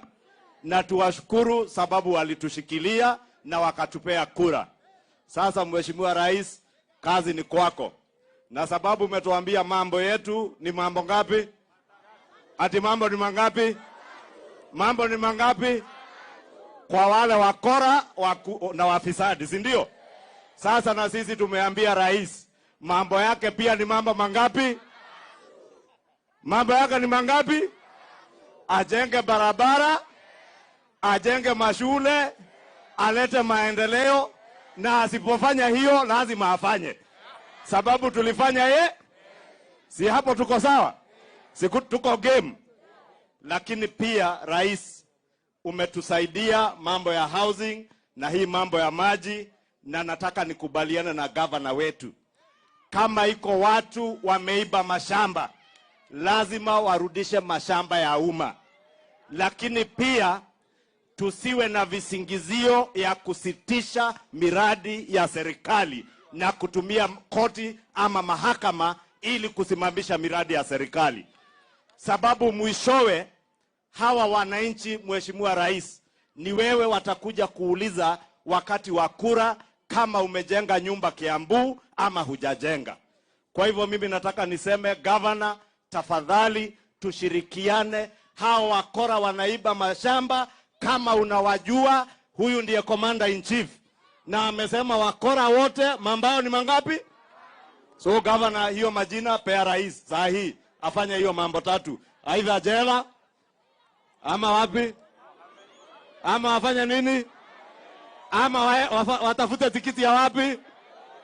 Asante rais, wacha nikomee hapo sababu ya masaa.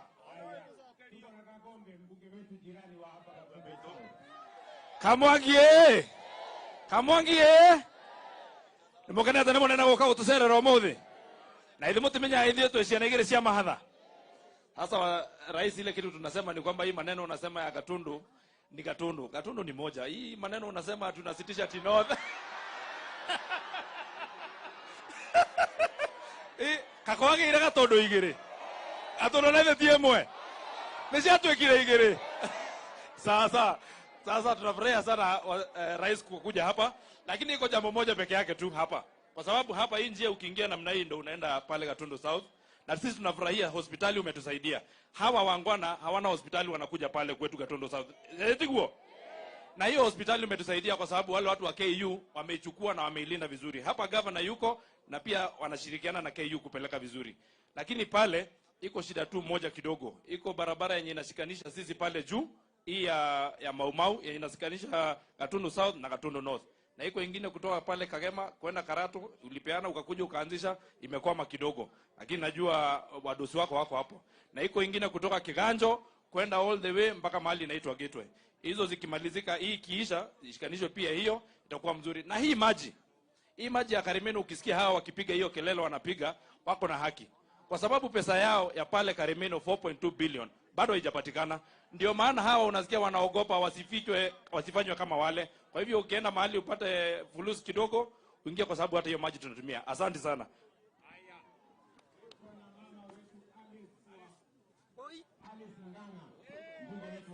Adaka Mwagi Mwathani agocwo. Your Excellency, unajua hawa watu wa hapa Gatundu North wanafanya biashara kule Thika, wanakuja nyumbani Gatundu North. Kwa hivyo saa ile umetutengenezea hii barabara, inatusafu watu wa Gatundu North pamoja na watu wa Thika. Kwa hivyo tunakushukuru sana. Rais, tunataka kukushukuru kwa sababu mimi kule bunge nimesimamia maneno ya watu wa Kongwe. Na hapa najua Mheshimiwa Kororia aliwaandikisha wote, wale wa disability, wale wazee wote, kuanzia mwezi wa Januari watakuwa wanapata pesa yao. Tunakushukuru sana Rais. Alafu Rais, tunasema hapa Kiambu, na najua mmekuja na mama wetu Alice hapa, ukitatua shida ya maji. Unajua sisi, na ulikuja kule Thika juzi, maji ya Karimeno ilikuwa imepita watu wa North na watu wa Thika, ekagotha kona turamonagira mathiete Keview sasa. Lakini tunakushukuru kwa sababu sasa tumepata maji. Nikimalizia, Your Excellency, tunajua wakati wa ABC kugawanyisha boundaries umefika. Bahara kama Thika, najua population iko very high, Juja na Ruiru, sisi tunataka hizo constituency zikatwe. Lakini Your Excellency, there are 27 constituencies ambao zilikuwa zimewekwa na zimeprotectiwa. Leo tunasoma kwa magazeti ya kusema watatoa hizo constituencies ziache representation. Nimeleta amendment bunge nikasema watu ambao wamezoea representation uwezi kuwanyang'anya maendeleo yao na uwezi kuwanyang'anya mjumbe wao because of representation. Lazima tuangalie hiyo maneno so that everybody asikiwe akiwa very well represented. Ado Gatundu North muri akenu. Ona inyu muraiga maundu ni matatu. Muraiga maundu ni matatu. Uri okurehe wana athiagethia akanyange makubwa maku. Ngai amoa murathime na mwike wega.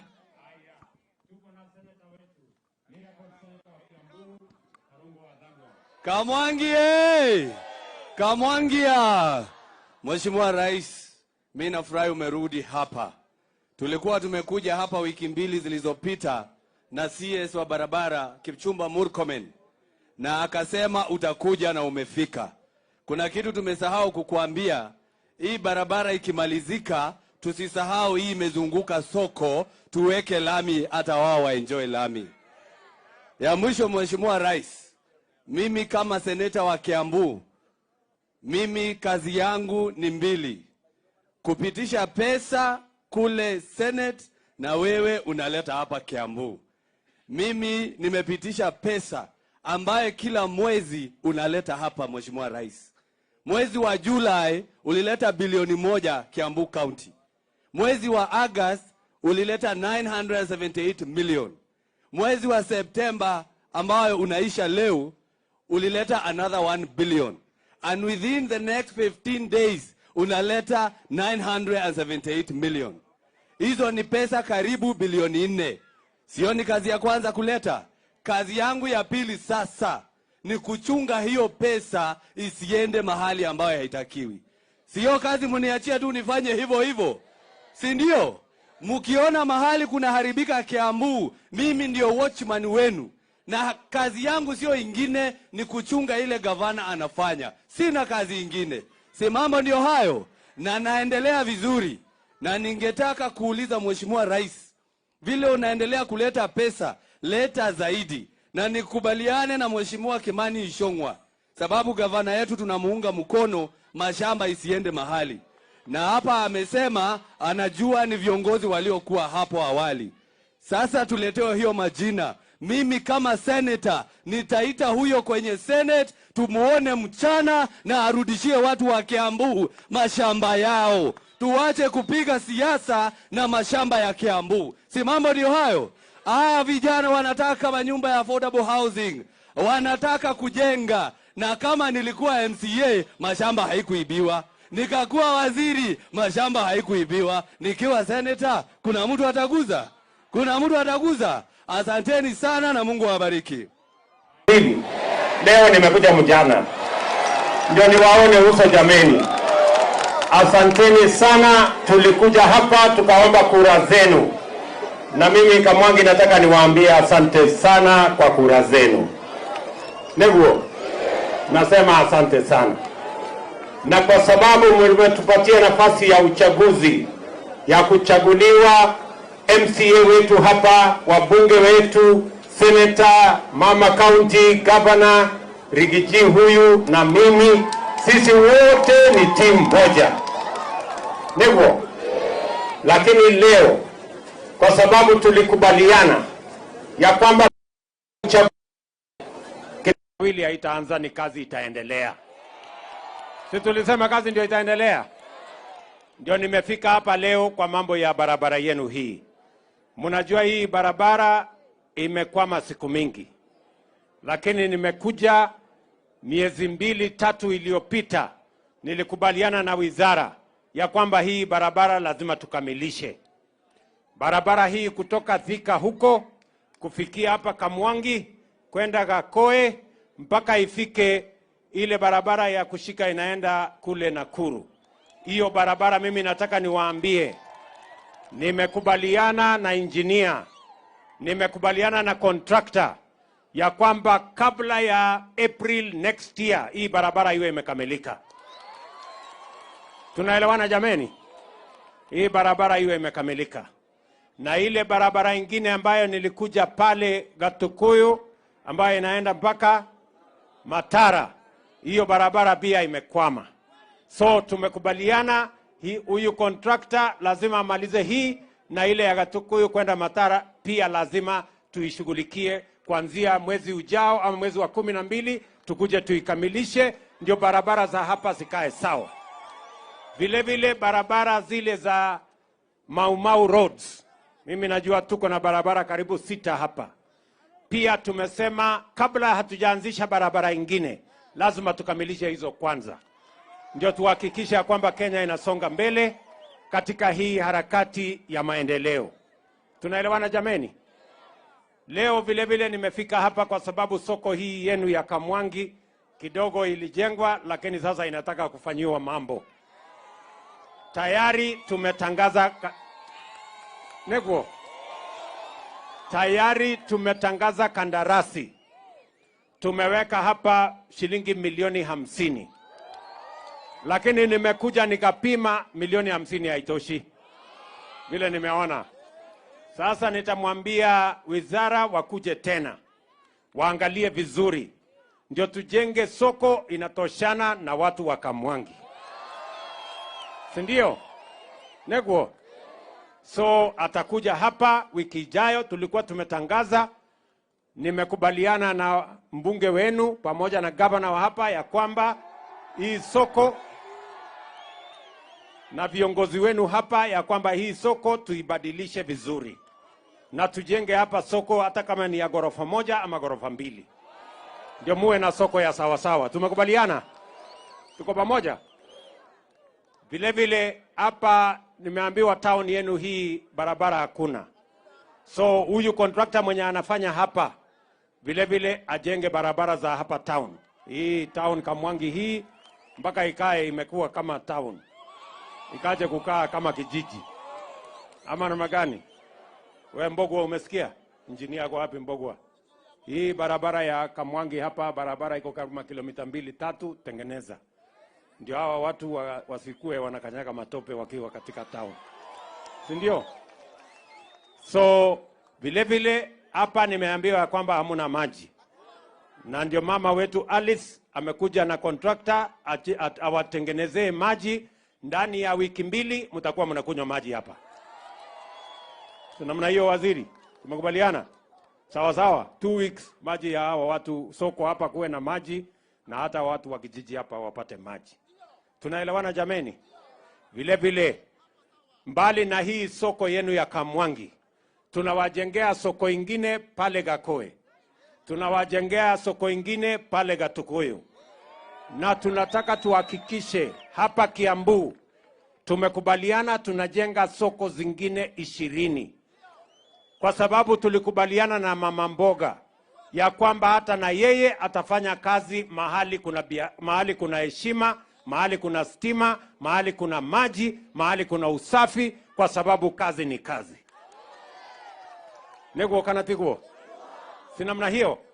Kwa hivyo tumekubaliana na county government ya hapa Kiambu ya kwamba tutashirikiana national government na county government tuhakikisha kwamba soko 20 inajengwa Kiambu. Tayari soko 11 tumetangaza kandarasi ya ujenzi, tunatafuta contractors na wataanza ndani ya mwaka moja, hiyo soko yote itakuwa imekamilika. Tunaelewana jameni? Ndio mama mboga na wafanyabiashara wale wengine wote wafanye kazi mahali pana stima, iko maji, iko usafi na mahali ambapo iko na heshima, kwa sababu tunakubaliana kazi ni kazi. Tumeelewana jameni? Vile vile tulikubaliana lazima tupange ajira ya hawa vijana. Vijana muko? Vijana wa hapa Kiambu muko? Na ndio sababu mimi nitarudi hapa Disemba, miezi miwili ijayo.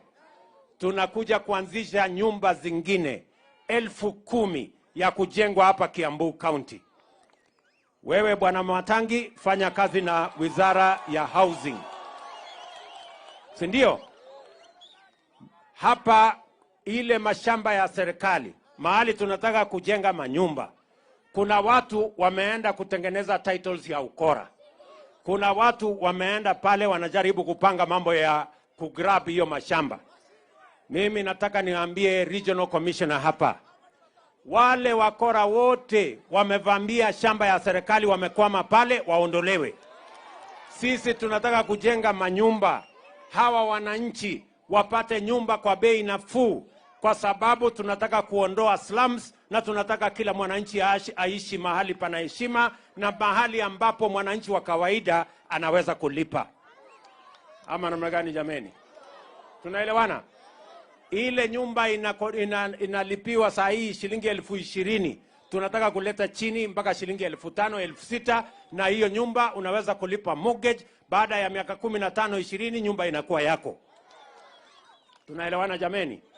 So bwana wa Matangi na county government, mupange maneno vile tulikubaliana. Regional commissioner, wale watu wote wamekalia shamba ya serikali mahali tunataka kufanya affordable housing, watoke mara moja.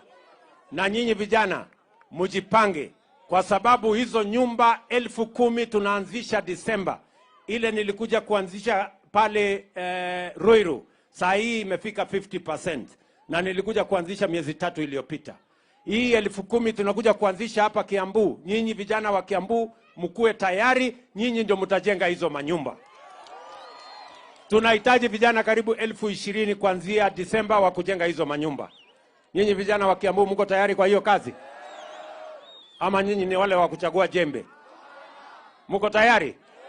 Ikihitajika watu ya plumbing mtakuja? Wale electricians watakuweko? Na wale masons watakuweko? Na wafanyikazi wale wengine wote mtakuweko? Hiyo ndio mpango yetu, kwa sababu tunataka kuhakikisha kwamba vijana wetu wanapata nafasi ya ajira, wajisimamie, wasimamie familia zao, ndio tuweze kupeleka Kenya yetu mbele. Tumekubaliana? Vile vile huyu Korori ambaye ni mjumbe wenu, tumekubaliana ya kwamba kila ward hapa Gatundu North na kila ward katika kila constituency Kiambu na Kenya, tumekubaliana kila ward lazima iwe na ICT hub. Mahali tutaweka kompyuta 300, 400. Vijana hawa tuwafutishe mambo ya kompyuta na tuwapangie ajira katika digital ecosystem. Vijana muko kufundishwa mambo ya kompyuta ama mtashindwa? Kufanya kompyuta itawashinda? sio lazima ukuwe na degree, hata ukiwa na masomo ya form 4 inatosha.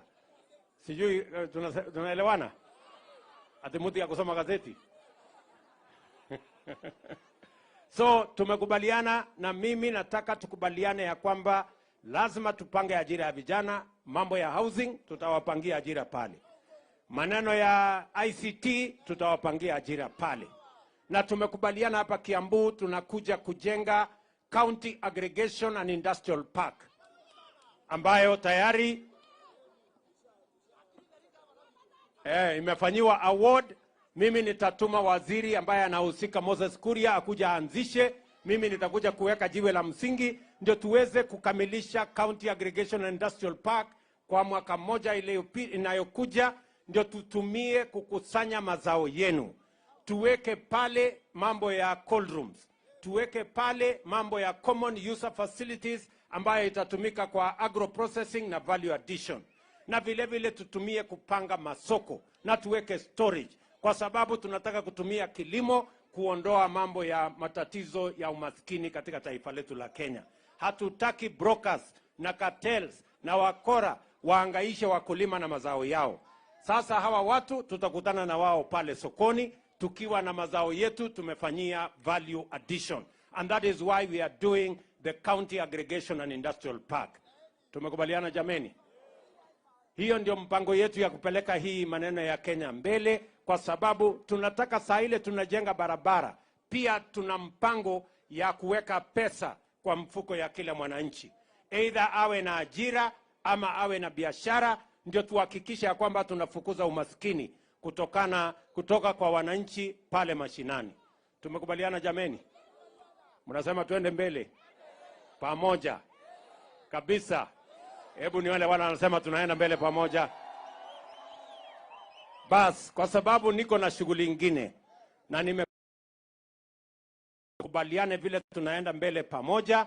Mambo ya maziwa tumekubaliana lazima tupunguze gharama ya chakula ya ng'ombe na gharama ya chakula ya kuku na ile mazao na ile mifugo ingine, na ndio sababu tumesema tunaondoa ushuru kwa mambo ya yellow maize, ndio tuhakikisha kwamba chakula ya ng'ombe tunapunguza bei yake, ndio tuzalishe maziwa zaidi. Na tumekubaliana na hawa county government watupangie mahali tutakuja kuweka milk coolers, ili tuhakikisha kwamba tunasaidia wakulima wakusanye mazao yao, wakusanye maziwa yao, ndio tuhakikisha kwamba wanapata soko sawa sawa. Nyinyi wakulima mtafanya bidii? Mtafanya bidii? Tuko pamoja? Bas, hapa sasa mimi sitaki kusema kuzidi hapo. Si mnajua mimi niko na mtu ananisaidia hii kibarua? Anaitwa nani? Mtu ya kusema ukweli? Wapi nduru ya Rigiji tuone? Haya Rigiji, salimia hawa wananchi. Andũ akwa Mwangi mũrĩega? Mũrĩega andũ a nyũmba itũ? Mũrĩ o kuo? No mwĩyũmĩrĩirie? Nĩ mwakena nĩ kuona mũthamaki witũ ũyũ wĩtagwo Ruto, ũrĩa wokaga ũtukũ ndagĩũka mũthenya, no kana maũndũ mega nĩguo. Andũ akwa Mwangi tuoka na njamba ĩno gũcokia ngatho, nĩ mwatwĩkire wega na twaria ũhoro wa ma tũtiarĩ handũ hega. Njamba ĩno yarĩ handũ haceke, niĩ ona ndarĩ haceke makĩria. Mũgĩtũiguĩra tha, mũgĩtũhoera Ngai, mũgĩtwambararia, mũgĩtũtua thamaki. Handũ ha njamba ĩno nani na timu itũ, kuma ngoro yakwa thĩinĩ amũkĩrai ngatho ciakwa. Tumeshukuru sana watu ya Gatundu North, na sasa tumekuja na rais yule mlichagua bila kulazimishwa. Mwamudhurire kwendera kagũringĩrĩrio. Na ndio rais amefika hapa sasa kwa maendeleo ya barabara, maendeleo ya soko, maendeleo ya maji. Na rais amejitolea kutufanyia kazi. Mnajua tumepata matatizo mengi sana kwa kiuchumi. Na watu wangu ningetaka kuomba nyinyi kwa heshima, tukue wavumilivu. Hii shida ya mafuta sio shida ya Kenya, sio shida ya Rais William Ruto, ni shida ya dunia nzima. Hawa Waarabu ndio wameongeza bei ya mafuta katika dunia nzima.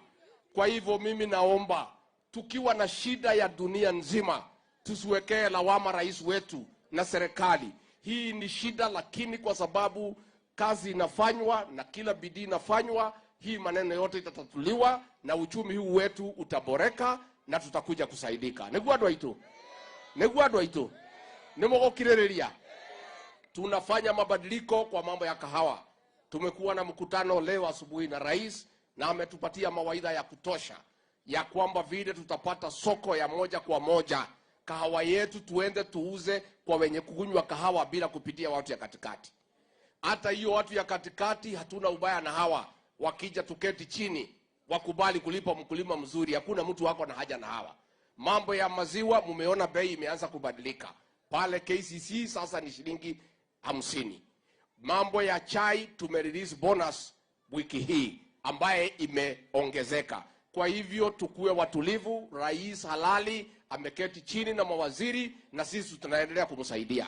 Nikimalizia nauliza watu wetu hapa katika Mlima Kenya, wale ambaye rais ametupatia jukumu ya kumsaidia, tuweke bidii kwa sababu sisi ni watu ya bidii.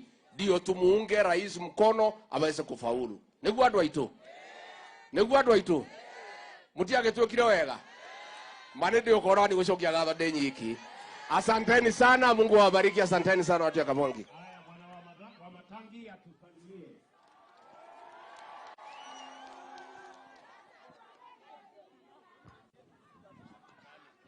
Haya.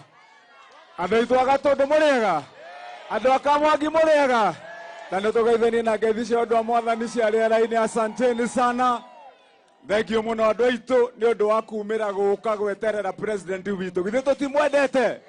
Nĩ twendete president witũ mũno na rigiji. Andũ aya githĩ matitũnyetereire? Nĩ maratũtwara wega? Nĩ mũrakenio nĩ thirikari ya William Samoei Ruto mena rigiji?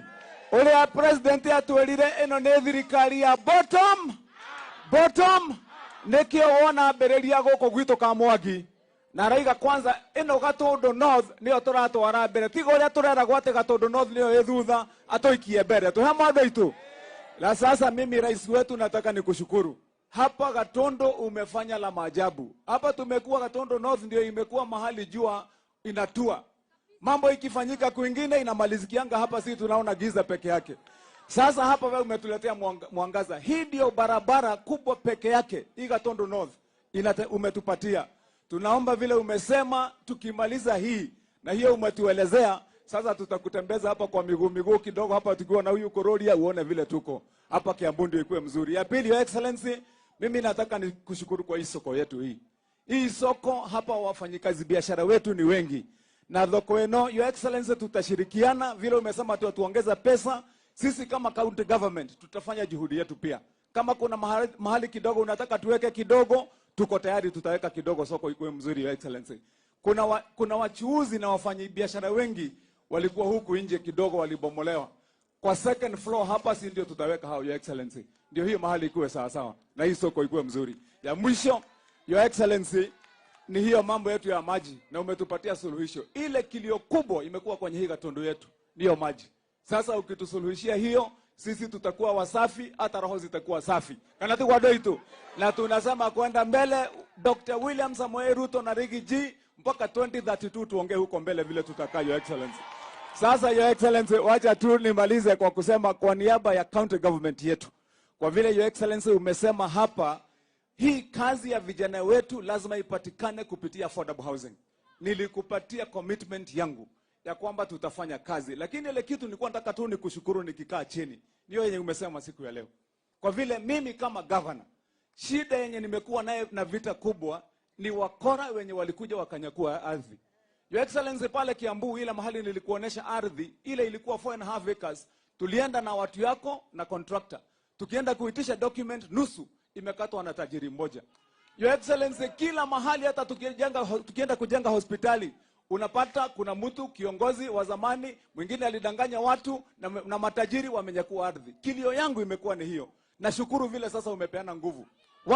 Watu wetu county commissioner na regional commissioner tushikane hivi. Tumalize hii mambo ya wizi na kazi sisi tutakupeleka mbele. Tohamado itu. Tuko pamoja. Hebu tuone kwa mkono watu ambao tuko na rais wetu Dr. William Samoei Ruto na Rigi G. Aya, asante sana. Na Your Excellency, niko na watu wangu MCA wa hapa. we kuja pande hii, ndio wakati ya kuintroduce MCA ukue karibu. Huyu anaitwa Mheshimiwa Murema, we kuja pande hii. Huyu ni mheshimiwa wetu wa hapa jirani. Huyu ndiye mheshimiwa mahali tulipo hapa. Huyu wapi, we kuja Mwangi wa Mevira. Naye huyu sasa ndiye MCA wetu hapa mahali tumeanzia. Huyu ndiye MCA wetu hapa kikao. Huyu ni MCA wetu jirani mahali hiyo demu ya Karemeno iko. Sasa nyinyi mkae hapo, hata nyinyi mtainua mkono tukimaliza. Asante your excellency, tumeshukuru sana.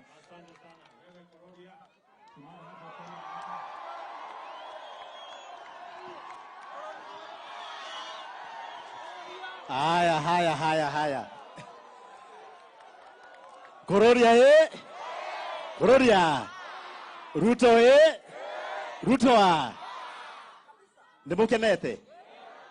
Leo nimetoa amri nikasema juu rais wa kwanza kukanyaga Kamwangi amefika hapa.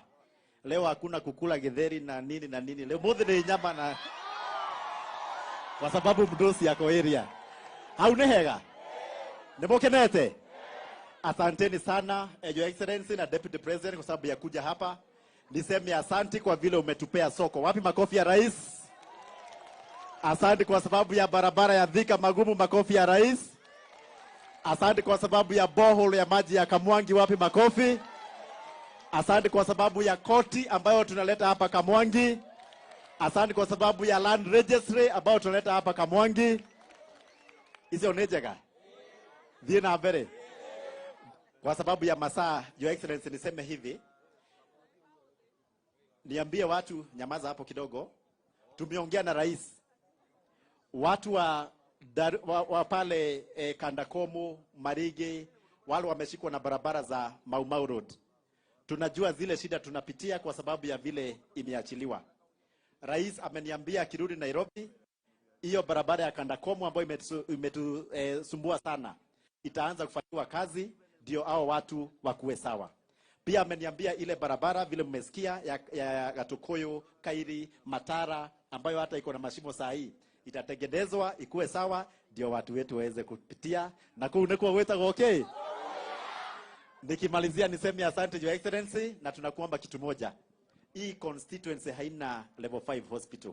Tunakuomba utufanyie upgrade ya hospitali ya Igegania itoke kuwa level 4 ikuwe level 5 ndio tukue na hospitali mzuri. Sio ni sawa sawa? Your Excellency, tuko na wanafunzi 200 ambao wako hapa ambao tumetrain na pesa ya CDF. Tumewafunza driving na tuko na driving licenses zao leo na utapea kama 5 hivi licenses ndio waendage wakisema walipewa license na rais wa Jamhuri ya Kenya. Na pia tukimaliza na hao tutafanya lot B ndio tuendelee na hao wengine. Hekero ratigia. Ya mwisho ni kusema vile Rigiji amesema. Your Excellency, kuna kitu kingine tumesema hapa. Kuna wamama na wababa wanafanya kazi kwa hii market ya Kamwangi market. Wanakuanga wameshikana na wametengeneza sako na wako hapa. Vile ulisema bottom up na hustler, sasa tunakuomba uwasaidie na kitu kidogo, wasaidie sako yao ndio wakuwe sawa. Si ndio? Na ya mwisho ni kusema pia tuko na motorbike, tutaangalia zote zikiwa pamoja. Nikuambia boss, unaona kutoka pale mwisho mpaka hawa watu wote si watu wengi. Mimi na dilingi na wao wakiwa wadogo, lakini juu rais wa Jamhuri ya Kenya yuko hapa. The first president of the Republic of Kenya to be in Kamwangi. Ni kweli? Tunaomba hii Kamwangi yote kusikue na butchery, itabaki na nyama. Kwa sababu uko hapa. Sio ni kweli? Hapo ni sawa? Nisisikie watu wanakula githeri leo. Hapa kuna rais na kuna deputy president. Na pia tuko na Ishongo rafiki yangu na maneno itakuwa sawa. Kwa hayo mengi na machache, asanteni sana. Kuna hii barabara ya Matara Road ambayo watu wamekuwa wakipiga kelele, ndio hiyo rais amesema contractor ambaye amekaa miaka 6 na hiyo barabara ilianzishwa na wewe rais ukiwa deputy. Utaingilia hiyo na itakuwa sawa. Na Mwenyezi Mungu awabariki sana. Ngedhu na Kamakwa tunakumbuka hizo. Mbarikiwe sana na rais akienda msiende juu ananiatia maneno.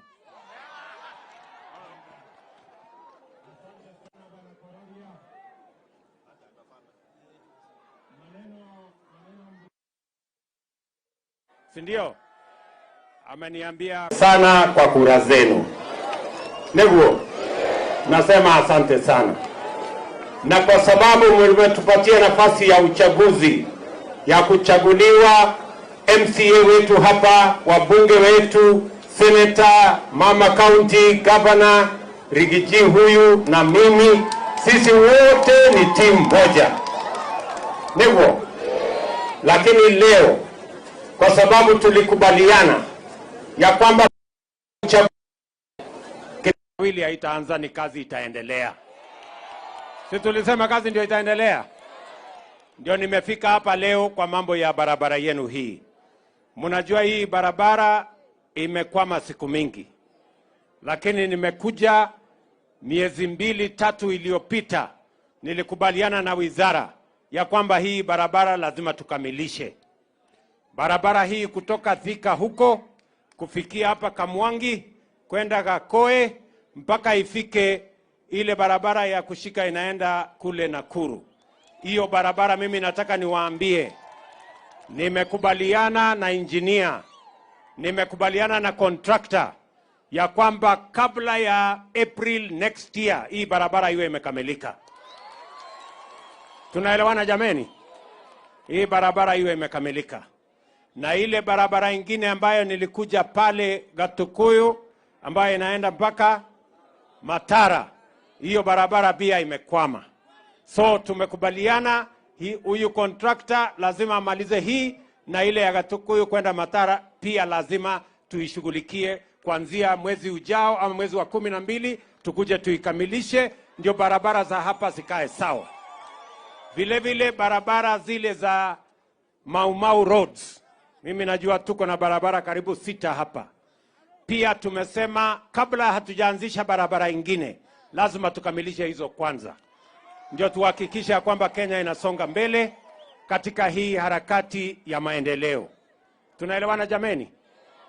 Leo vile vile nimefika hapa kwa sababu soko hii yenu ya Kamwangi kidogo ilijengwa, lakini sasa inataka kufanyiwa mambo.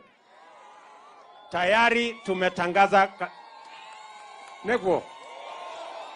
Tayari tumetangaza kandarasi. Tumeweka hapa shilingi milioni 50. Lakini nimekuja nikapima milioni 50 haitoshi. Vile nimeona. Sasa nitamwambia wizara wakuje tena. Waangalie vizuri. Ndio tujenge soko inatoshana na watu wa Kamwangi. Sindio? Neguo.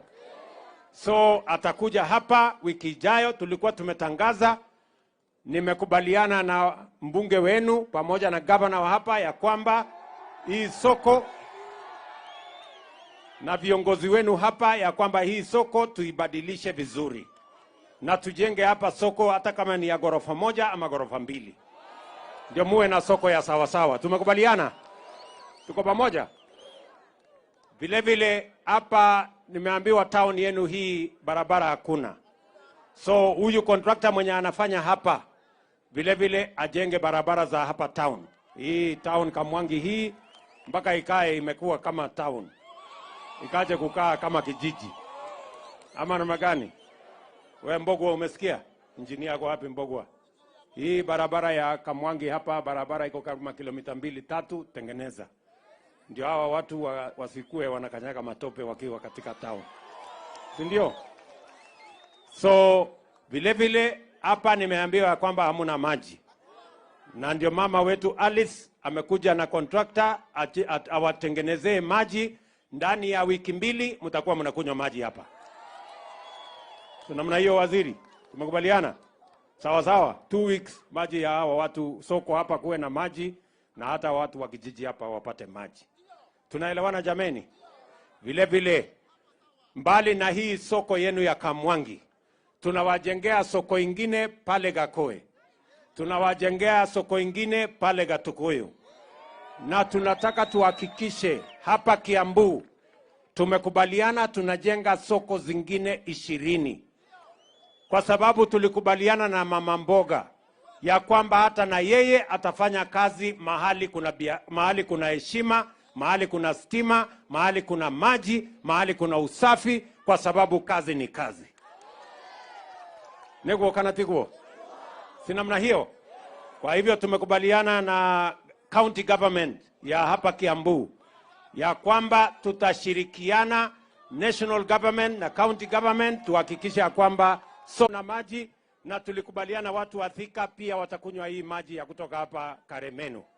Tumekubaliana pamoja namna hiyo. So otherwise, asante sana. Wacha nimuite leader wa majority katika bunge letu la kitaifa, Kimani Ichung'wah.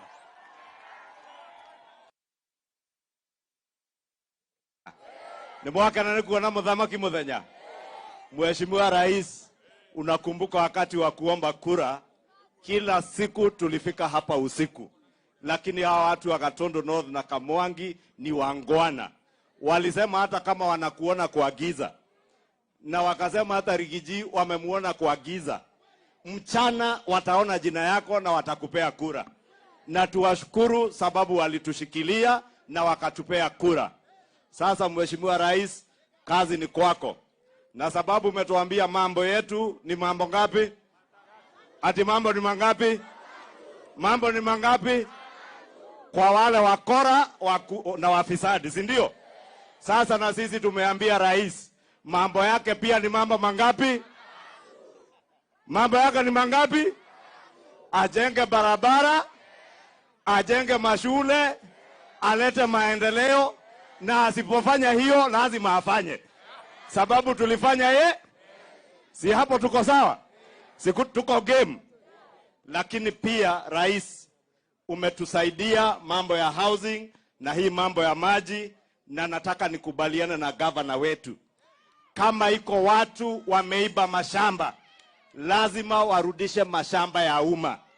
Lakini pia tusiwe na visingizio ya kusitisha miradi ya serikali na kutumia koti ama mahakama ili kusimamisha miradi ya serikali.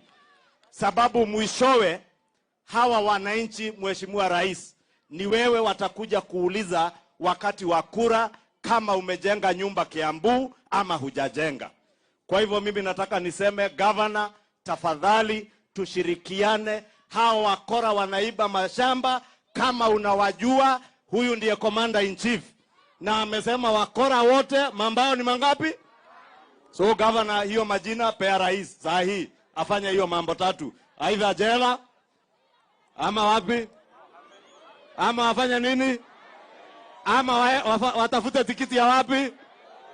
Asante Rais, wacha nikomee hapo sababu ya masaa. Kamwangi Kamwangi Nimokana nemo nena goka utucerera umuthi. Na ithe mutimenya ithe twiciana igire cia mahatha. Sasa Rais, ile kitu tunasema ni kwamba hii maneno unasema ya Gatundu ni Gatundu. Gatundu ni moja. Hii maneno unasema tunasitisha North. Kakoangi ira Gatundu igire. Gatundu na tie mwe. Nisia twekire igire. Sasa tunafurahia sana Rais kukuja hapa, lakini iko jambo moja peke yake tu hapa. Kwa sababu hapa hii njia ukiingia namna hii ndio unaenda pale Gatundu South. Na sisi tunafurahia hospitali umetusaidia. Hawa wangwana hawana hospitali, wanakuja pale kwetu Gatundu South. Etiguo. Na hiyo hospitali umetusaidia kwa sababu wale watu wa KU wameichukua na wameilinda vizuri. Hapa governor yuko na pia wanashirikiana na KU kupeleka vizuri. Lakini pale iko shida tu moja kidogo. Iko barabara yenye inashikanisha sisi pale juu, hii ya Maumau yenye inashikanisha Gatundu South na Gatundu North. Na iko ingine kutoka pale Kagema kwenda Karatu, ulipeana ukakuja ukaanzisha, imekwama kidogo. Lakini najua wadosi wako wako hapo. Na iko ingine kutoka Kiganjo kwenda all the way mpaka mahali inaitwa Gateway. Hizo zikimalizika, hii kiisha, ishikanishwe pia hiyo, itakuwa mzuri. Na hii maji ya Karemenu, ukisikia hawa wakipiga hiyo kelele wanapiga, wako na haki. Kwa sababu pesa yao ya pale Karemenu 4.2 billion bado haijapatikana. Ndio maana hawa unasikia wanaogopa wasifanywe kama wale. Kwa hivyo ukienda mahali upate fulusi kidogo, uingie, kwa sababu hata hiyo maji tunatumia. Asante sana.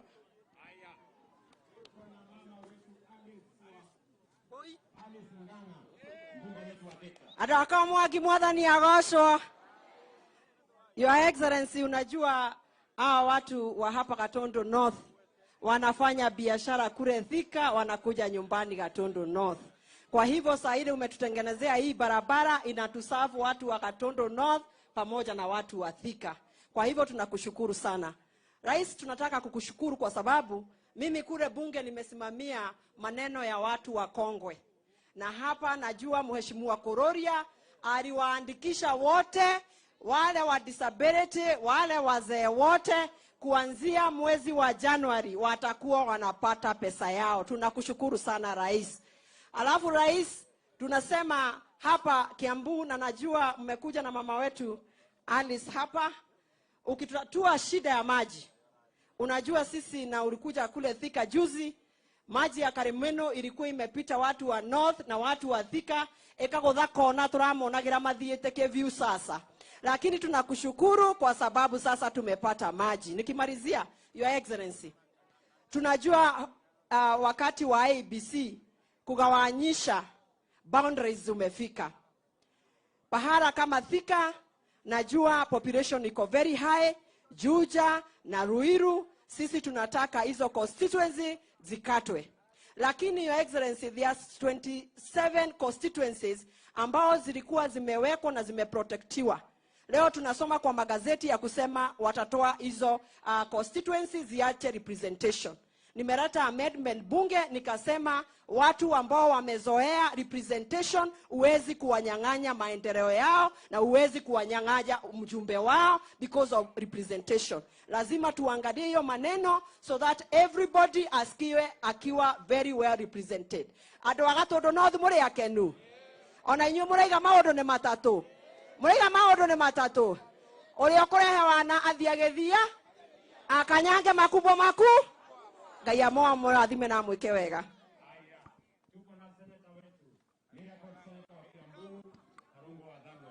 Kamwangie! Kamwangia! Mheshimiwa Rais, mimi nafurahi umerudi hapa.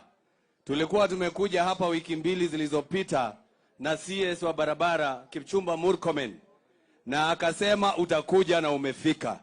Kuna kitu tumesahau kukuambia, hii barabara ikimalizika tusisahau hii imezunguka soko, tuweke lami hata wao waenjoy lami. Ya mwisho Mheshimiwa Rais, mimi kama seneta wa Kiambu, mimi kazi yangu ni mbili. Kupitisha pesa kule Senate na wewe unaleta hapa Kiambu. Mimi nimepitisha pesa ambaye kila mwezi unaleta hapa Mheshimiwa Rais. Mwezi wa Julai ulileta bilioni 1 Kiambu County. Mwezi wa August ulileta 978 million.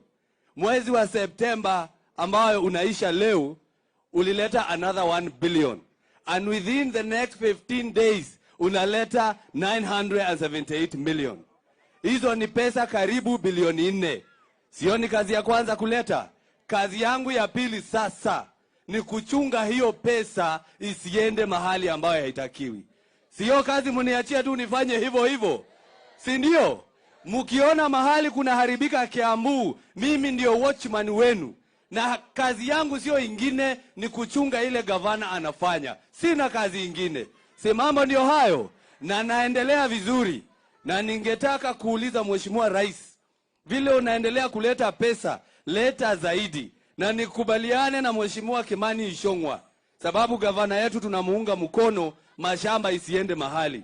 Na hapa amesema anajua ni viongozi waliokuwa hapo awali. Sasa tuletewe hiyo majina. Mimi kama senator nitaita huyo kwenye Senate, tumuone mchana na arudishie watu wa Kiambu mashamba yao. Tuache kupiga siasa na mashamba ya Kiambu. Si mambo ndio hayo? Vijana wanataka manyumba ya affordable housing. Wanataka kujenga. Na kama nilikuwa MCA, mashamba haikuibiwa. Nikakuwa waziri, mashamba haikuibiwa. Nikiwa senator, kuna mtu ataguza? Kuna mtu ataguza? Asanteni sana na Mungu awabariki. Gatundu North High. Your Excellency, tunataka kukushukuru sana sana sana kama sisi watu hapa Kiambu, kwa sababu ya maendeleo ambao umetuletea. Kure kwetu Kiamba, sema ukweli, umetuanzishia barabara. Na tunakushukuru maana unajaribu. Lakini kuna kitu tunataka kusema sukiwa hapa Gatundu North, Your Excellency. Mambo ya maji pia ni muhimu sana kwetu kule Kiambaa, na tunajua ya kwamba utatatua shida ya Ruiru Dam 2 ndio watu wa Ruaka, watu wa Banana wapate maji. Ya pili, Your Excellency, tunaunga governor mkono. Ile kazi unafanya tunaiona. Lakini pia hata sisi tunataka kuambia governor, rais akijenga soko moja, naye pia umempatia pesa ajenge soko hiyo ingine. Ukitengeneza barabara moja, pia na yeye umempatia pesa, na yeye pia ajenge barabara hiyo ingine. Ndio mwaka ukiisha, Your Excellency, na Mkimani Ichung'wah amejibu na akasema tutarudi kwa hawa watu kuwaambia zile kura zetu walitupatia tumefanya nazo nini. Kwa hivyo tunakuunga mkono, Your Excellency. Mambo ya mashamba venye Kimani amesema, tutatue wezi, tushike wezi waingie korokoro.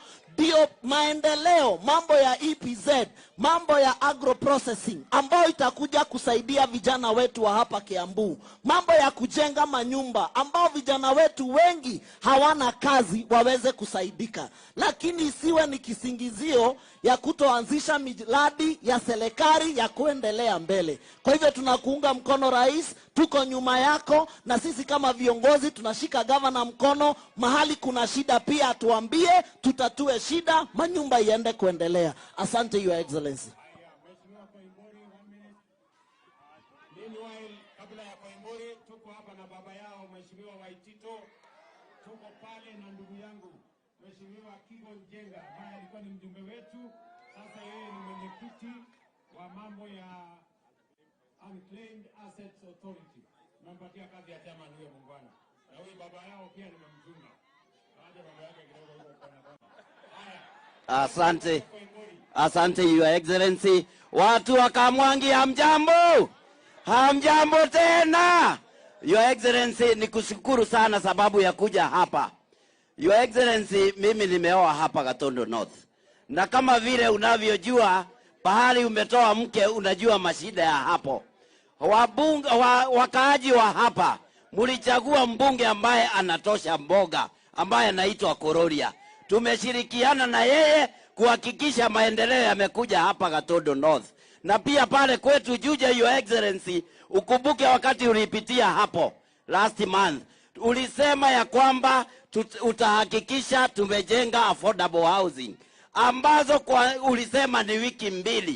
Na ukweli ni kwamba, Your Excellency, tumeona hii shida ya kutojenga manyumba katika Kiambu County inakataria pale kwa county ya Kiambu. Wamekataa kufanya approvals za manyumba ambazo ni za serikali, ambazo tunaziita affordable housing. Mimi naomba, Your Excellency, hao vijana wetu wanahitaji ajira, wanahitaji kuajiriwa kazi kupitia ile mijengo ambayo itakuja na affordable housing. Your Excellency, sababu governor ako hapa, ningekuuliza kwa heshima uambie governor wa Matangi ambaye tunafanya kazi pamoja na yeye afanye approvals ambazo ni za affordable housing, tujenge manyumba ambayo ni ya wakaaji wa kwetu Juja na pia hapa Gatundu North. Jambo la mwisho, Your Excellency, nashukuru sana sababu ya maji ambayo imetoka hapa Gatundu North.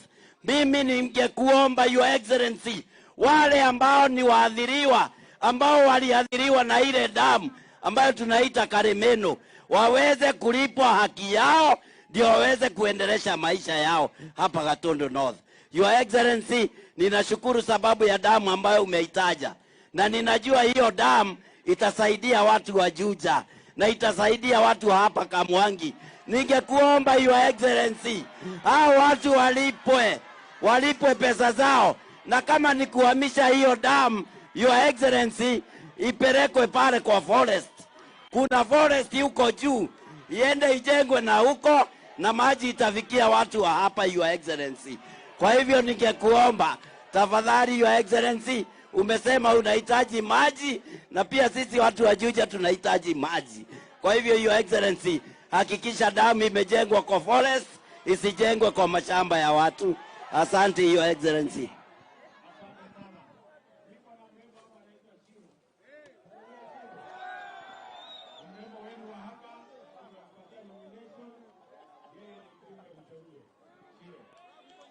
Asante sana, Your Excellency. Adoito murega rege. Mwathani agoshwa. Mwathani agoshwa. Your Excellency, mimi ni... Asanteni sana. Your Excellency, mimi ningetaka kukushukuru nikiwa hapa nyumbani. Asanti sana kwa kuniteua kwa hii bunge ya kitaifa. Mimi na watu wangu will be forever grateful. Your Excellency, ningetaka kusema hapa kwetu tuko na Karemeno Dam. Hii dam, ile kitu imetuletea mingi hapa ni baridi. Your Excellency, mambo ya last water mile connectivity ni mambo ya county government.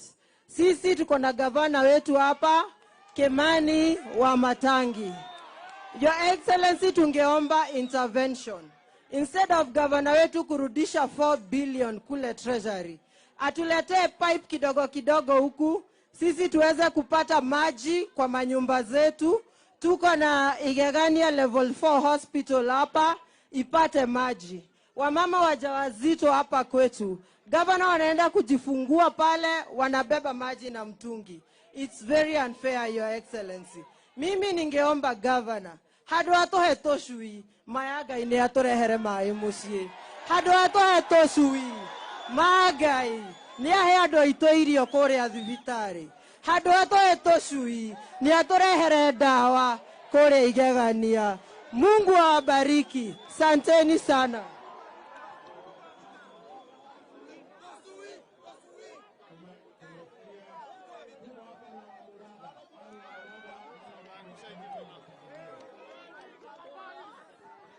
Andũ akwa mwangigeithĩkai, mũrĩega rĩngĩ. Mheshimiwa Rais, tungependa kwanza kukushukuru sana kwa sababu kama vile viongozi wetu wamesema, reke nyambe njuge na Gĩkũyũ, njuge atĩrĩrĩ, President atonengerete maũndũ marĩa ithuĩ twendete, agatonengera maĩ, Mheshimiwa arĩcie haha, agatonengera bara, nĩ muona engineer Mbũgua, agatonengera Moses Kuria tondũ nĩ twendete biacara. Rĩu ithuĩ nĩ twĩbange na mathĩna maitũ. Niĩ hoe gavana haha na waziri Moses Kuria tũmere atĩrĩrĩ, kaira mĩgũnda yererwo yoetwo ĩrĩtwo ũhoro wayo rĩ, mahingũre haha Waruhiũ, mahingũre Thĩka, matũhererie ciana ici bara. Ithuĩ twamerire tũrenda anake aitũ mone wĩra. Rĩu kwoguo ithuĩ na tũkĩraga President, we have to put our house in order. Tondũ ithuĩ nĩ tũhetwo andũ aitũ matũtungate. Twakinya nĩ ũhoro ũcio wa maĩ, waziri arĩcie haha, twĩke kaini house tũcire macira macio, wendo wanyu na wendo wa tongoria gũkũ ũigĩrĩrwo metha-inĩ, tuge ũrĩa gũgũthiĩ. Mawĩra ma biacara na motwĩrwo ũrĩa tũkũrutĩrwo nĩ waziri Moses Kuria mena gavana, matũne mawĩra ma aggregation, anake aya macokerio gĩtĩo mone mawĩra mao. Na wa mũico ũrĩa nguga nĩ ũũ, SACCO nĩ yaheo mbeca nĩ President, na niĩ ndoiga atĩrĩrĩ, mbia iria ikuo cia GAF onacio marehe certificate tũmongerere. Andũ acio nduthi mauga nao President no atũhete mbeca meongerere. Na wa mũico niĩ ndĩ kamĩtĩ-inĩ ya gĩthomo, ndeto icio irario gũkũ cia maheni cia gĩthomo, mũndũ wĩna kĩũria kĩgiĩ ciana iria irathiĩ university ũkotũrie. President, tumekushukuru sana ni ũndũ wa andũ arĩa ũtũhete a wĩra. Andũ aitũ tũikare thĩ, twĩke kamũcemanio, gavana tũtongoretie, to put our house in order, maũndũ maitũ magere. No niĩ ta mama county, anake aya meherio bara. Ahiki aya mone athuri me mawĩra, kana mũrauga atĩ inyuĩ jeci tũ hamwe, githe mũtirenda wĩra, githe mũtirenda gũtĩo nĩ ahiki aya, ugai mwĩ sawa, ugai mwĩ fiti, Ngai amũrathime. Pia tuko na spika wetu jameni, anaitwa Bwana Diongo, yuko hapo, spika wetu wa Kiambu. Asante sana Bwana Engineer. Asante sana rais wetu, unajua mimi ni engineer na sisi hapa Kiambu tunaelewa plani yako. Tunajua wewe uko na mpango ya vijana, uko na mpango wa kila ward iwe na ICT hub. Mimi nataka kusema hivi, watu wa Kiambu na viongozi wote ambao tuko hapa, kama sisi ndio tutakuwa watu wa kuweka roadblock kwa plani yako, wewe tumia ile maneno ya ile mambo tatu. Kwa sababu hawa wananchi ndio walituchagua, na hawa wananchi hatuwezi kuwa let down. Mimi nataka kusema mimi ni injinia, kwa hivyo ile barabara zinatengenezwa, umenituma kule kwa kamati ya barabara. Kazi yangu ni kuangalia hapa Kiambu na Kenya yote, kazi yote inafanywa vizuri, na nakushukuru sana, asante. Wapi MCA wetu hapa jamani? Mama hapo MCA. Salimia hao wananchi wako. Habari, hamjambo. Mheshimiwa Rais, nataka unisikize vizuri. Hawa watu waja kuambia ukweli. Tuko na maji iko pale Ng'ethu Water. Hiyo maji inakunywa huko Nairobi. Lakini watu hapa kwetu hawakunywi hiyo maji. Tulikuja tukapatiwa Karimino damu hapa hivi. Hiyo maji watu hapa hawakunywi. Ile kitu kingine ya mwisho, tunataka kujengewa damu iko hapa Ndarugo tu. Kuongea ukweli, Mheshimiwa Rais, ile damu nyingine iko pale juu, hiyo nyingine iko hapa na ni like 3 kilometers. Tunaweza tukakuomba Mheshimiwa Rais, ndio ni kweli damu mtajenga, lakini si hapa, ni pale Ruiru tu anataka damu. Sisi tunauliza, hii maji iko hapa, kwanza tupatiwe tukunywe. Imagine maji naenda Nairobi na hatupati hata maji ya kukunywa. Hizi magari zinaleta dawa huku za kuweka kwa maji, zinatuharibia barabara na hatutengenezwe hii barabara. So tunakuomba kwa heshima, wacha kwanza tukunywe maji iko hapa kabla tufikirie hiyo ingine. Lakini nimesikia Mheshimiwa Kagombe maji kwake wanakunywa hii ya Karimino damu. Imetoka hapa imeenda Gatundu South, lakini watu wa Gatundu North hawapati maji. So kwa heshima, wacha tukunywe maji kwanza alafu iende kwingine. Na hizi vita ziko Kiambu. Hakuna venye Kiambu tutaendelea na mbele tukiwa na vita. Tunaweza tukawaambia waheshimiwa wenye wako hapa hivi, sisi na gavana wetu tumeketi chini na tumesikizana. Ile kitu hawa raia wanataka na Wanjiko ni tuwafanyie kazi, na hatutaki vita zingine. Wacha nyumba yetu ikuwe ni nyumba yetu. Sisi na gavana tutayarishe kila kitu. Asante sana.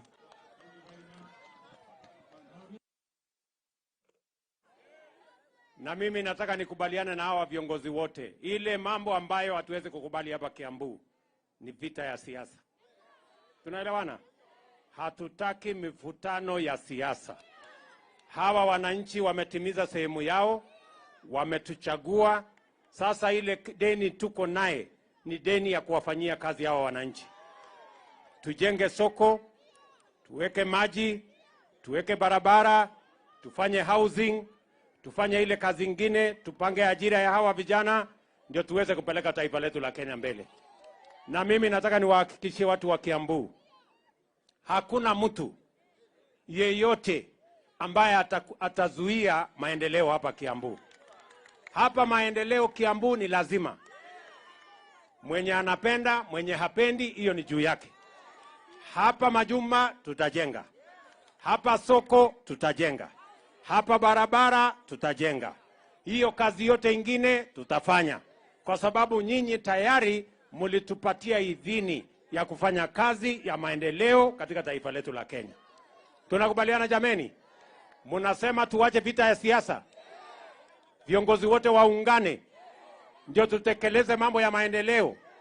Na mnakubali ya kwamba kiongozi yeyote ambaye atazuia maendeleo hapa Kiambu, naambia yeye mambo yake ni matatu. Sio kama tunaelewana?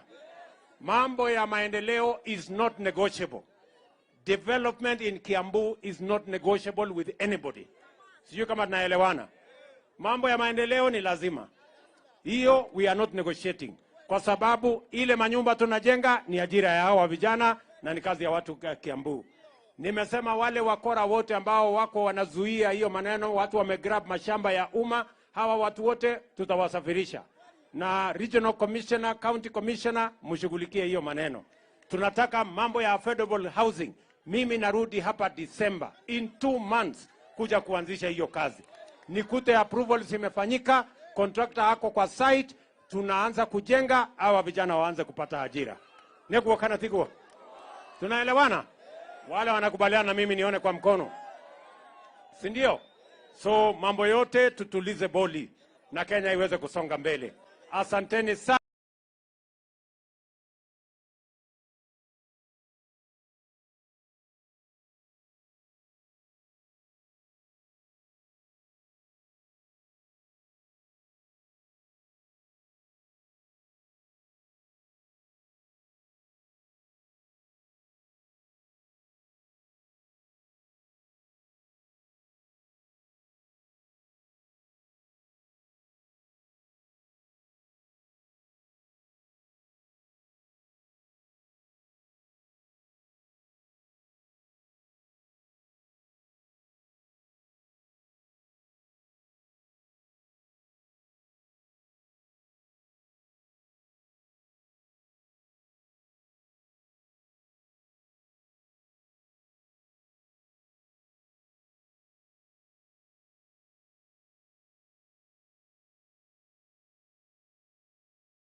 yenu hii barabara hakuna.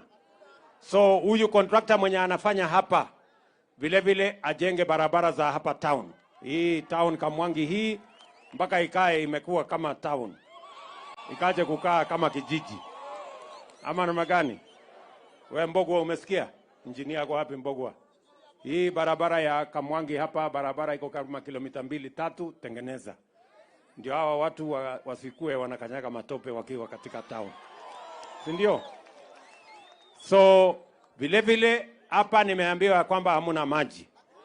Na ndio mama wetu Alice amekuja na contractor awatengenezee maji. Ndani ya wiki 2 mtakuwa mnakunywa maji hapa. Tunamna hiyo waziri. Tumekubaliana? Sawa sawa. 2 weeks maji ya hawa watu soko hapa kuwe na maji na hata watu wa kijiji hapa wapate maji. Tunaelewana jameni? Vile vile mbali na hii soko yenu ya Kamwangi, tunawajengea soko ingine pale Gakoe. Tunawajengea soko ingine pale Gatukuyu. Na tunataka tuhakikishe hapa Kiambu tumekubaliana tunajenga soko zingine 20. Kwa sababu tulikubaliana na mama mboga ya kwamba hata na yeye atafanya kazi mahali kuna heshima, mahali kuna stima, mahali kuna maji, mahali kuna usafi, kwa sababu kazi ni kazi. Nego kanatiguo. Si namna hiyo. Kwa hivyo tumekubaliana na county government ya hapa Kiambu ya kwamba tutashirikiana national government na county government tuhakikisha kwamba soko 20 inajengwa Kiambu. Tayari soko 11 tumetangaza kandarasi ya ujenzi, tunatafuta contractors na wataanza ndani ya mwaka moja, hiyo soko yote itakuwa imekamilika. Tunaelewana jameni? Ndio mama mboga na wafanyabiashara wale wengine wote wafanye kazi mahali pana stima, iko maji, iko usafi na mahali ambapo iko na heshima, kwa sababu tunakubaliana kazi ni kazi. Tumeelewana jameni? Vile vile tulikubaliana lazima tupange ajira ya hawa vijana. Vijana muko? Vijana wa hapa Kiambu muko? Na ndio sababu mimi nitarudi hapa Disemba, miezi 2 ijayo. Tunakuja kuanzisha nyumba zingine 10,000 ya kujengwa hapa Kiambu County. Wewe bwana Matangi fanya kazi na wizara ya housing. Si ndio? Hapa ile mashamba ya serikali, mahali tunataka kujenga manyumba, kuna watu wameenda kutengeneza titles ya ukora. Kuna watu wameenda pale wanajaribu kupanga mambo ya kugrab hiyo mashamba. Mimi nataka niambie regional commissioner hapa, wale wakora wote wamevamia shamba ya serikali wamekwama pale waondolewe. Sisi tunataka kujenga manyumba, hawa wananchi wapate nyumba kwa bei nafuu, kwa sababu tunataka kuondoa slums na tunataka kila mwananchi aishi mahali pana heshima na mahali ambapo mwananchi wa kawaida anaweza kulipa. Ama namna gani jameni? Tunaelewana? Ile nyumba inalipiwa saa hii shilingi 20,000. Tunataka kuleta chini mpaka shilingi 5,000, 6,000, na hiyo nyumba unaweza kulipa mortgage. Baada ya miaka 15, 20 nyumba inakuwa yako. Tunaelewana jameni? So bwana wa Matangi na county government, mupange maneno vile tulikubaliana. Regional commissioner, wale watu wote wamekalia shamba ya serikali mahali tunataka kufanya affordable housing, watoke mara moja. Na nyinyi vijana mujipange, kwa sababu hizo nyumba 10,000 tunaanzisha Disemba. Ile nilikuja kuanzisha pale Ruiru, saa hii imefika 50%, na nilikuja kuanzisha miezi 3 iliyopita. Hii 10,000 tunakuja kuanzisha hapa Kiambu. Nyinyi vijana wa Kiambu mkue tayari, nyinyi ndio mtajenga hizo manyumba. Tunahitaji vijana karibu 20,000 kuanzia Disemba wa kujenga hizo manyumba. Nyinyi vijana wa Kiambu mko tayari kwa hiyo kazi? Ama nyinyi ni wale wa kuchagua jembe? Mko tayari? Ikihitajika watu ya plumbing mtakuja? Wale electricians watakuweko? Na wale masons watakuweko? Na wafanyikazi wale wengine wote mtakuweko? Hiyo ndio mpango yetu, kwa sababu tunataka kuhakikisha kwamba vijana wetu wanapata nafasi ya ajira, wajisimamie, wasimamie familia zao, ndio tuweze kupeleka Kenya yetu mbele. Tumekubaliana? Vile vile huyu Korori ambaye ni mjumbe wenu, tumekubaliana ya kwamba kila ward hapa Gatundu North na kila ward katika kila constituency Kiambu na Kenya, tumekubaliana kila ward lazima iwe na ICT hub, mahali tutaweka kompyuta 300 400. Vijana hawa tuwafutishe mambo ya kompyuta na tuwapangie ajira katika digital ecosystem. Vijana muko kufundishwa mambo ya kompyuta ama mtashindwa? Uvinya kompyuta itawashinda? Sio lazima ukuwe na degree, hata ukiwa na masomo ya form 4 inatosha. Sijui tunaelewana? Ati mtu ya kusoma gazeti. So tumekubaliana, na mimi nataka tukubaliane ya kwamba lazima tupange ajira ya vijana. Mambo ya housing tutawapangia ajira pale, maneno ya ICT tutawapangia ajira pale, na tumekubaliana hapa Kiambu tunakuja kujenga County Aggregation and Industrial Park ambayo tayari imefanyiwa award. Mimi nitatuma waziri ambaye anahusika Moses Kuria akuja anzishe. Mimi nitakuja kuweka jiwe la msingi ndio tuweze kukamilisha County Aggregation and Industrial Park kwa mwaka mmoja ile inayokuja, ndio tutumie kukusanya mazao yenu. Tuweke pale mambo ya cold rooms, tuweke pale mambo ya common user facilities ambayo itatumika kwa agro processing na value addition, na vile vile tutumie kupanga masoko na tuweke storage, kwa sababu tunataka kutumia kilimo kuondoa mambo ya matatizo ya umaskini katika taifa letu la Kenya. Hatutaki brokers na cartels na wakora waangaishe wakulima na mazao yao. Sasa hawa watu tutakutana na wao pale sokoni tukiwa na mazao yetu tumefanyia value addition, and that is why we are doing the County Aggregation and Industrial Park. Tumekubaliana jameni? Hiyo ndio mpango yetu ya kupeleka hii maneno ya Kenya mbele, kwa sababu tunataka saa ile tunajenga barabara, pia tuna mpango ya kuweka pesa kwa mfuko ya kila mwananchi, either awe na ajira ama awe na biashara, ndio tuhakikisha ya kwamba tunafukuza umaskini kutoka kwa wananchi pale mashinani. Tumekubaliana jameni? Mnasema tuende mbele pamoja kabisa? Hebu ni wale wanasema tunaenda mbele pamoja. Bas, kwa sababu niko na shughuli nyingine na nimekubaliane vile tunaenda mbele pamoja. Mambo ya maziwa tumekubaliana lazima tupunguze gharama ya chakula ya ng'ombe na gharama ya chakula ya kuku na ile mazao na ile mifugo ingine, na ndio sababu tumesema tunaondoa ushuru kwa mambo ya yellow maize, ndio tuhakikisha kwamba chakula ya ng'ombe tunapunguza bei yake, ndio tuzalishe maziwa zaidi. Na tumekubaliana na hawa county government watupangie mahali tutakuja kuweka milk coolers, ili tuhakikisha kwamba tunasaidia wakulima wakusanye mazao yao, wakusanye maziwa yao, ndio tuhakikisha kwamba wanapata soko sawa sawa. Nyinyi wakulima mtafanya bidii? Mtafanya bidii? Tuko pamoja? Bas, hapa sasa mimi sitaki kusema kuzidi hapo. Si mnajua mimi niko na mtu ananisaidia hii kibarua. Anaitwa nani? Mtu ya kusema ukweli. Wapi nduru ya Rigiji tuone. Haya Rigiji, salimia hawa wananchi. Andũ akwa Mwangi mũrĩega? Mũrĩega andũ a nyũmba itũ? Mũrĩ o kuo? No mwĩyũmĩrĩirie? Nĩ mwakena nĩ kuona mũthamaki witũ ũyũ wĩtagwo Ruto, ũrĩa wokaga ũtukũ ndagĩũka mũthenya, no kana maũndũ mega nĩguo. Andũ akwa Mwangi tuoka na njamba ĩno gũcokia ngatho, nĩ mwatwĩkire wega na twaria ũhoro wa ma tũtiarĩ handũ hega. Njamba ĩno yarĩ handũ haceke, niĩ ona ndarĩ haceke makĩria. Mũgĩtũiguĩra tha, mũgĩtũhoera Ngai, mũgĩtwambararia, mũgĩtũtua thamaki.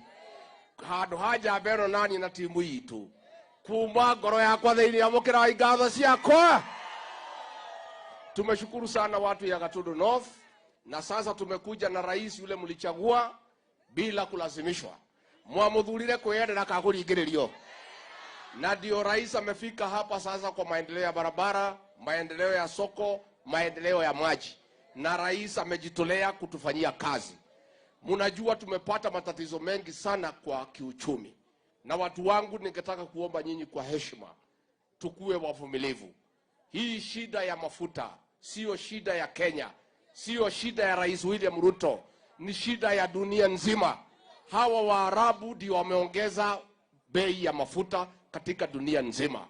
Kwa hivyo mimi naomba, tukiwa na shida ya dunia nzima, tusiwekee lawama rais wetu na serikali. Hii ni shida, lakini kwa sababu kazi inafanywa na kila bidii inafanywa, hii maneno yote itatatuliwa na uchumi huu wetu utaboreka na tutakuja kusaidika. Negwadwa itu. Nimogokiriria. Tunafanya mabadiliko kwa mambo ya kahawa.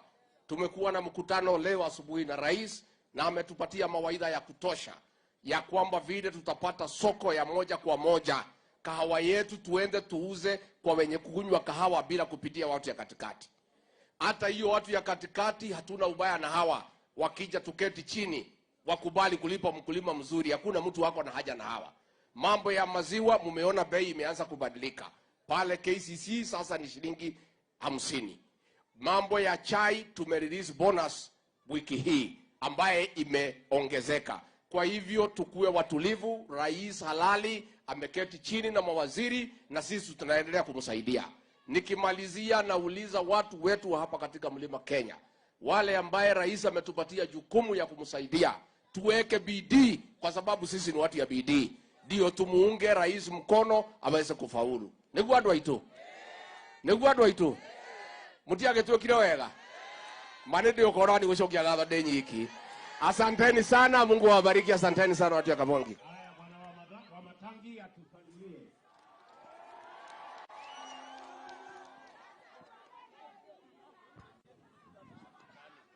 Haya. Andũ aitũ a Gatundu mũrĩega, andũ a Kamwangi mũrĩega, na nĩ tũgeithanie na ngeithi cia ũndũ wa Mwathani cia rĩera-inĩ. Asanteni sana, thengio mũno andũ aitũ nĩ ũndũ wa kumĩra gũka gweterera president witũ. Githĩ tũtimwendete? Nĩ twendete president witũ mũno na rigiji. Andũ aya githĩ matitũnyitĩrĩire? Nĩ maratũtwara wega? Nĩ mũrakenio nĩ thirikari ya William Samoei Ruto mena rigiji? Uria president atwirire ino ni thirikari ya bottom nikio wona mberiria guku gwitu Kamwangi na raiga kwanza ino Gatundu North nio turatwara mbere, tiga uria turera gwate Gatundu North nio ithutha atoikie mbere tuhe mwandu aitu. La sasa mimi rais wetu nataka nikushukuru. Hapa Gatundu umefanya la maajabu. Hapa tumekuwa Gatundu North ndio imekuwa mahali jua inatua. Mambo ikifanyika kwingine inamalizikianga, hapa sisi tunaona giza peke yake. Sasa hapa wewe umetuletea mwangaza. Hii ndio barabara kubwa peke yake hii Gatundu North umetupatia. Tunaomba vile umesema tukimaliza hii na hiyo umetuelezea, sasa tutakutembeza hapa kwa miguu kidogo hapa tukiwa na huyu Kororia uone vile tuko. Hapa Kiambu ndio ikuwe mzuri. Ya pili, Your Excellency, mimi nataka nikushukuru kwa hii soko yetu hii. Hii soko hapa wafanyikazi biashara wetu ni wengi. Na dhoko eno, Your Excellency, tutashirikiana vile umesema tuongeza pesa. Sisi kama county government tutafanya juhudi yetu pia. Kama kuna mahali kidogo unataka tuweke kidogo, tuko tayari tutaweka kidogo, soko ikuwe mzuri, Your Excellency. Kuna wachuuzi na wafanyi biashara wengi walikuwa huku nje kidogo walibomolewa. Kwa second floor hapa si ndio tutaweka hao, Your Excellency. Ndio hii mahali ikuwe sawa sawa na hii soko ikuwe mzuri. Ya mwisho, Your Excellency, ni hiyo mambo yetu ya maji na umetupatia suluhisho. Ile kilio kubwa imekuwa kwenye hii Gatundu yetu ndio maji. Sasa ukitusuluhishia hiyo, sisi tutakuwa wasafi, hata roho zitakuwa safi. Kana tu kwa doito. Na tunasema kwenda mbele, Dr. William Samoei Ruto na Rigi G mpaka 2032 tuongee huko mbele vile tutakaa, Your Excellency. Sasa Your Excellency, wacha tu nimalize kwa kusema kwa niaba ya county government yetu. Kwa vile Your Excellency umesema hapa, hii kazi ya vijana wetu lazima ipatikane kupitia affordable housing. Nilikupatia commitment yangu ya kwamba tutafanya kazi. Lakini ile kitu nilikuwa nataka tu nikushukuru nikikaa chini. Niyo yenye umesema siku ya leo. Kwa vile mimi kama governor, Shida yenye nimekuwa naye na vita kubwa ni wakora wenye walikuja wakanyakua ardhi. Your Excellency, pale Kiambu ile mahali nilikuonesha ardhi, ile ilikuwa 4.5 acres. Tulienda na watu yako na contractor. Tukienda kuitisha document, nusu imekatwa na tajiri mmoja. Your Excellency, kila mahali hata tukienda kujenga hospitali, unapata kuna mtu kiongozi wa zamani mwingine alidanganya watu na matajiri wamenyakua ardhi. Kilio yangu imekuwa ni hiyo. Nashukuru vile sasa umepeana nguvu. Watu wetu county commissioner na regional commissioner tushikane hivi. Tumalize hii mambo ya wizi na kazi si tutakupeleka mbele. Tuhamado itu. Tuko pamoja. Hebu tuone kwa mkono watu ambao tuko na rais wetu Dr. William Samoei Ruto na Rigiji. Aya, asante sana. Na Your Excellency, niko na watu wangu MCA wa hapa. Wewe kuja pande hii ndio wakati ya kuintroduce MCA ukue karibu. Huyu anaitwa Mheshimiwa Murema, wewe kuja pande hii. Huyu ni mheshimiwa wetu wa hapa jirani. Huyu ndiye mheshimiwa mahali tulipo hapa. Huyu wapi, wewe kuja Mwangi wa Mevira. Naye huyu sasa ndiye MCA wetu hapa mahali tumeanzia. Huyu ndiye MCA wetu hapa Kikao. Huyu ni MCA wetu jirani mahali hiyo demu ya Karemeno iko. Sasa nyinyi mkae hapo, hata nyinyi mtainua mkono tukimaliza. Asante Your Excellency, tumeshukuru sana.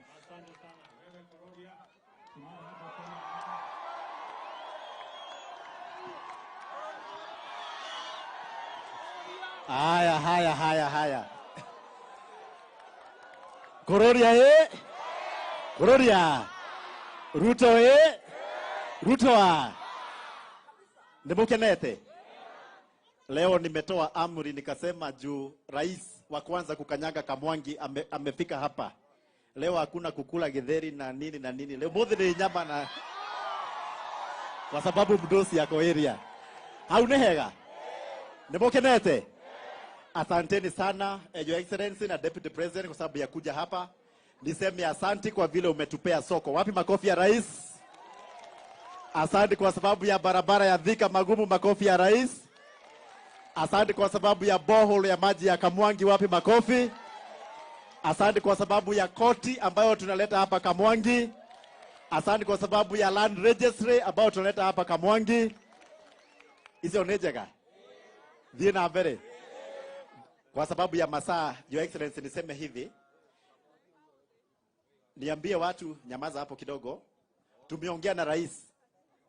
Watu wa pale Kandakomo, Marige, wale wameshikwa na barabara za Mau Mau Road.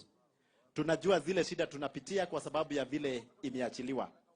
Rais ameniambia akirudi Nairobi, hiyo barabara ya Kandakomo ambayo imetusumbua sana, itaanza kufanyiwa kazi ndio hao watu wakuwe sawa.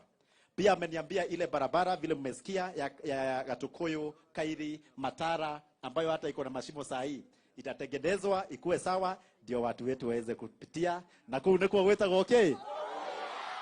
Nikimalizia niseme asante Your Excellency na tunakuomba kitu moja.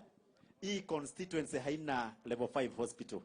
Tunakuomba utufanyie upgrade ya hospitali ya Igegania itoke kuwa level 4 ikuwe level 5 ndio tukue na hospitali mzuri. Sio ni sawa sawa? Your Excellency, tuko na wanafunzi 200 ambao wako hapa ambao tumetrain na pesa ya CDF. Tumewafunza driving na tuko na driving licenses zao leo na utapea kama 5 hivi licenses ndio waendage wakisema walipewa license na rais wa Jamhuri ya Kenya. Na pia tukimaliza na hao tutafanya lot B ndio tuendelee na hao wengine. Hekero ratigia. Ya mwisho ni kusema vile Rigiji amesema. Your Excellency, kuna kitu kingine tumesema hapa. Kuna wamama na wababa wanafanya kazi kwa hii market ya Kamwangi market. Wanakuanga wameshikana na wametengeneza sako na wako hapa. Vile ulisema bottom up na hustler, sasa tunakuomba uwasaidie na kitu kidogo, wasaidie sako yao ndio wakuwe sawa. Si ndio? Na ya mwisho ni kusema pia tuko na motorbike, tutaangalia zote zikiwa pamoja. Nikuambia boss, unaona kutoka pale mwisho mpaka hawa watu wote si watu wengi. Mimi na dilingi na wao wakiwa wadogo, lakini juu rais wa Jamhuri ya Kenya yuko hapa. The first president of the Republic of Kenya to be in Kamwangi. Ni ukweli? Tunaomba hii Kamwangi yote kusikue na butchery itabaki na nyama. Kwa sababu uko hapa. Sio ni ukweli? Hapo ni sawa? Nisisikie watu wanakula githeri leo. Hapa kuna rais na kuna deputy president, na pia tuko na Isongo rafiki yangu, na maneno itakuwa sawa. Kwa hayo mengi na machache, asanteni sana. Kuna hii barabara ya Matara Road ambayo watu wamekuwa wakipiga kelele, ndio hiyo rais amesema contractor ambaye amekaa miaka 6, na hiyo barabara ilianzishwa na wewe rais ukiwa deputy, utaingilia hiyo na itakuwa sawa.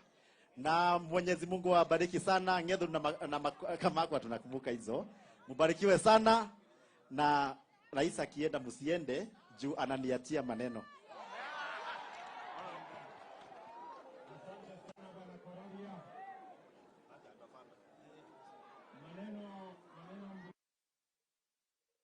Sindio?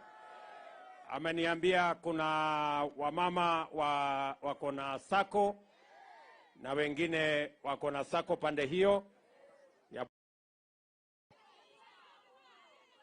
na Nyakenywa pia wako area. Sasa wewe Korori, hawa watu wa sako mimi nitapanga na wao. Ile ya nyama wewe ndio utapanga. Sisi tunagawana kazi 50-50. Bas, mimi nitakuachia shilingi 2,000,000 ya watu wa sako. Ile ya nyama wewe utatafuta. Na ukitafuta ya nyama usinisahau. Si ndio? Alafu pia tulikubaliana na hawa viongozi wenu ya kwamba mambo ya maji. Si ndio? Hapa Karemenu. Mimi najua hapo Karemenu kuna watu ambao hawajalipwa pesa yao. Na nimekubali ya kwamba hawa watu tutawatafutia pesa yao kabla ya El Nino kuwafukuza. So Mama Alice, wewe CS wetu, upange na wizara yako, ukuje utatue hiyo matatizo ya watu wa maji wa Karemenu. Na vile vile pia pale niambiwa na mjumbe wenu mnataka maji ya Karemenu hata watu wa Gatundu North wakunywe. So pia tunawatafutia pesa mahali hiyo maji inaweza kufika kwa gravity. Tutawapatia pesa ya kufikisha maji kwa watu wa Gatundu, mahali Gatundu North hii, mahali hiyo maji inaweza kufika. Lakini pia mkubali ile maji ya Ndarugu tuweze kujenga ndio muweze kupata maji hapa Kamwangi. Lakini mimi naona mumepinga. Sasa mbona mnapinga? Sasa mnataka nitoe maji wapi ya kuwapatia? Mnataka pesa kwanza? Mnataka nini? Lakini lazima nitafute maji niwapatie. Nitafute mahali ingine maji. Na hii ya Ndarugu. Hapana, lakini tutakuja tuongee. Mniambie shida iko wapi ndio nitatue. Kama kuna shida mahali, si mimi ndio ni rais? Si mimi ndio naweza kupanga? Sasa mimi nataka tukuje tukubaliane na nyinyi, kwa sababu hamwezi kukaa bila maji. Si lazima niwapatie maji? Ama namna gani? So mimi nataka nikuje nikubaliane na nyinyi, hiyo maji itatoka wapi, itatoka namna gani. Kama ni pale Ndarugu iko na matatizo, tafadhali msifanyie maandamano, mniambie shida iko wapi, nitatatua hiyo shida. Neguo, mnasema nikuje tukubaliane mbele ya maneno yote haya, nitapanga vile tutakuja tukubaliane. Neguo, lakini si lazima tutoe maji. Jameni, mkunywe maji, hiyo ni mzuri, mkunywe maji na tutapanga vizuri. So tumekubaliana mambo ya Ndarugu na maji, tumekubaliana mambo ya Karemenu na maji, na tulikubaliana watu wa Thika pia watakunywa hii maji ya kutoka hapa Karemenu. Tumekubaliana pamoja namna hiyo. So otherwise, asante sana. Wacha nimuite leader wa majority katika bunge letu la kitaifa, Kimani Ichung'wah.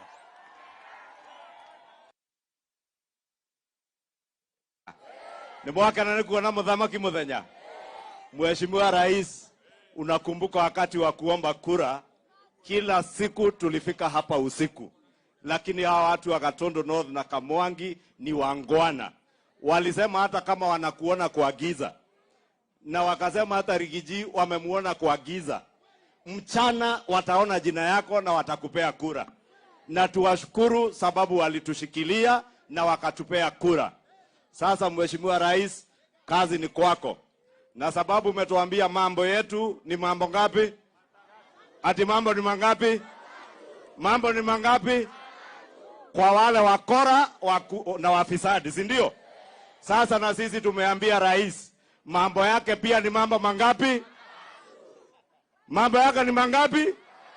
Ajenge barabara, ajenge mashule, alete maendeleo, na asipofanya hiyo lazima afanye. Sababu tulifanya si hapo tuko sawa? Si tuko game. Lakini pia rais umetusaidia mambo ya housing na hii mambo ya maji, na nataka nikubaliane na governor wetu. Kama iko watu wameiba mashamba, lazima warudishe mashamba ya umma. Lakini pia tusiwe na visingizio ya kusitisha miradi ya serikali na kutumia koti ama mahakama ili kusimamisha miradi ya serikali. Sababu mwishowe hawa wananchi, Mheshimiwa Rais, ni wewe watakuja kuuliza wakati wa kura kama umejenga nyumba Kiambu ama hujajenga. Kwa hivyo mimi nataka niseme, governor, tafadhali tushirikiane. Hawa wakora wanaiba mashamba, kama unawajua, huyu ndiye commander in chief na amesema wakora wote mambao ni mangapi? So governor, hiyo majina pea rais saa hii afanye hiyo mambo tatu, aidha jela ama wapi, ama wafanye nini, ama watafute tikiti ya wapi. Asante rais, wacha nikomee hapo sababu ya masaa.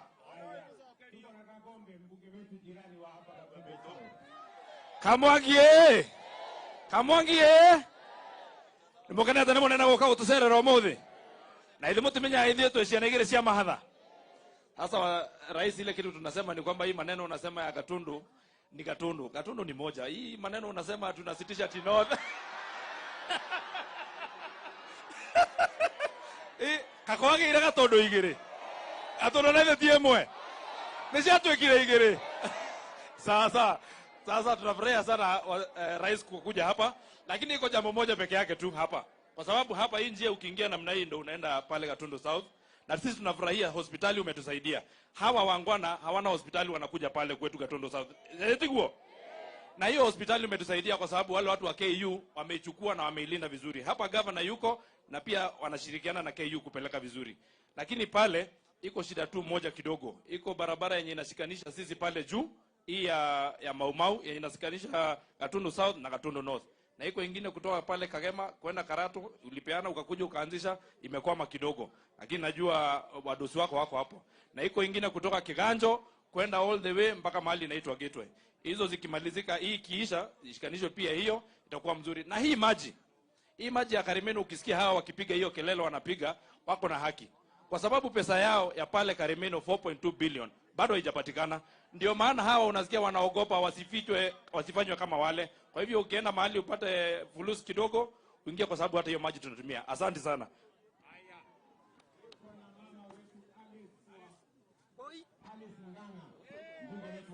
Adaka mwagi mwathani agocwo. Your Excellency, unajua hawa watu wa hapa Gatundu North wanafanya biashara kule Thika, wanakuja nyumbani Gatundu North. Kwa hivyo saa ile umetutengenezea hii barabara, inatusafu watu wa Gatundu North pamoja na watu wa Thika. Kwa hivyo tunakushukuru sana. Rais, tunataka kukushukuru kwa sababu mimi kule bunge nimesimamia maneno ya watu wa Kongwe. Na hapa najua Mheshimiwa Kororia aliwaandikisha wote, wale wa disability, wale wazee wote, kuanzia mwezi wa Januari watakuwa wanapata pesa yao. Tunakushukuru sana rais. Alafu rais, tunasema hapa Kiambu, na najua mmekuja na mama wetu Alice hapa, ukitatua shida ya maji. Unajua sisi, na ulikuja kule Thika juzi, maji ya Karimeno ilikuwa imepita watu wa North na watu wa Thika, ekagotha kona turamonagira mathiete Keviu sasa. Lakini tunakushukuru kwa sababu sasa tumepata maji. Nikimalizia, Your Excellency, tunajua wakati wa ABC kugawanyisha boundaries umefika. Pahala kama Thika, najua population iko very high, Juja na Ruiru, sisi tunataka hizo constituency zikatwe. Lakini Your Excellency, there are 27 constituencies ambao zilikuwa zimewekwa na zimeprotectiwa. Leo tunasoma kwa magazeti ya kusema watatoa hizo constituencies ziache representation. Nimeleta amendment bunge nikasema watu ambao wamezoea representation huwezi kuwanyang'anya maendeleo yao na huwezi kuwanyang'anya mjumbe wao because of representation. Lazima tuangalie hiyo maneno so that everybody asikiwe akiwa very well represented. Ado Gatundu North muri akenu. Ona inyu muraiga maundu ni matatu. Muraiga maundu ni matatu. Uri okurehe wana athiagethia akanyange makubo maku. Ngai amoa murathime na mwike wega.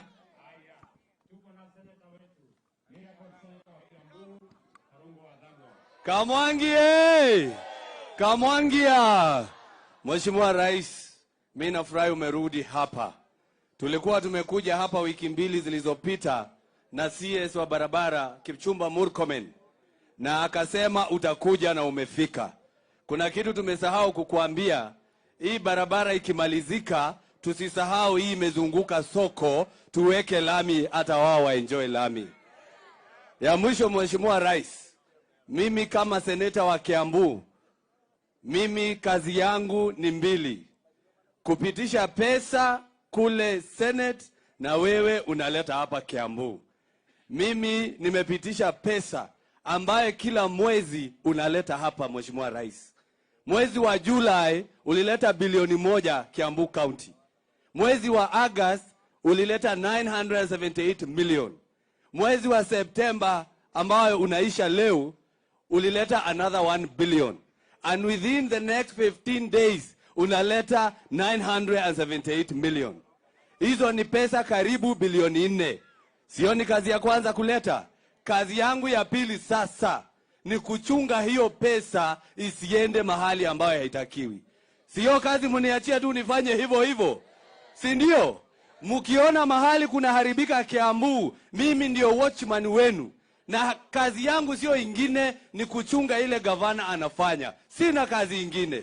Si mambo ndio hayo, na naendelea vizuri.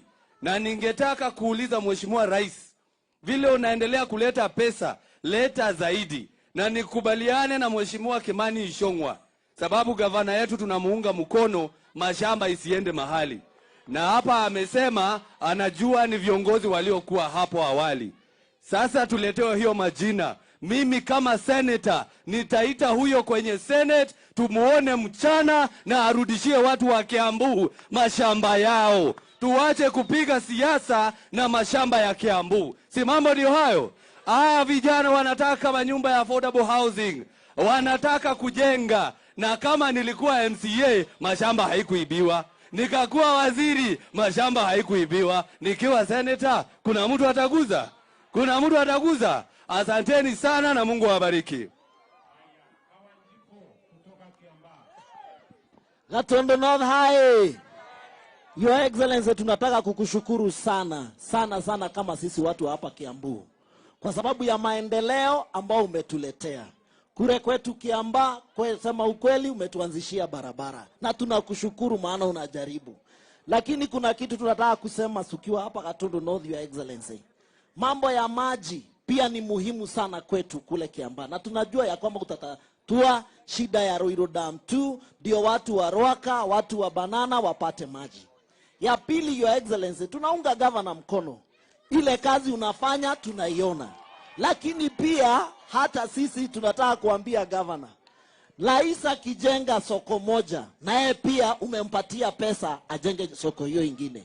Ukitengeneza barabara moja, pia na yeye umempatia pesa, na yeye pia ajenge barabara hiyo ingine. Ndio mwaka ukiisha, Your Excellency, na Kimani Ichung'wah amejibu na akasema tutarudi kwa hawa watu kuwaambia zile kura zetu walitupatia tumefanya nazo nini. Kwa hivyo tunakuunga mkono, Your Excellency. Mambo ya mashamba venye Kimani amesema, tutatue wezi, tushike wezi waingie korokoro, ndio maendeleo. Mambo ya EPZ, mambo ya agro processing ambayo itakuja kusaidia vijana wetu wa hapa Kiambu, mambo ya kujenga manyumba ambao vijana wetu wengi hawana kazi waweze kusaidika, lakini isiwe ni kisingizio ya kutoanzisha miradi ya serikali ya kuendelea mbele. Kwa hivyo tunakuunga mkono rais, tuko nyuma yako, na sisi kama viongozi tunashika gavana mkono. Mahali kuna shida pia tuambie, tutatue shida, manyumba iende kuendelea.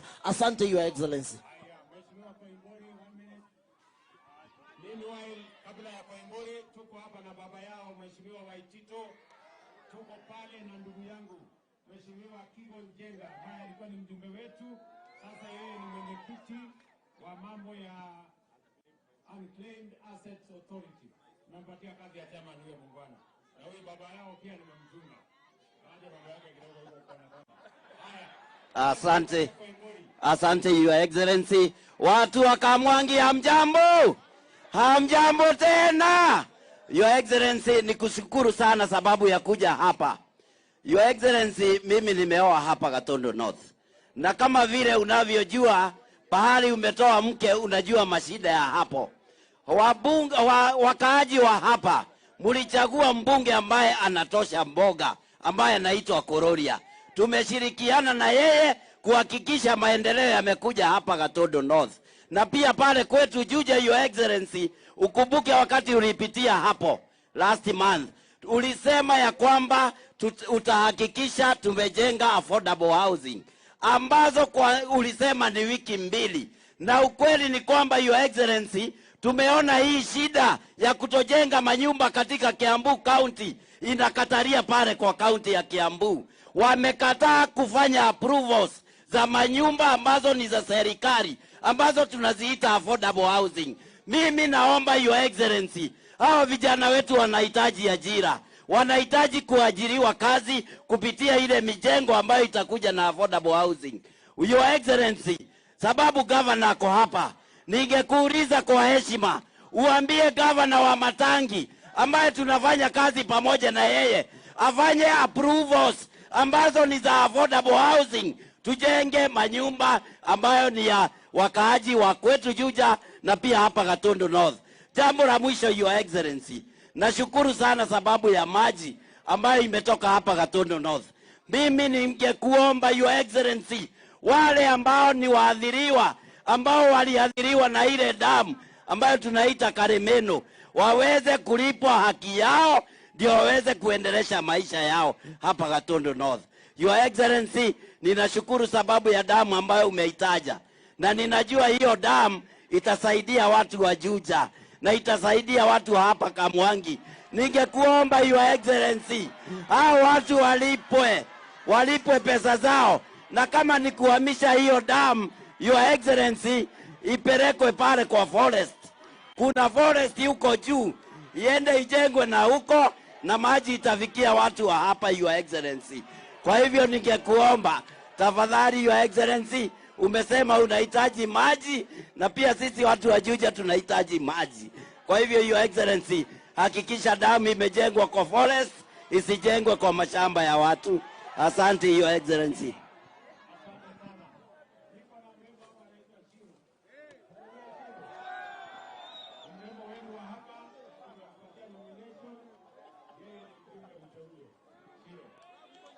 Asante sana Your Excellency. Adoito murega. Murega rege. Mwathani agoshwa. Mwathani agoshwa. Your Excellency. Mimi asanteni sana. Your Excellency, mimi ningetaka kukushukuru nikiwa hapa nyumbani. Asanti sana kwa kuniteua kwa hii bunge ya kitaifa. Mimi na watu wangu will be forever grateful. Your Excellency, ningetaka kusema hapa kwetu tuko na Karemeno Dam. Hii dam, ile kitu imetuletea mingi hapa ni baridi. Your Excellency, mambo ya last water mile connectivity ni mambo ya county government. Sisi tuko na gavana wetu hapa, Kimani wa Matangi. Your Excellency, tungeomba intervention. instead of governor wetu kurudisha 4 billion kule treasury, atuletee pipe kidogo kidogo huku sisi tuweze kupata maji kwa manyumba zetu.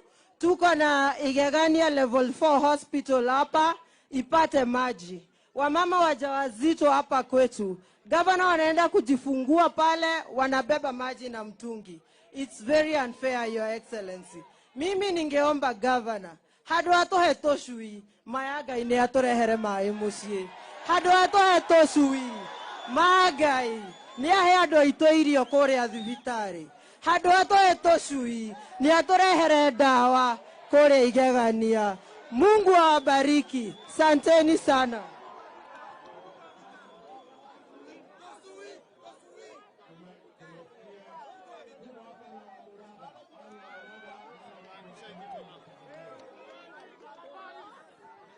Adwa kwa mwangi Gaithekai. Muriaga rege. Mheshimiwa Rais, tungependa kwanza kukushukuru sana kwa sababu kama vile viongozi wetu wamesema, reke nyambe juge na Gikuyu. Juge aterere. President atonegerete maundu maria ithuĩ twendete. Agatonengera mae, Mheshimiwa Arecia haha. Agatonengera bara, ni muona engineer Mbogua. Agatonengera Moses Kuria tondu twendete biashara. Riu ithuĩ nĩ twĩbange na mathĩna maitũ. Niĩ hoe governor haha na waziri Moses Kuria tumere atiriri, kaira mĩgũnda yererwo yoetwo ĩrĩtwo horo wayo ri, mahingũre haha Waruhiũ, mahingũre Thĩka, matwehererie ciana ici bara. Ithuĩ twamerire tũrenda anake aitũ mone wĩra. Riu kwoguo ithuĩ na tukĩraga president, we have to put our house in order, tondu ithuĩ nĩ tũhetwo andũ aitũ matũtungate. Twakinya nĩ ũhoro ũcio wa maĩ, waziri Arecia haha, twĩke kaini house tũcire macira macio, wendo wanyu na wendo wa tongoria gũkũ ũigĩrĩrwo metha-inĩ, tuge ũrĩa gũgũthiĩ. Mawĩra ma biashara na motwĩrwo ũrĩa tũkũrutĩrwo nĩ waziri Moses Kuria mena gavana, matũne mawĩra ma aggregation, anake aya macokerio gĩtĩo mone mawĩra mao. Na wa mũico ũrĩa nguga nĩ ũũ, SACCO nĩ yaheo mbeca nĩ president, na niĩ ndoiga atĩrĩrĩ, mbia iria ikuo cia GAF onacio marehe certificate tũmongerere.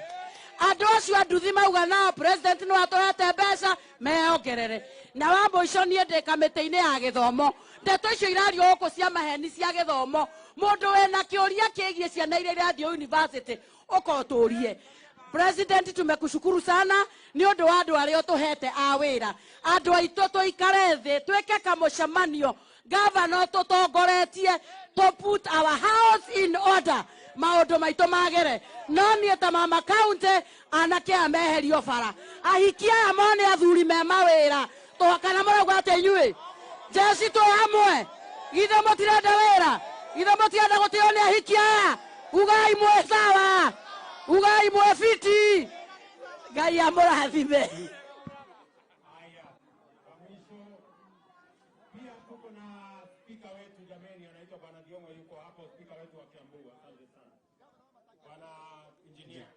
Asante sana rais wetu, unajua mimi ni engineer na sisi hapa Kiambu tunaelewa plani yako. Tunajua wewe uko na mpango ya vijana, uko na mpango wa kila ward iwe na ICT hub. Mimi nataka kusema hivi, watu wa Kiambu na viongozi wote ambao tuko hapa, kama sisi ndio tutakuwa watu wa kuweka roadblock kwa plani yako, wewe tumia ile maneno ya ile mambo tatu, kwa sababu hawa wananchi ndio walituchagua na hawa wananchi hatuwezi kuwa let down. Mimi nataka kusema mimi ni engineer, kwa hivyo ile barabara zinatengenezwa, umenituma kule kwa kamati ya barabara. Kazi yangu ni kuangalia hapa Kiambu na Kenya yote, kazi yote inafanywa vizuri, na nakushukuru sana. Asante.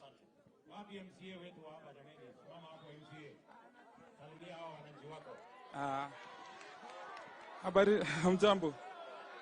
Mheshimiwa Rais, nataka unisikize vizuri. Hawa watu waja kuambia ukweli. Tuko na maji iko pale Ng'ethu Water.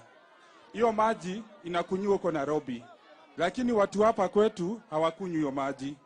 Tulikuja tukapatiwa Karemino damu hapa hivi. Hiyo maji watu hapa hawakunywi. Ile kitu kingine ya mwisho, tunataka kujengewa damu iko hapa Ndarugo tu. Kuongea ukweli, Mheshimiwa Rais, ile damu ingine iko pale juu, hiyo ingine iko hapa na ni like 3 kilometers. Tunaweza tukakuomba Mheshimiwa Rais, ndio ni kweli damu mtajenga, lakini si hapa, ni pale Ruiru tu anataka damu. Sisi tunauliza, hii maji iko hapa, kwanza tupatiwe tukunywe. Imagine maji naenda Nairobi na hatupati hata maji ya kukunywa. Hizi magari zinaleta dawa huku za kuweka kwa maji, zinatuharibia barabara na hatutengenezoi barabara. So tunakuomba kwa heshima, wacha kwanza tukunywe maji iko hapa kabla tufikirie hiyo ingine. Lakini nimesikia Mheshimiwa Kagombe maji kwake wanakunywa hii ya Karemino Dam. Imetoka hapa imeenda Gatundu South, lakini watu wa Gatundu North hawapati maji. So kwa heshima, wacha tukunywe maji kwanza alafu iende kwingine. Na hizi vita ziko Kiambu. Hakuna venye Kiambu tutaendelea na mbele tukiwa na vita. Tunaweza tukawaambia waheshimiwa wenye wako hapa hivi, sisi na gavana wetu tumeketi chini na tumesikizana. Ile kitu hawa raia wanataka na Wanjiko ni tuwafanyie kazi, na hatutaki vita zingine. Wacha nyumba yetu ikuwe ni nyumba yetu. Sisi na gavana tutayarishe kila kitu. Asante sana.